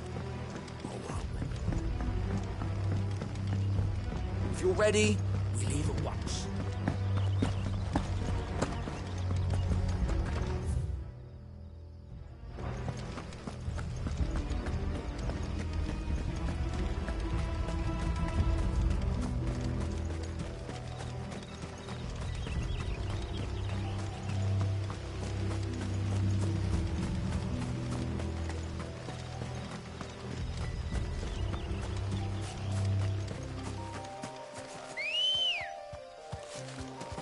Let's go.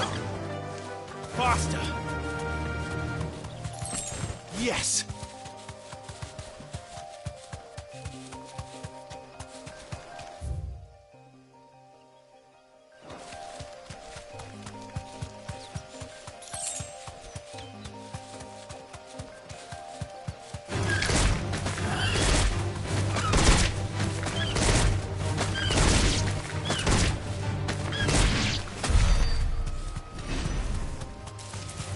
Time to fight.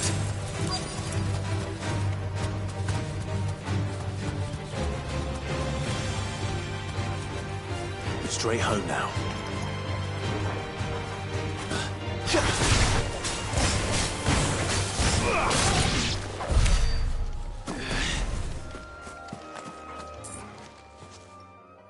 Oh, there you are, Sid. Thanks so much for coming. The, ruins are just over there, as is the creature I told you about, I'd imagine. Would you mind? Of course. I'll be right back.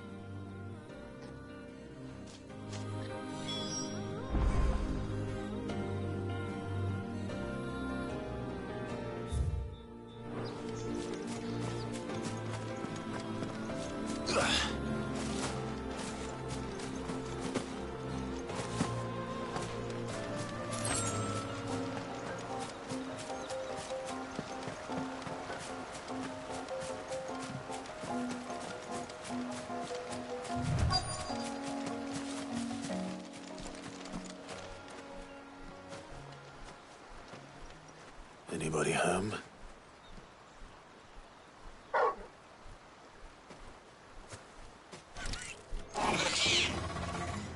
This must be our unwanted visitor. Time to go.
The things I do for you, Mid. Sid! Oh, thank goodness you're safe. You shouldn't have any trouble now. Indeed. Well, don't let us keep you. We'll, see that everything is transported safely back to the hideaway. All right. I'll let Mid know you're on your way.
You're seeing troops amassing at every door.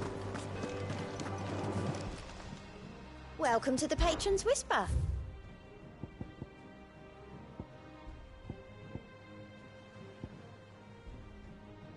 All done?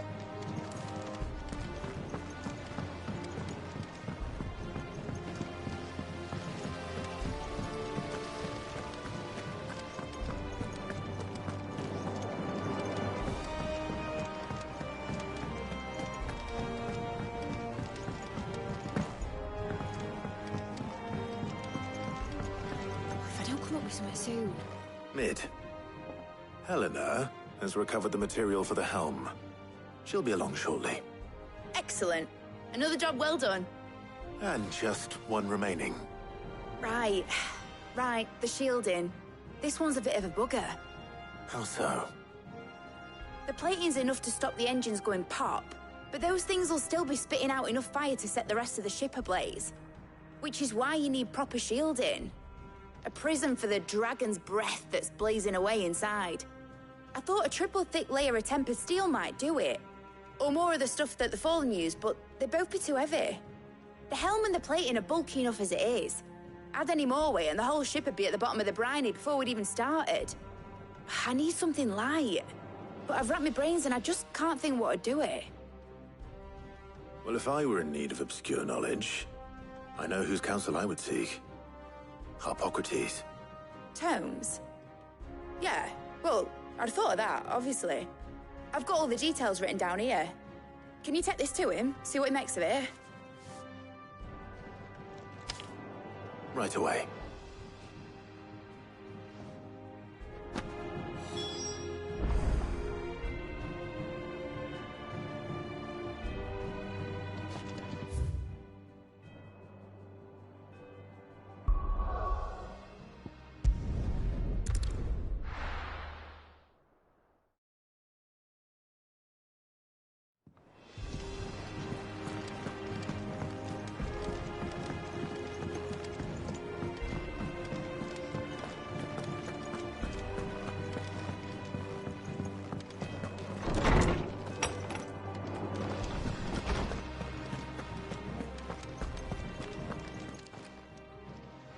Harpocrates, do you have the moment?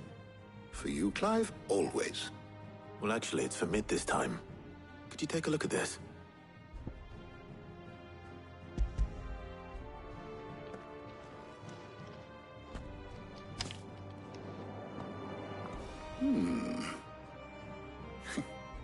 Shielding for a mithril engine. Whatever will that girl think of next?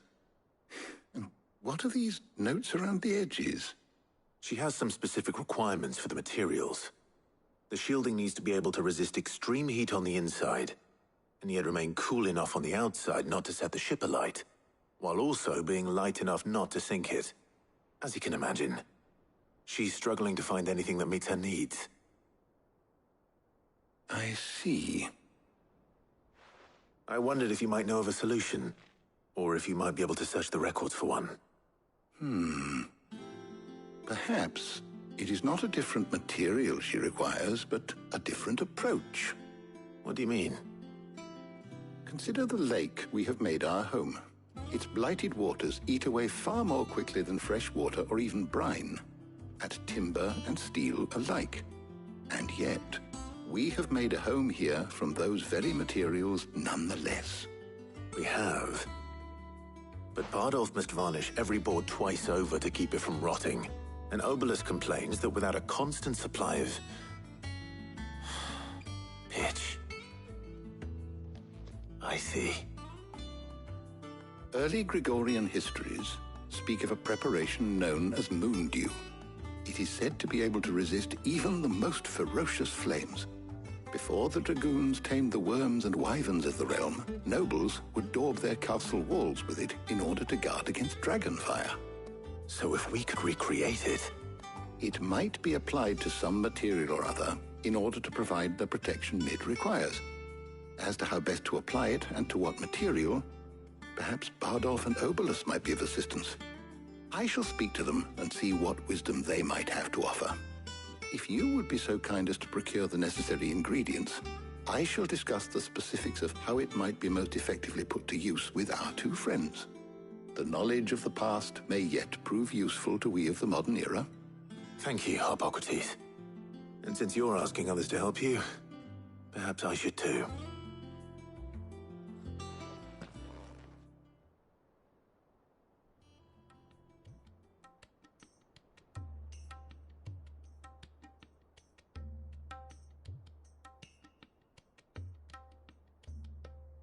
So you need a hand, do you? We do. I'll be heading to market for the ingredients we need. I could do with some help. And some company, too. The other can assist me in researching how best to prepare the shielding itself. Can we count on your aid? Always. Well, if Jill's game. Thank you. I am sure either of these fine young minds would prove indispensable in my research. I leave the decision as to who will go with whom in your capable hands, Clive.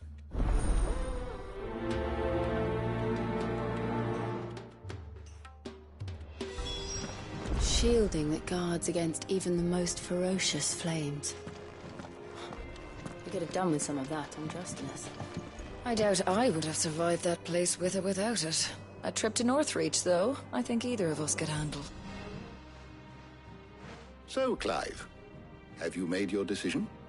Who will accompany you on your little excursion?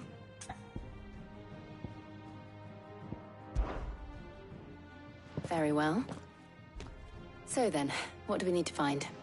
I have taken the liberty of preparing a list. Here. White chocobo eggs. Pepio nuts. Are you sure this list is right? Everything on here seems very edible. I would have thought the ingredients would be a little more exotic. Though these items may seem mundane, they have potent effects that are rarely exploited, effects for which they were once highly prized. So much so, in fact, that they were harvested almost to extinction, hence moondews having fallen from favor. Now, of course, they can be obtained with ease. You should be able to find everything you need at the market in Northreach. Is that so? I've been meaning to visit Northreach anyway. I'll set out now. Join me there when you're ready. I will. Until then, You two enjoy yourselves. You too, Talia.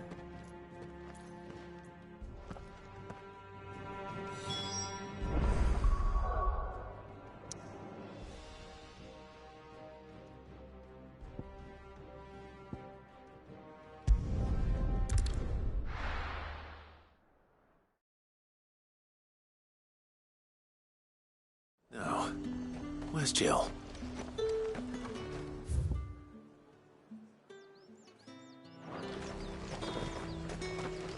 Welcome, welcome.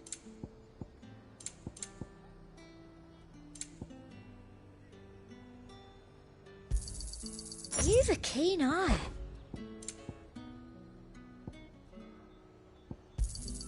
I do like a customer who knows what he wants.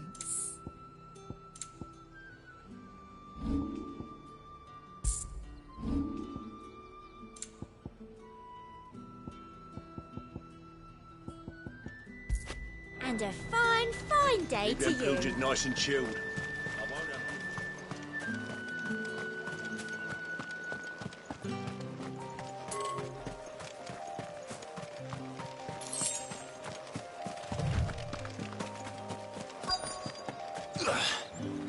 Are those Pepio nuts? Can never tell. How goes the hunt for ingredients? I've only just started. I'm sure everything we need is somewhere amongst all these stalls, though. Why don't we split up and see? We'll take a couple of ingredients each. All right. What am I looking for? How about you look for the Pepio nuts and some garlic? I'll find the other things we need. We can meet by the gate when we're finished.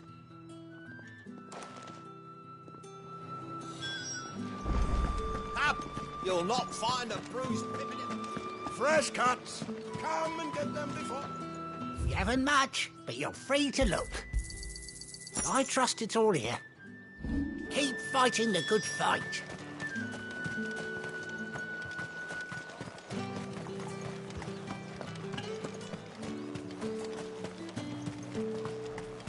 There's talk.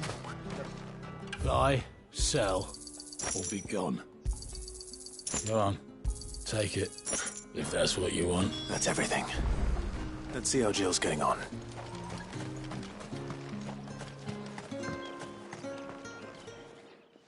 Did you find everything? I did. Here.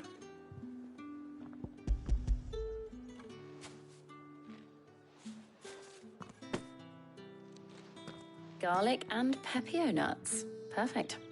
Now all that remains is for Harpocrates to somehow turn all this into what Mid needs to keep her engine cool.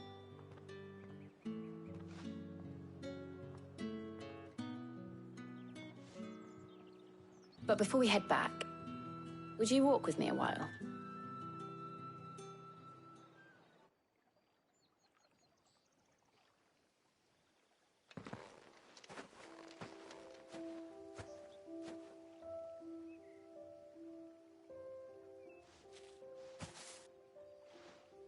Thank you for asking me to help you today. It makes a nice change. It does. It's good to get away from all the battle and bloodshed for once. Just being here reminds me of when we were children. Do you remember? Walking down Market Street in Rosalith, taking in the sights and smells. How could I forget? What with Torgal's antics. Remember how his nose would prick up at the scent of sausages? He'd go racing away and we'd have to go running after him. We wouldn't catch you now, would we, boy? Is there anything you wanted to buy for yourself while we're here? There was, yes. Well, sort of. Molly in the kitchens told me about a place that sells particularly good pies. Thought you might like to share one with me. I would. Thank you. And I saw some bread.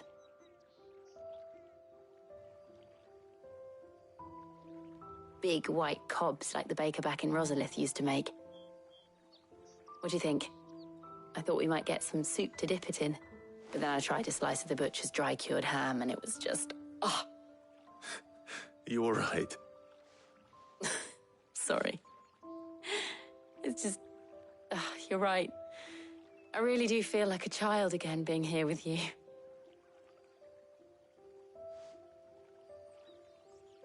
Clive.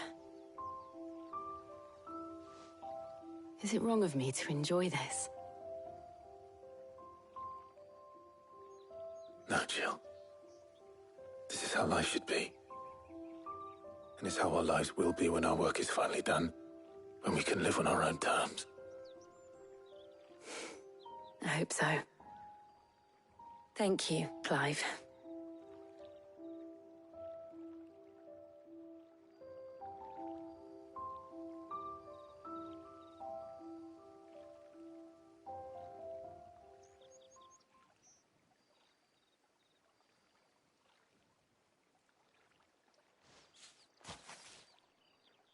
Well, I suppose we better be getting back. I need to give these ingredients to Harpocrates and Talia. I'll see you at the hideaway. Take care. I will. You too.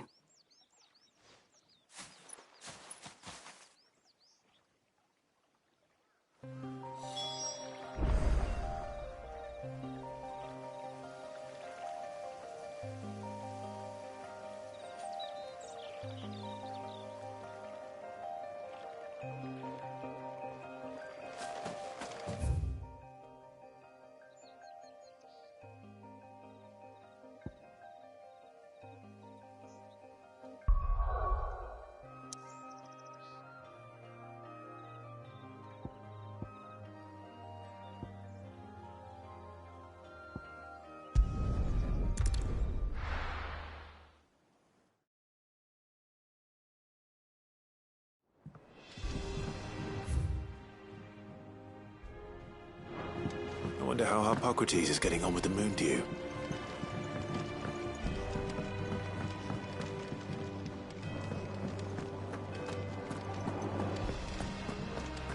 He cracked the crystal too.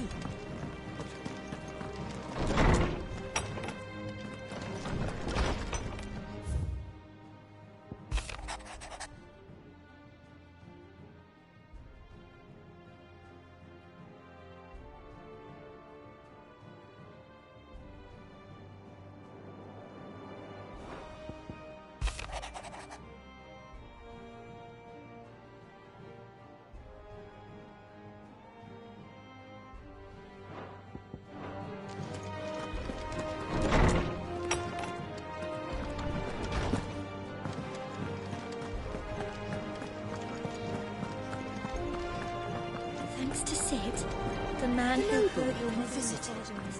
Was that really Sid's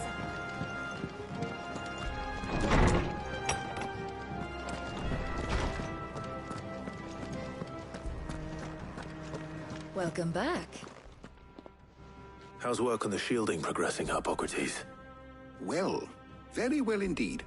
And thanks in no small part to your kind assistance. I was just explaining to Talia how we might best go about preparing the moon dew. And now that we have all the ingredients, we may begin. You can count on me. I've mixed more than a few mysterious concoctions in my time. I'm sure you have. What about the shielding itself? Work is underway, under the watchful eyes of Bardolph and Obolus. Apparently, it'll be ready soon. Thank you. All of you. Right then. Jill, would you join me in the infirmary? Many hands make light work and all that. Of course.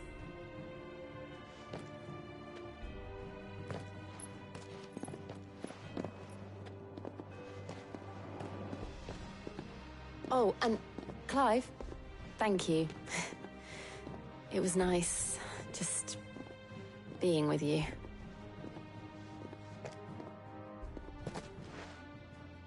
It appears our work here is almost at an end.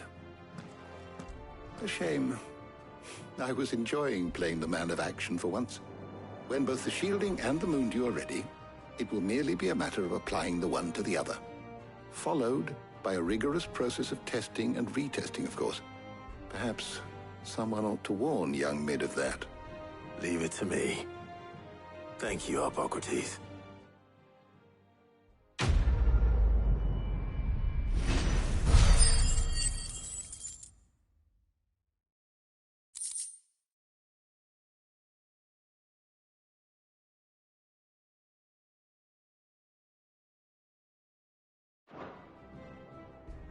Well, I'd better go and give Mid the good news then.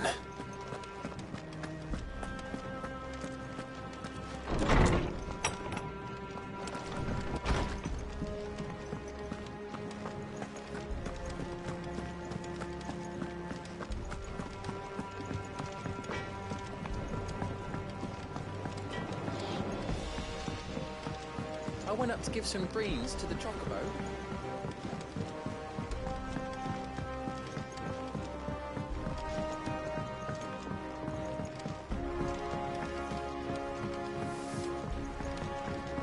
Mid hasn't been... Editors started reading books that don't have any pictures in.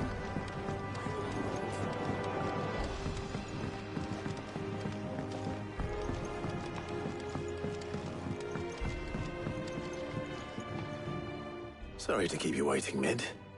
But you'll be pleased to know that work on the shielding is underway. You found something for it? In a manner of speaking, Harpocrates knew of a substance that's highly resistant to heat. A coating that should provide the protection you need. He's supervising the construction and testing of the shielding as we speak. Brilliant! I knew you wouldn't let me down. Don't thank me. I'm just the errand boy. Right then, better start working out how to bolt through the Black Cavern.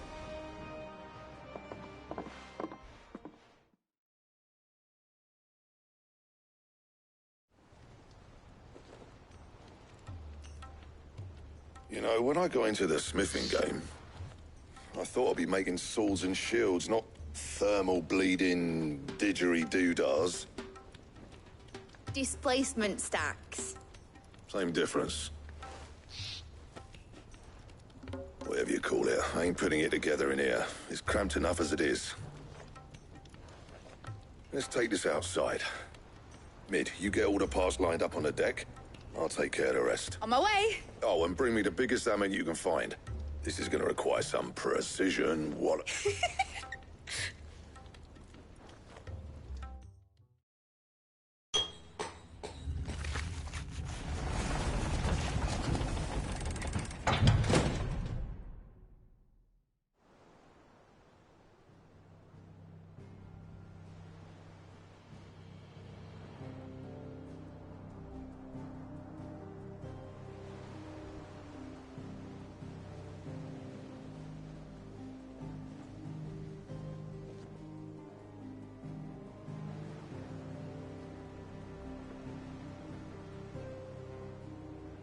It's finished! It's finally finished! Thank fuck for that. I'll be feeling my hammer arm for weeks. Thank you, Clive, Blackthorn, everyone. That's one down and just 3 more to go. I'm sorry. Oh, didn't I tell you? The Enterprise has 4 mithril engines, and we'll be needing a displacement stack for each. You don't mean... Don't worry. Now they've got a finished one to work off. My gang in Canva can build the rest. Good luck to them, I say. Right, I'm off to get a sling for this elbow. Any other work comes in, keep it to yourselves, eh?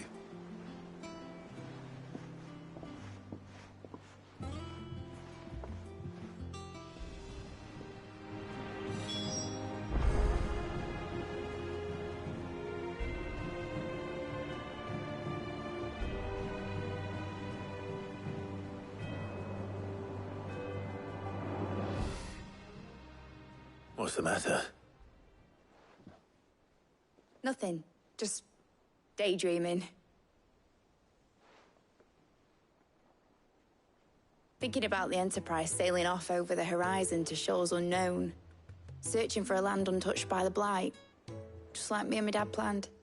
So if the worst came to the worst and every scrap of soil in the Twins turned black, we might still have a chance. That's what she was meant to be.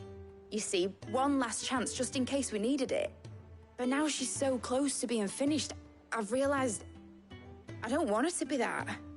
I don't want her to be just a lifeboat for us to cling to if things get desperate. I want people to sail aboard her by choice, not from the lack of it. In a world where we're not just trying to survive, but where we can actually live. I'm working on that. And I'll do everything I can to get you what you want. Don't you always? All right. My mind's made up. As soon as the Enterprise is fit to sail, I'm putting her under your command. Sod our plans, I'm trusting in yours. Are you sure about this? Something tells me it's what my dad would have wanted. He'd be proud of you. You were gonna visit his grave, weren't you? I was. And you can come too, now that your little project is finished. Right. There's just one thing I need to finish up first. Won't be a mo.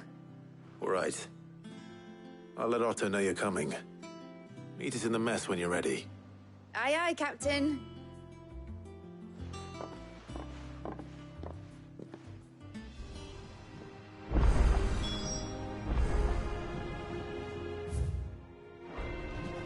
They told me she was...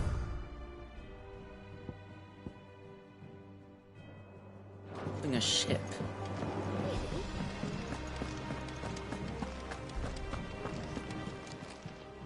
How may I help you today, Clive? Is everything we've received and everything promised? Here you are.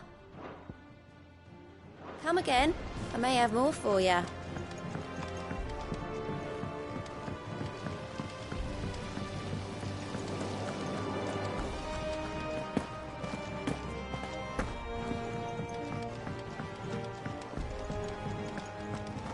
think Mid might need some help tidying up.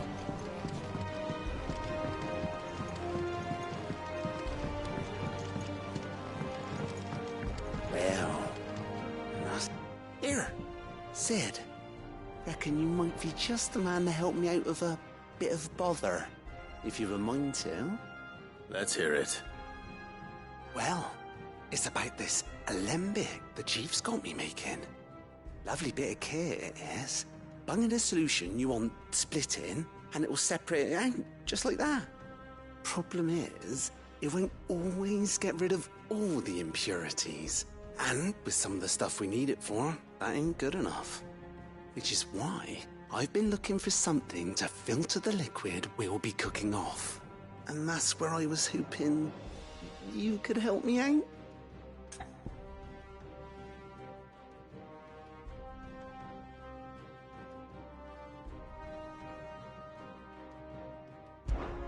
I imagine Ty could get some use out of this alembic too.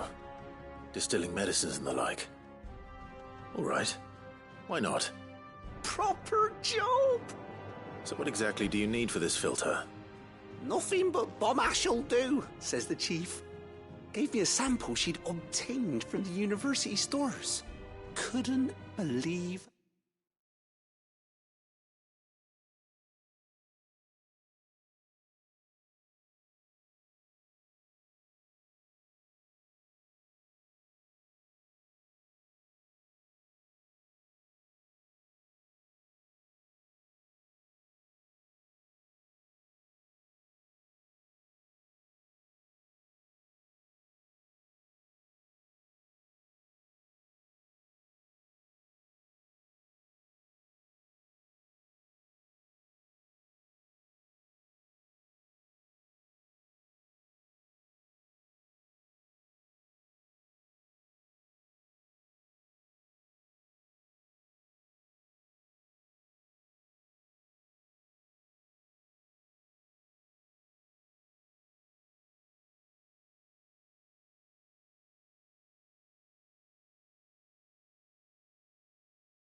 my eyes. You pour the blackest blight water through it, and it comes out clear as a mountain stream. So, I did a bit of reading about where I might be able to get hold of some. And do you know what I found out? It's only the blimmin' bones of a bomb king. They leave them behind when they die, see? I take it that's where I come in. If you wouldn't mind. I saw a billet on the hunt board for one just the other day. Would have gone myself, but, well, fighting dirty great balls of flame ain't exactly my forte. You, on the other hand... All right. I'll see what I can do. Thank you kindly. And a good hunting, eh?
Let's go.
You deserve a rest.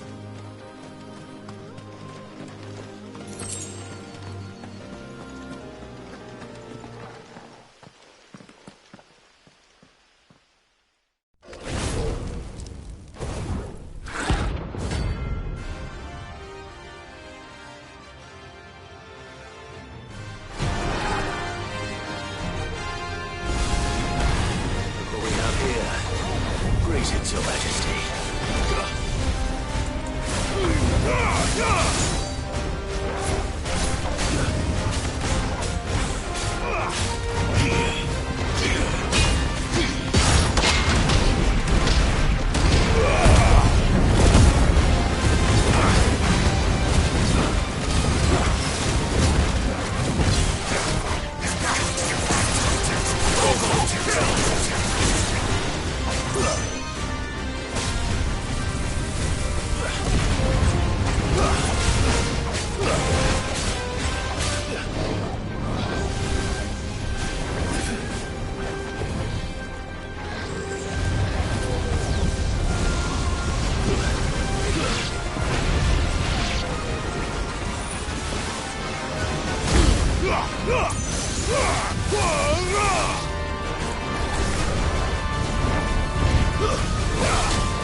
Your reign is over. Now to collect the ash.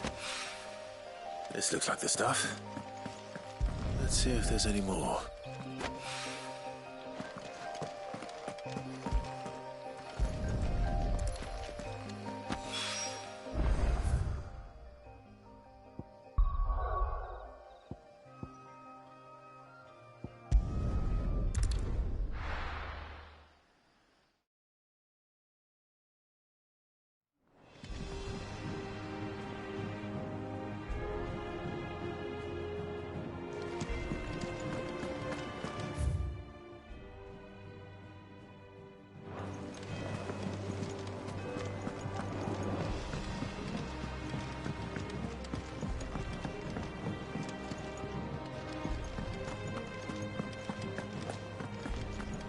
Crack the crystal too.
Joking.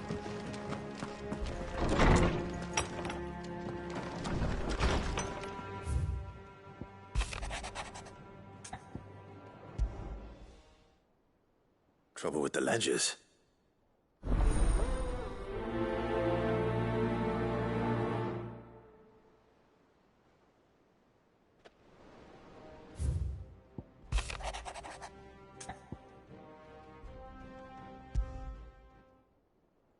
What could be wrong with Torgor?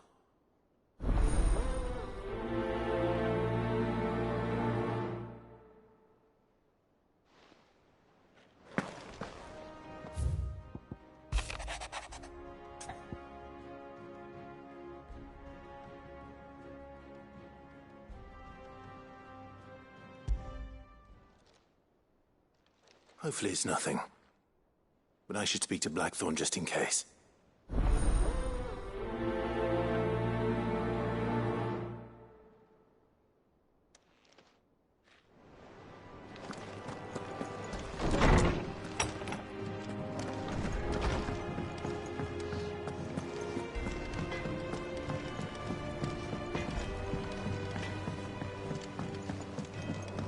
I went up to give some greens to the chocobo.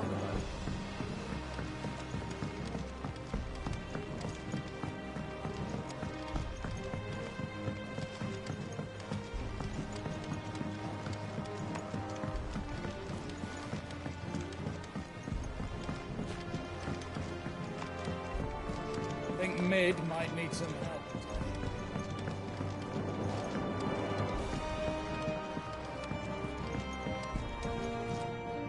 All right there, Sid? How's that hunt for the bomb ash going? I have it here.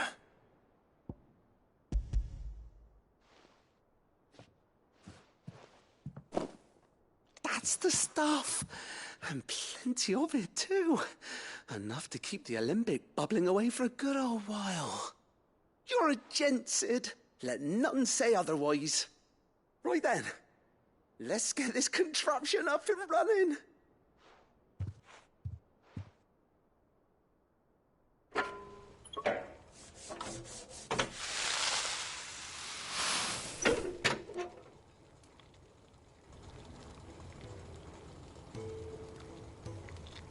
There we have it. The Telemon Alembic. And it works just like the chief said it would. Very impressive. Says the man who cut down a burning boulder. Speaking of which, I still haven't returned the favor. There's no need. The good it will do for the hideaway is reward enough. Don't be silly. Why don't you let me take a look at that bag of yours? The one you keep your potions in. Reckon I could work some magic on that. What kind of magic? Well, we happen to have isolated a substance in our test run of the Alembic that I reckon will make even the toughest leather supple as anything. Thought we might use it to breathe new life into old boots and the like. Save the hideaway a few gil. Ah, I reckon if we slap a bit on your bag, it'll loosen it up enough for you to squeeze in a bottle or two more. Well, it can't hurt to try, I suppose. That's the spirit. Leave it with me. I'll only be a mo.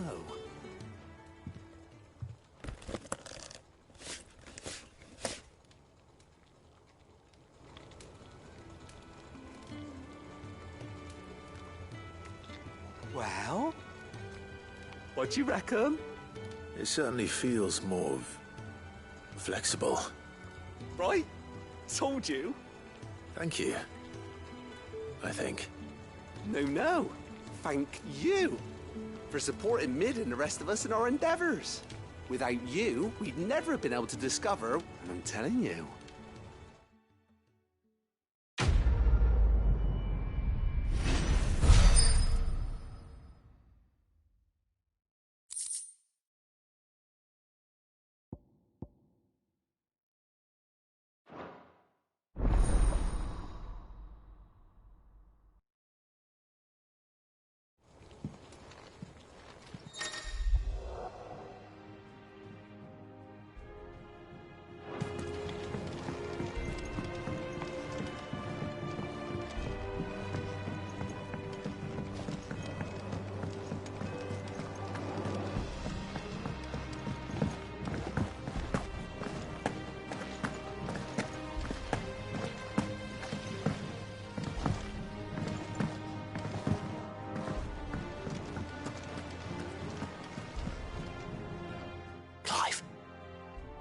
Did you get my letter?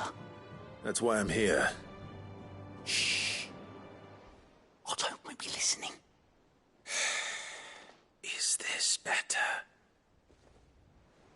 A little. Listen. I've some bad news. It turns out the hideaway may be slightly behind in its payment to certain lenders, and it may be my fault.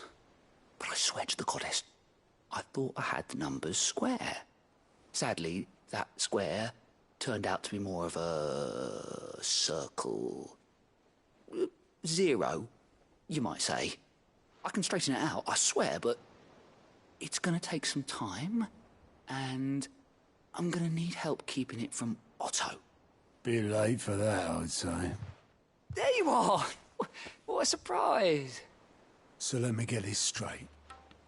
You forget to pay our lenders what they're due, and instead of coming straight to me, you get Clive to come to you. And I hope he'll dig you out of the hole you've dug for yourself. Clive, the man in charge of the place you've been cheerfully trying to bankrupt. And you thought this was a cunning plan. Why? Well, who needs paying? Oh, just Martha. And the dame. And, well, Lady Karen. But only 500 talents. We owe 3 of our most trusted friends 5 million gil. Each. 5 million each. They lent us the bulk of the money we used to rebuild the hideaway, you see, and, well, I must have made some sort of oversight. Those ledgers were my responsibility, and it was my decision to entrust them to you. This is my fault. Do we have that much to hand? I can always ask my uncle.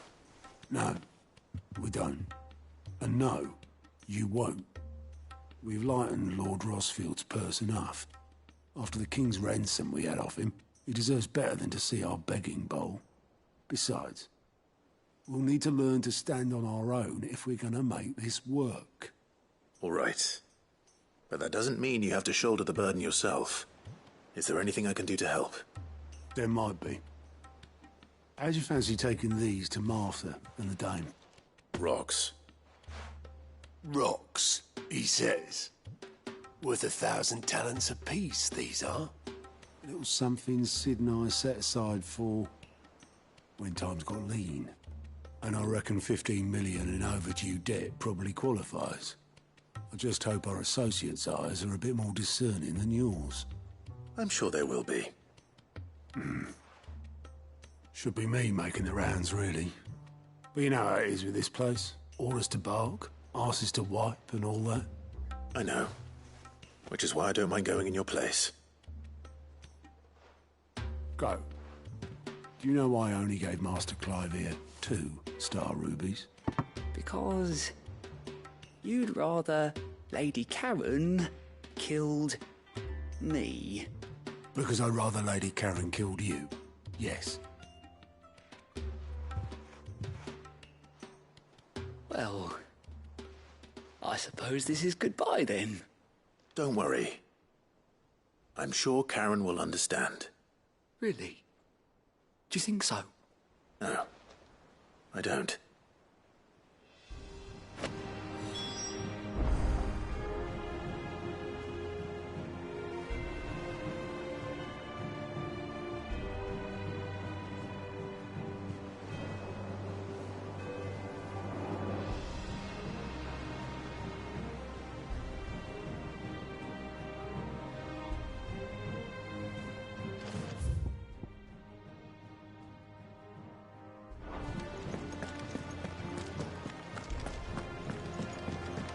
Mid told me she was building a ship.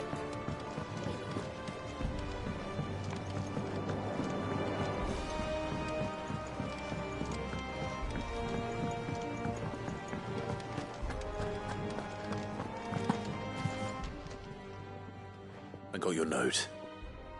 You think something's wrong with Torgal? So you can read. Congratulations. But I didn't say I were wrong with him. I said something weren't right. He's not been eating me treats. He used to love cracking the bones from Molly's boiled brown, but now he won't so much as look at them. Didn't like it. No heart. Is that it, boy? Do you need a rest? What was it you said he was? That's what the lawsman seem. Then maybe this all has something to do with... I suppose things have been differences. Perhaps Hippocrates knows. Instead of everything.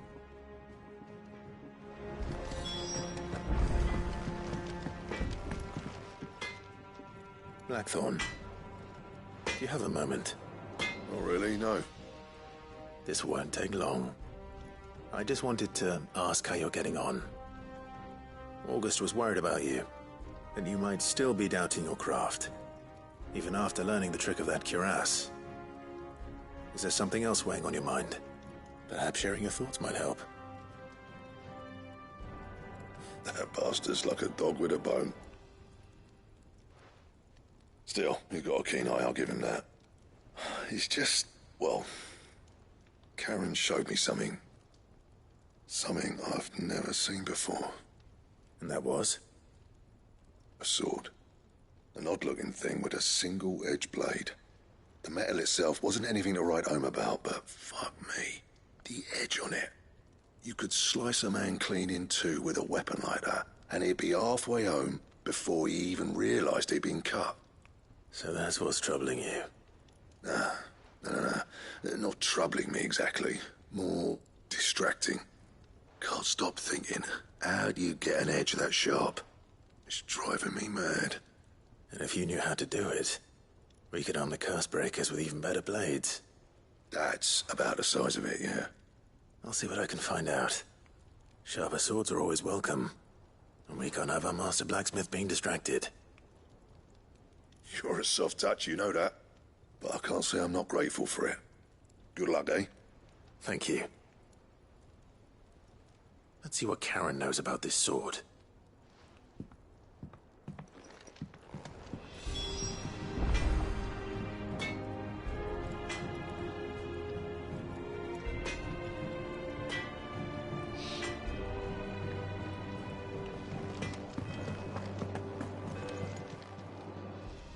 You're looking well, Karen.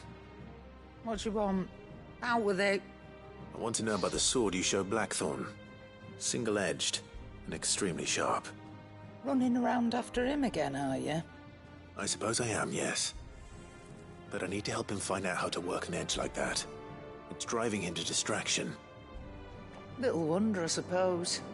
There's not many like that make it as far as the twins, and those that do go straight into private collections. Which made it nice and easy finding a buyer. Can you tell me who bought it? Where is it now? You think I tell people who my clients are? Suppose you're not likely to go nicking him off me, are you now? Fine. If you stop mooning at me like that. Lord Ignac's the man you want. Delmechian bloke. Collects weapons and the like. And he's got more money than sense, which is why he's one of my favourite clients. Reckon he'll still be at the inn in Dalamil, where I left him. Thank you, Karen. Oh, and he's a touch eccentric, if you take my meaning. I appreciate the warning.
Lawsman, I need to ask you about Torgal. Something's not right with him. He isn't ill, is he? I don't think so. But according to Lady Karen, he seems to have lost his appetite, which is certainly a new development. She says he's hardly been touching his bones of late, and she believes it may have something to do with what happened at Rosalith Castle. I rather think she might be right, though not about his appetite. All canids are instinctively inclined to crack open bones for the rich marrow that resides within, and I see no reason why a frostwolf should be any different. Accordingly, I suspect it is not a lack of appetite that afflicts Torgal, but a surfeit of it. If we assume that his newfound magics require additional nourishment to sustain, it may well be that the bones Lady Karen is accustomed to providing are no longer sufficient. Frostwolves, after all, habitually prey upon far larger animals, whose bones may yield altogether different nutrients. As to where one might find a suitable substitute, some antelopes that graze the meadows of eastern Rosaria have been known to grow to a size more than double that of their lesser cousins. I don't recall ever seeing any that large. And little wonder. The oldest and largest such creatures rarely leave the safety of the highlands for fear of predators. The last elder antelope sighting I recall hearing about took place near Cressida, and that was long before the village was abandoned. Even so, it seems like a good place to start. Good hunting, Clive.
There's talk that the glass... How the hell is anyone supposed to...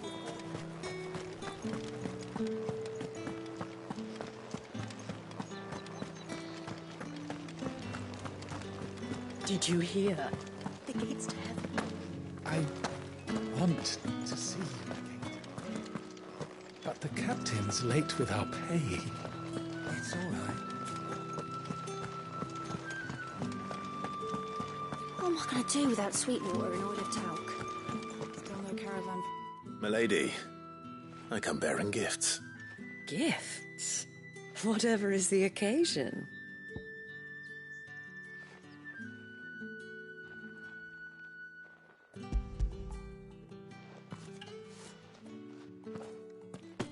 Oh my. Clive, you really have outdone yourself. Otto asked me to give it to you. To settle the Hideaway's debt with the Veil. And to compensate you for the time it took us to do so. You disappoint me, Clive. I thought you might finally be warming to me. Tell Otto he can keep his baubles. I tried to tell him as much the first time around. The man owes me nothing, nor does the Hideaway. My contribution to the restoration effort was made freely and willingly. It was the least I could do. You once told me Sid did you a kindness. I'd like to do the same. Please, accept it. For my sake. And for Otto's. For all of us. For all you've done. It is rather fetching, isn't it? Very well.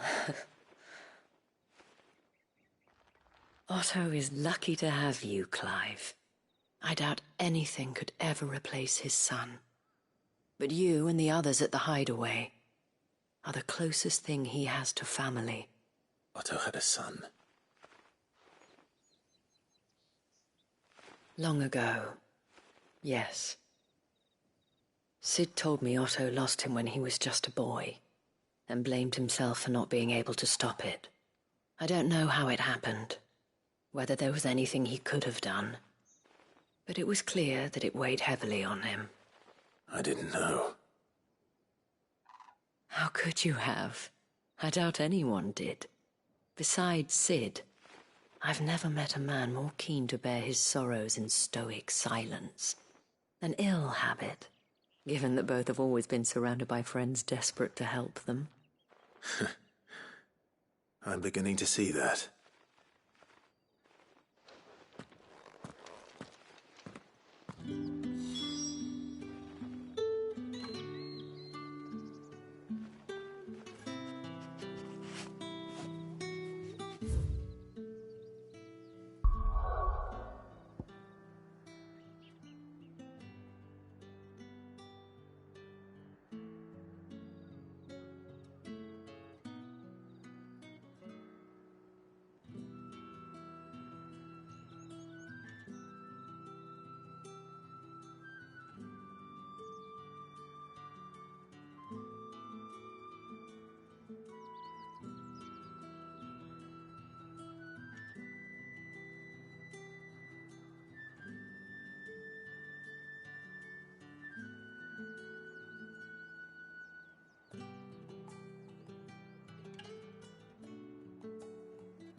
People take notice of wealthy men. Shouldn't be too hard to track down Karen's collector. The St. Drake's Fang is gone. The whole Mother Crystal gone. What are we gonna do? Welcome. If you're hoping for a bed, I'm afraid you'll have to look elsewhere. One of our wealthier patrons has purchased the use of every room, hoping to keep out the riffraff, as he puts it.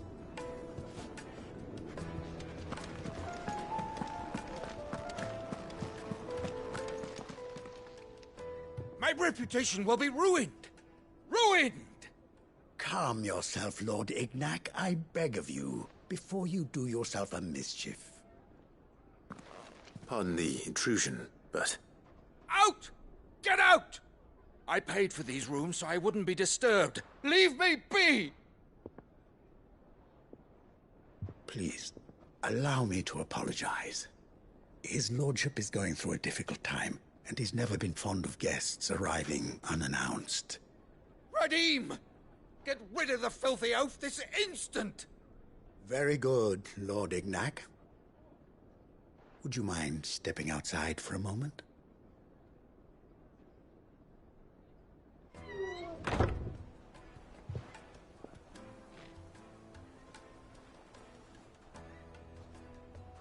I'm sorry if I've caused you any trouble. That? Oh, no. That's just how his lordship is. Though the morning's events have left him somewhat fractious. He has been dispossessed of his luggage, you see. The thieves also made away with a considerable amount of coin. Coin the innkeeper will soon be keen to collect. I don't suppose a certain blade was among the stolen items. A single-edged sword. It was purchased from a merchant friend of mine. Ah, you know Lady Karen. Yes, I'm afraid it was. Then I'll retrieve Lord Ignac's luggage. But I have one condition. You have but to state it. You are welcome to anything that is within my power to grant. I want an audience with Lord Ignac.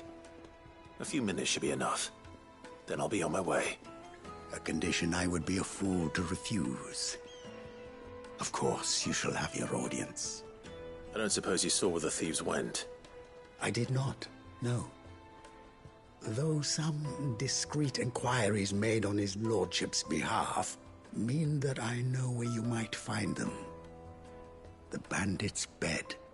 Every ill-gotten coin in Dalimil is said to pass through that disreputable corner of the Valcroy. Then that's where I'm heading.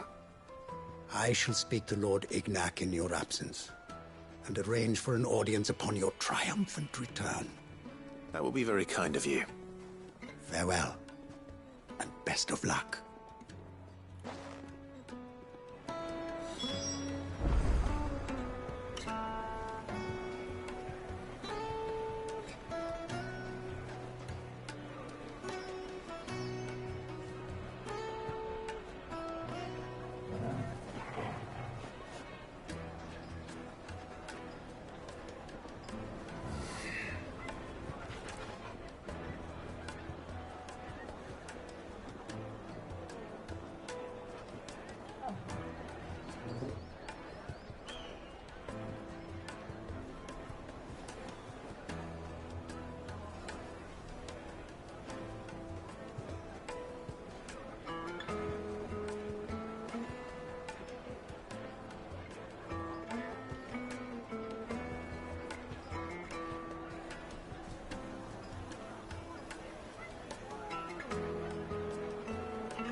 Be safe.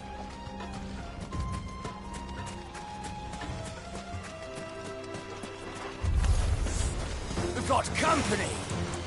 Come on, lads, let's tear the bastard's head off!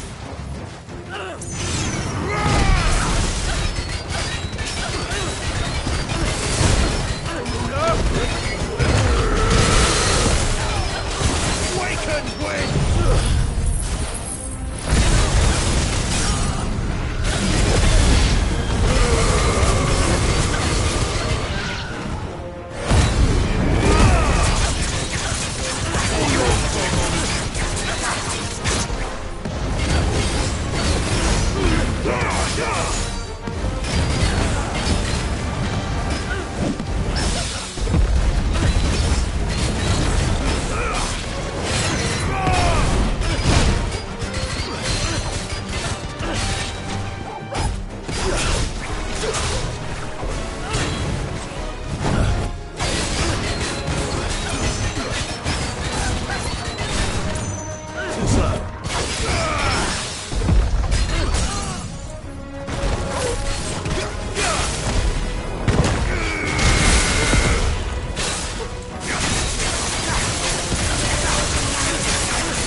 This must be Ignac's luggage.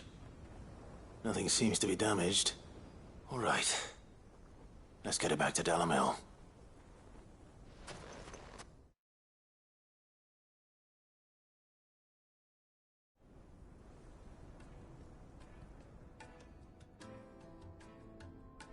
I hear I have you to thank for the return of my effects.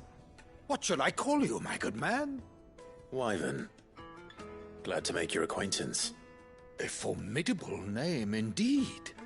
Well, Wyvern, I appear to be in your debt.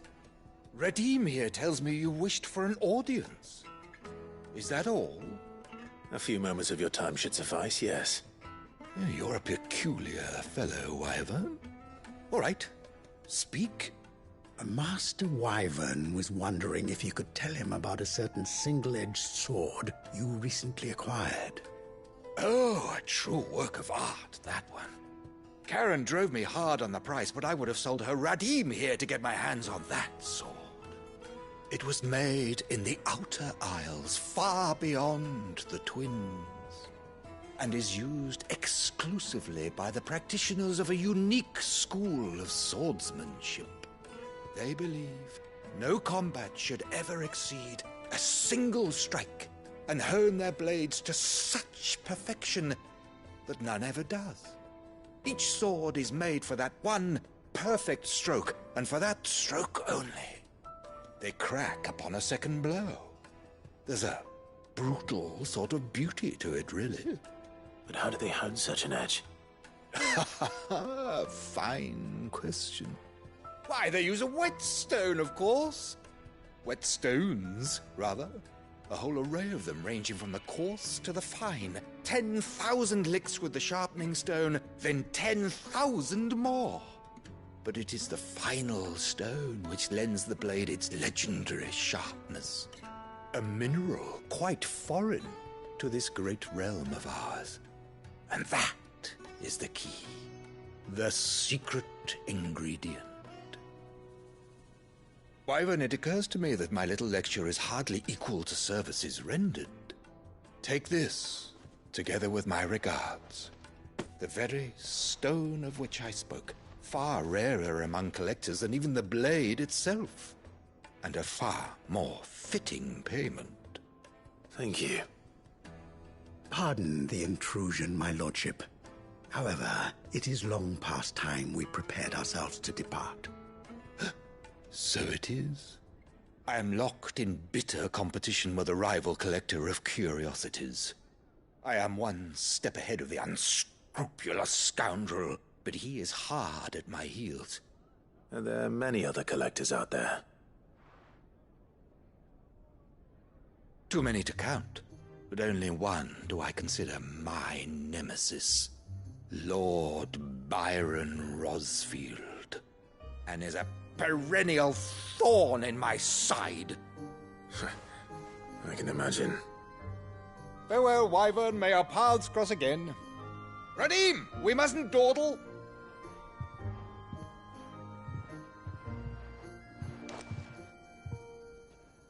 I think his lordship is rather taken with you, Master Wyvern. Thank you again for your assistance. Coming, my lordship. I'll be right there.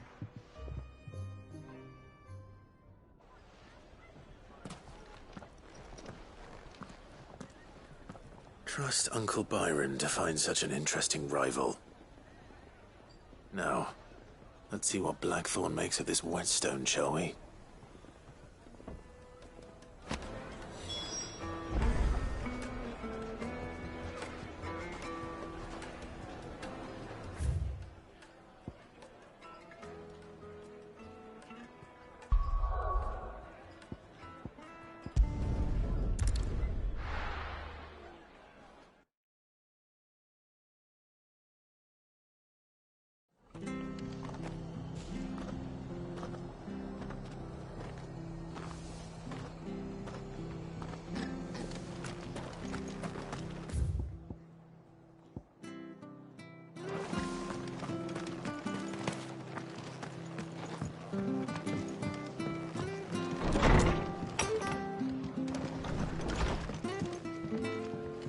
Clive! Oh, but it's...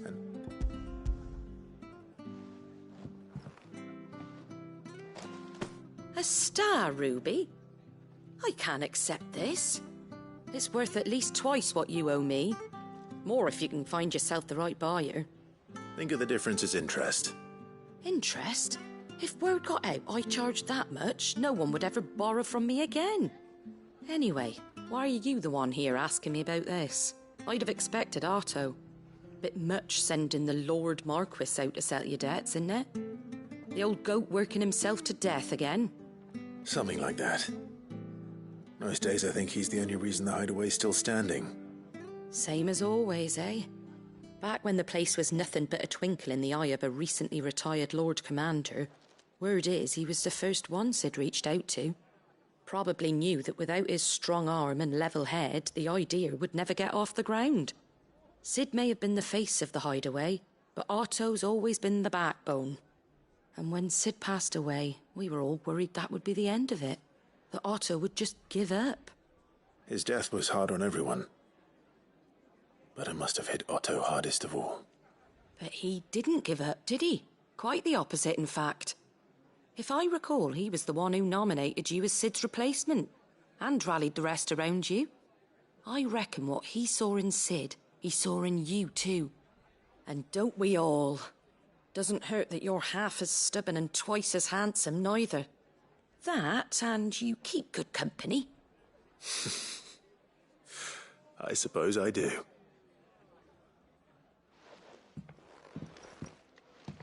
Goat will want to know the stones were delivered.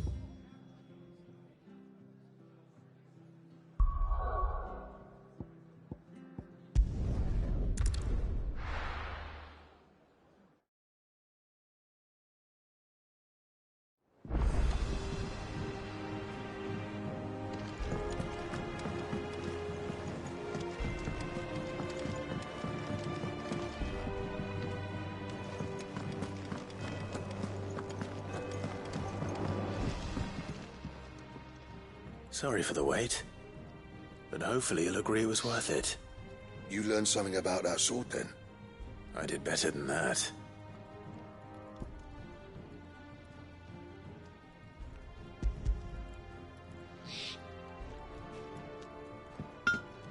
A whetstone?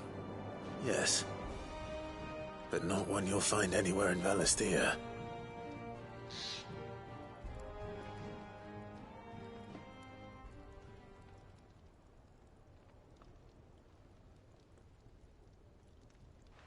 No wonder I couldn't get the same finish on the grinding wheel. One hit and all done, eh? Might not be so bad if all you ever fought were duels. Good luck on the battlefield. Your second opponent would be your last, no matter how good you were. Even so, is there some way it could be used to give the Cursebreakers an edge? I think so, yeah. With this whetstone and the right kind of steel, I could probably even make a twin of the blade that rattled me. But there'd be no replacing this little rock once I worn it down to a sliver. I reckon we get a dozen swords from it, if that. Swords that the Cursebreakers wouldn't know how to wield properly, and that would see them through a single fire piece. Nah, no point trying to copy that thing. Be about as much use as a wax anvil. But finishing our blades with a whetstone this fine, now that's something to consider.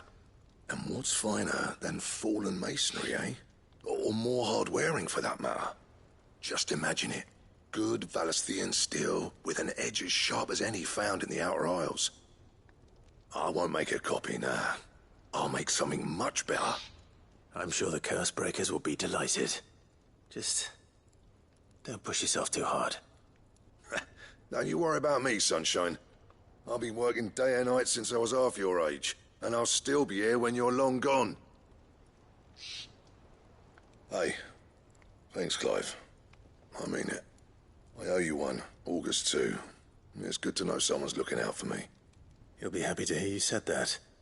And I'll see that my debt to you's paid. First new blade I make's got your name on it. You come and find me when you've got the materials. All right. I will.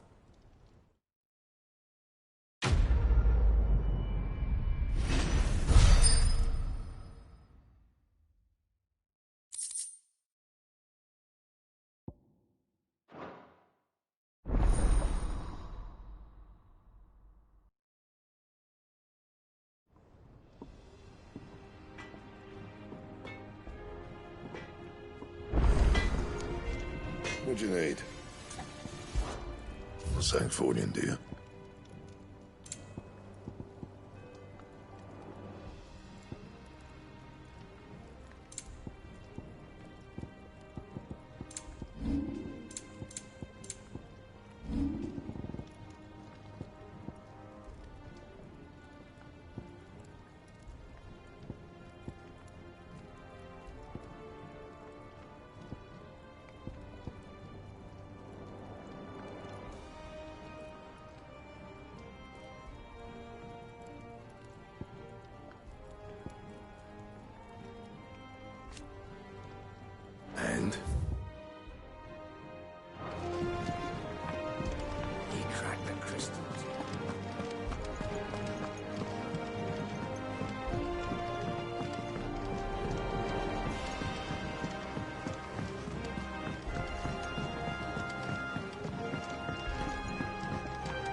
told me she was building a ship. Really?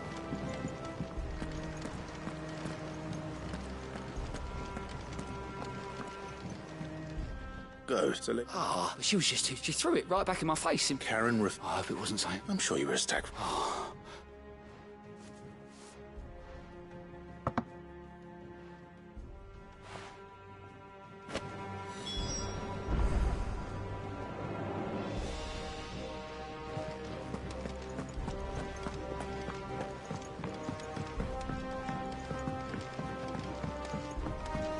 Is that the thing Tomes helped?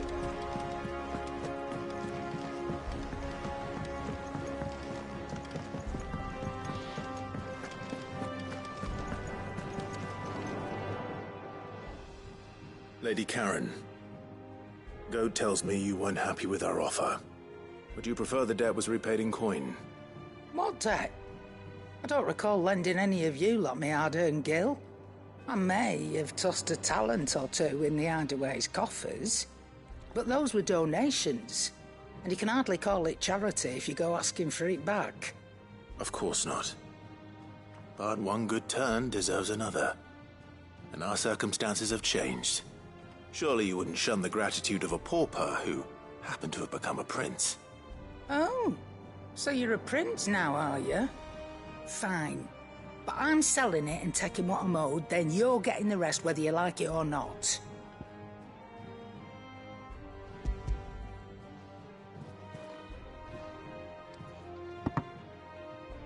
Where'd you even get this? A decent trader might nab 1,000 talents for a star ruby. A canny one, meanwhile, might claim it were nicked from the belt of Sid the Outlaw himself and ask twice as much. Might be I already have a buyer in mind. Might be you even know her. A fine continental maid whose beauty's only eclipsed by a guile in commerce. You wouldn't mind, would you? Not at all. Just be sure to tell her that it's always a pleasure doing business.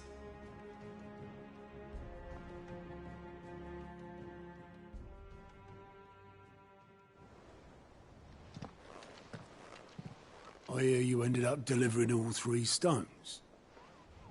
Thanks to this, I sometimes want... Speaking of which... Oh!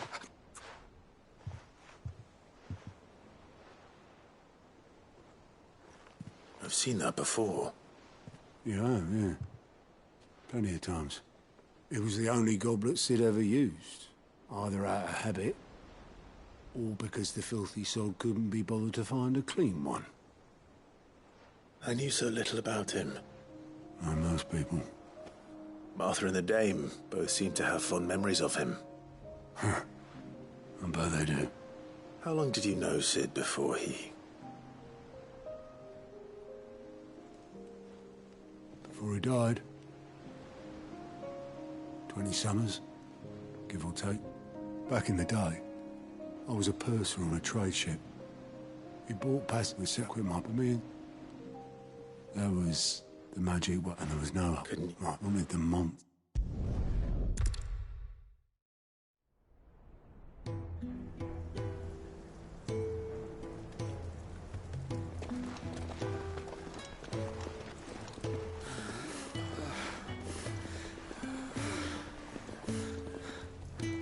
He was always too clever for his own good, was Sid. Saw the world for what it really was, while the rest of us were content to go along with the lie we were shown. And it can't have been easy, bearing that burden alone.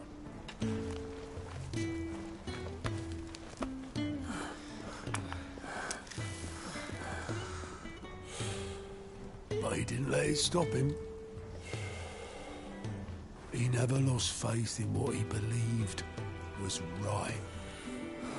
And that gave us faith in him. Faith he'd steer us true. So I swore to myself that I'd always be right behind him, ready to catch the stubborn sod, if ever he should fall.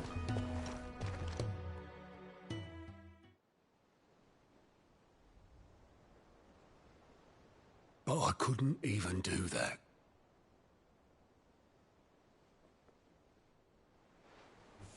Ignore me. Just the ramblings of a tired old man.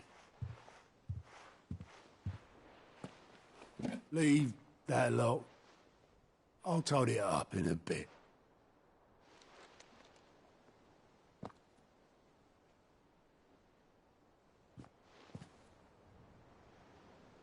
This is Sid's handwriting.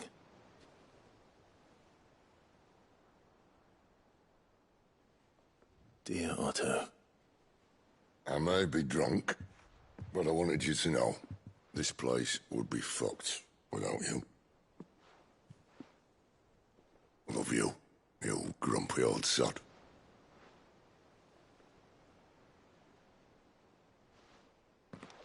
This note. Hmm? What about it? Sid was right. Without you, we'd all be lost.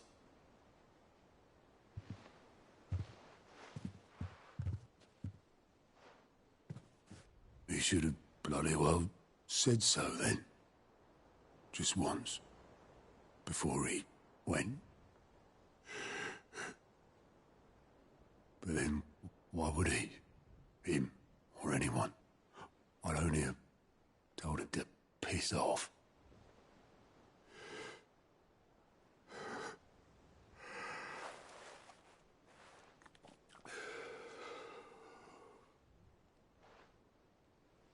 You're wrong, though.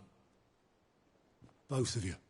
It was never just me keeping the hideaway afloat. It was all of us. I just shoved people in the right direction. I barely seem to be able to do that anymore.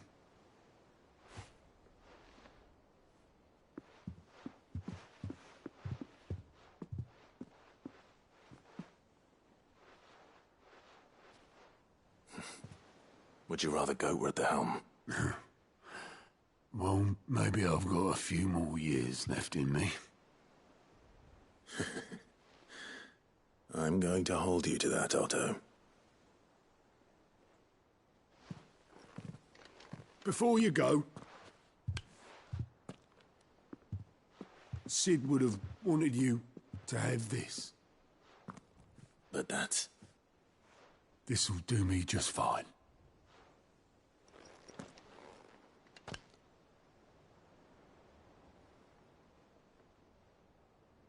Thanks for the ray of sunshine. I'll see if I can't pay you back. Already have.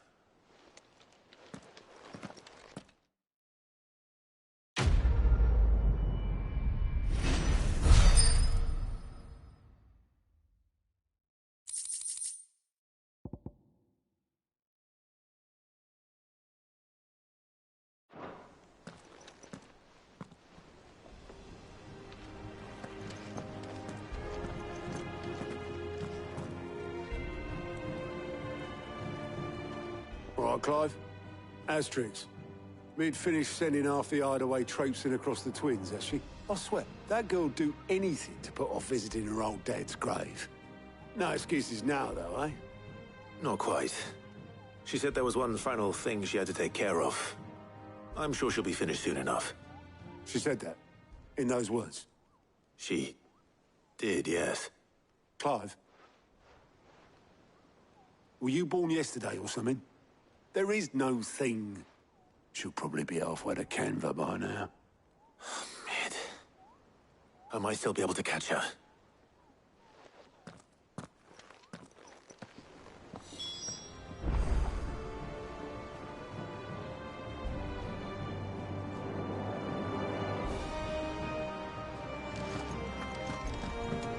Mid told me she was building a ship. Is that the thing Thames helped? Obolus, have you seen Mid? Yep. In a boat, going that way. Then I'm too late. You in a hurry at all, are you? Oh, I offered to take her across, but she wouldn't wait. Just paid for a dinghy and rowed off. Oars going like the clappers. Got some life in her, ain't she? But anyway, I was on my way up to see you, as it happens. Got a letter for you. Urgent, by the sound of it. One of your uncle's men said I was to hand it to you in person, post-bleeding haste. And you're here now. Thank you, Oberlith. Don't mention it. What tidings, Uncle?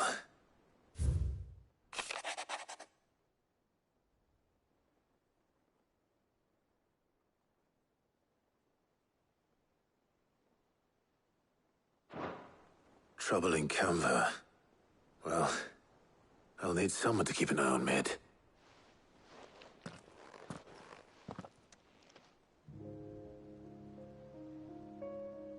So what? Mid got us to do all the dirty work and then just sailed off into the sunset? It, seems that way. Well, nothing we can do about it now.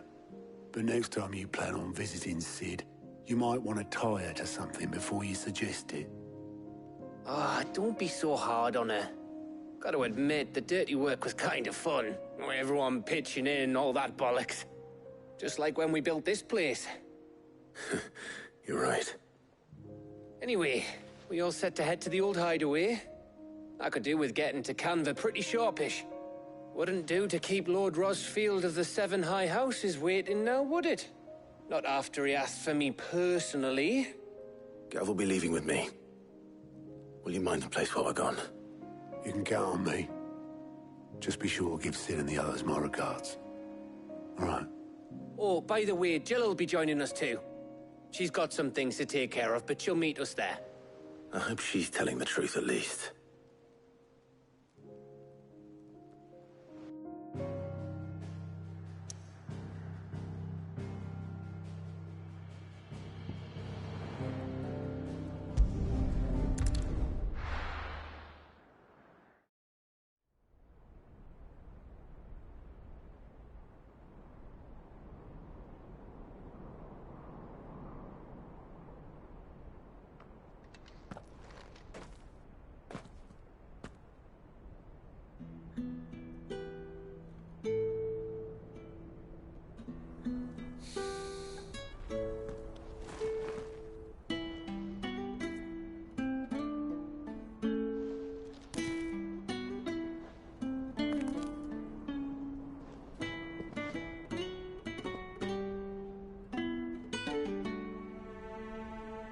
Well, Sid, I remember what you told me. But if no one is listening to what you have to say, you may as well not say it.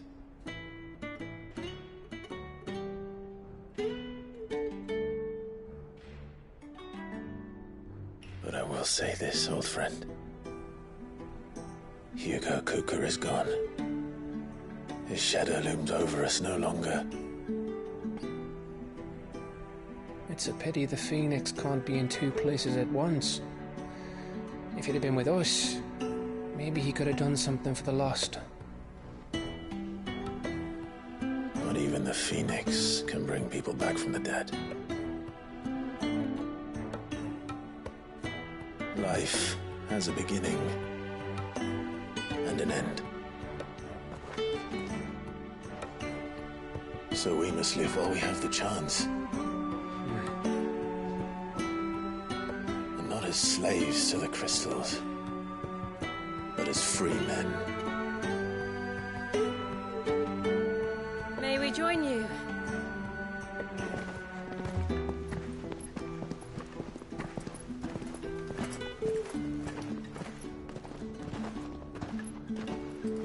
Lady Karen, what a pleasant surprise. I thought I'd drop by and see how you were all doing before heading off to restock my supplies.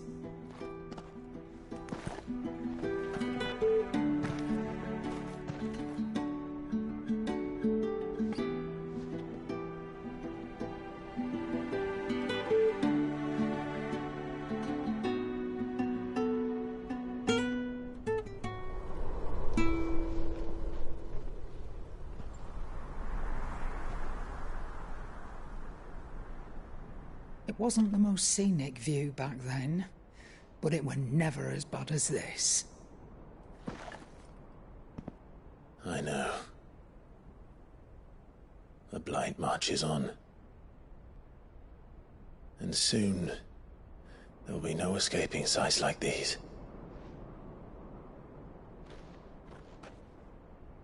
So our mission remains unchanged. We cannot stop until every Mother Crystal is gone, and their thirst for ether with them. The only one that remains in Storm is Drake's Tail in the Crystalline Dominion. Our next target. We're going to Twinside. It's the capital of the Empire these days. I wouldn't like to think how tightly guarded they've got the place. Not that that'll stop you, but we do well to scout it out before you go charging in. We would indeed. If you're off to the Dominion, you can take this great lump with you. Goods. Oh, I am sorry. Have you forgotten you're the most wanted man in the Twins? I thought you might like to disguise yourselves as the attendants of a travelling trader, assuming you've no better ideas. You wanted to buy yourself some tools, didn't you? Well, now's your chance. You're letting me go with them? Oh, thanks, Nan. Stop that! You'll break me bones, you great galoot.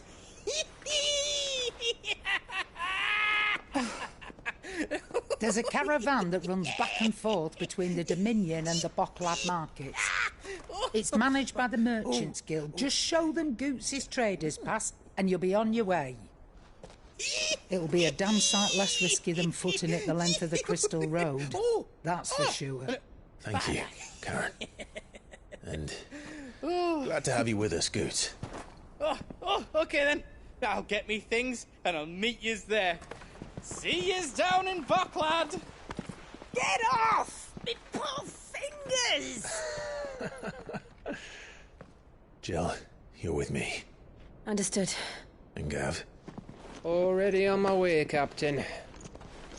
Be careful. Aren't I always?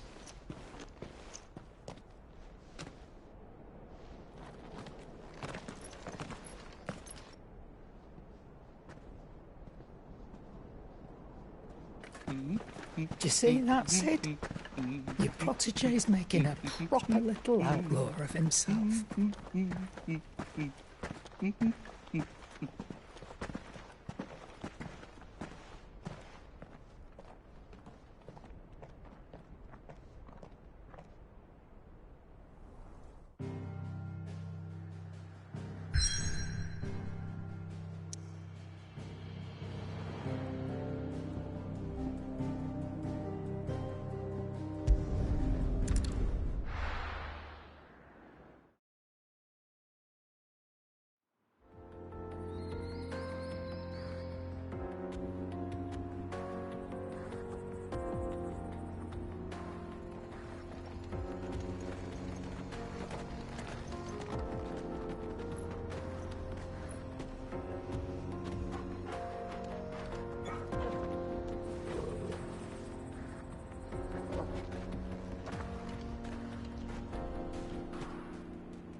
How are you feeling?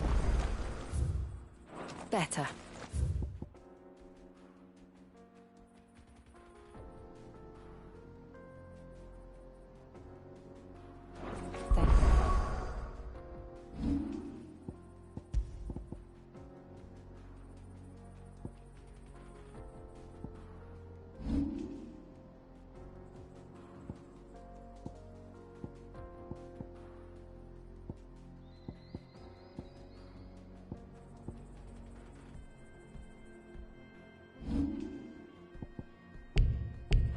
Talia. I'm glad to hear it. And Torgal helped too. Didn't you, boy?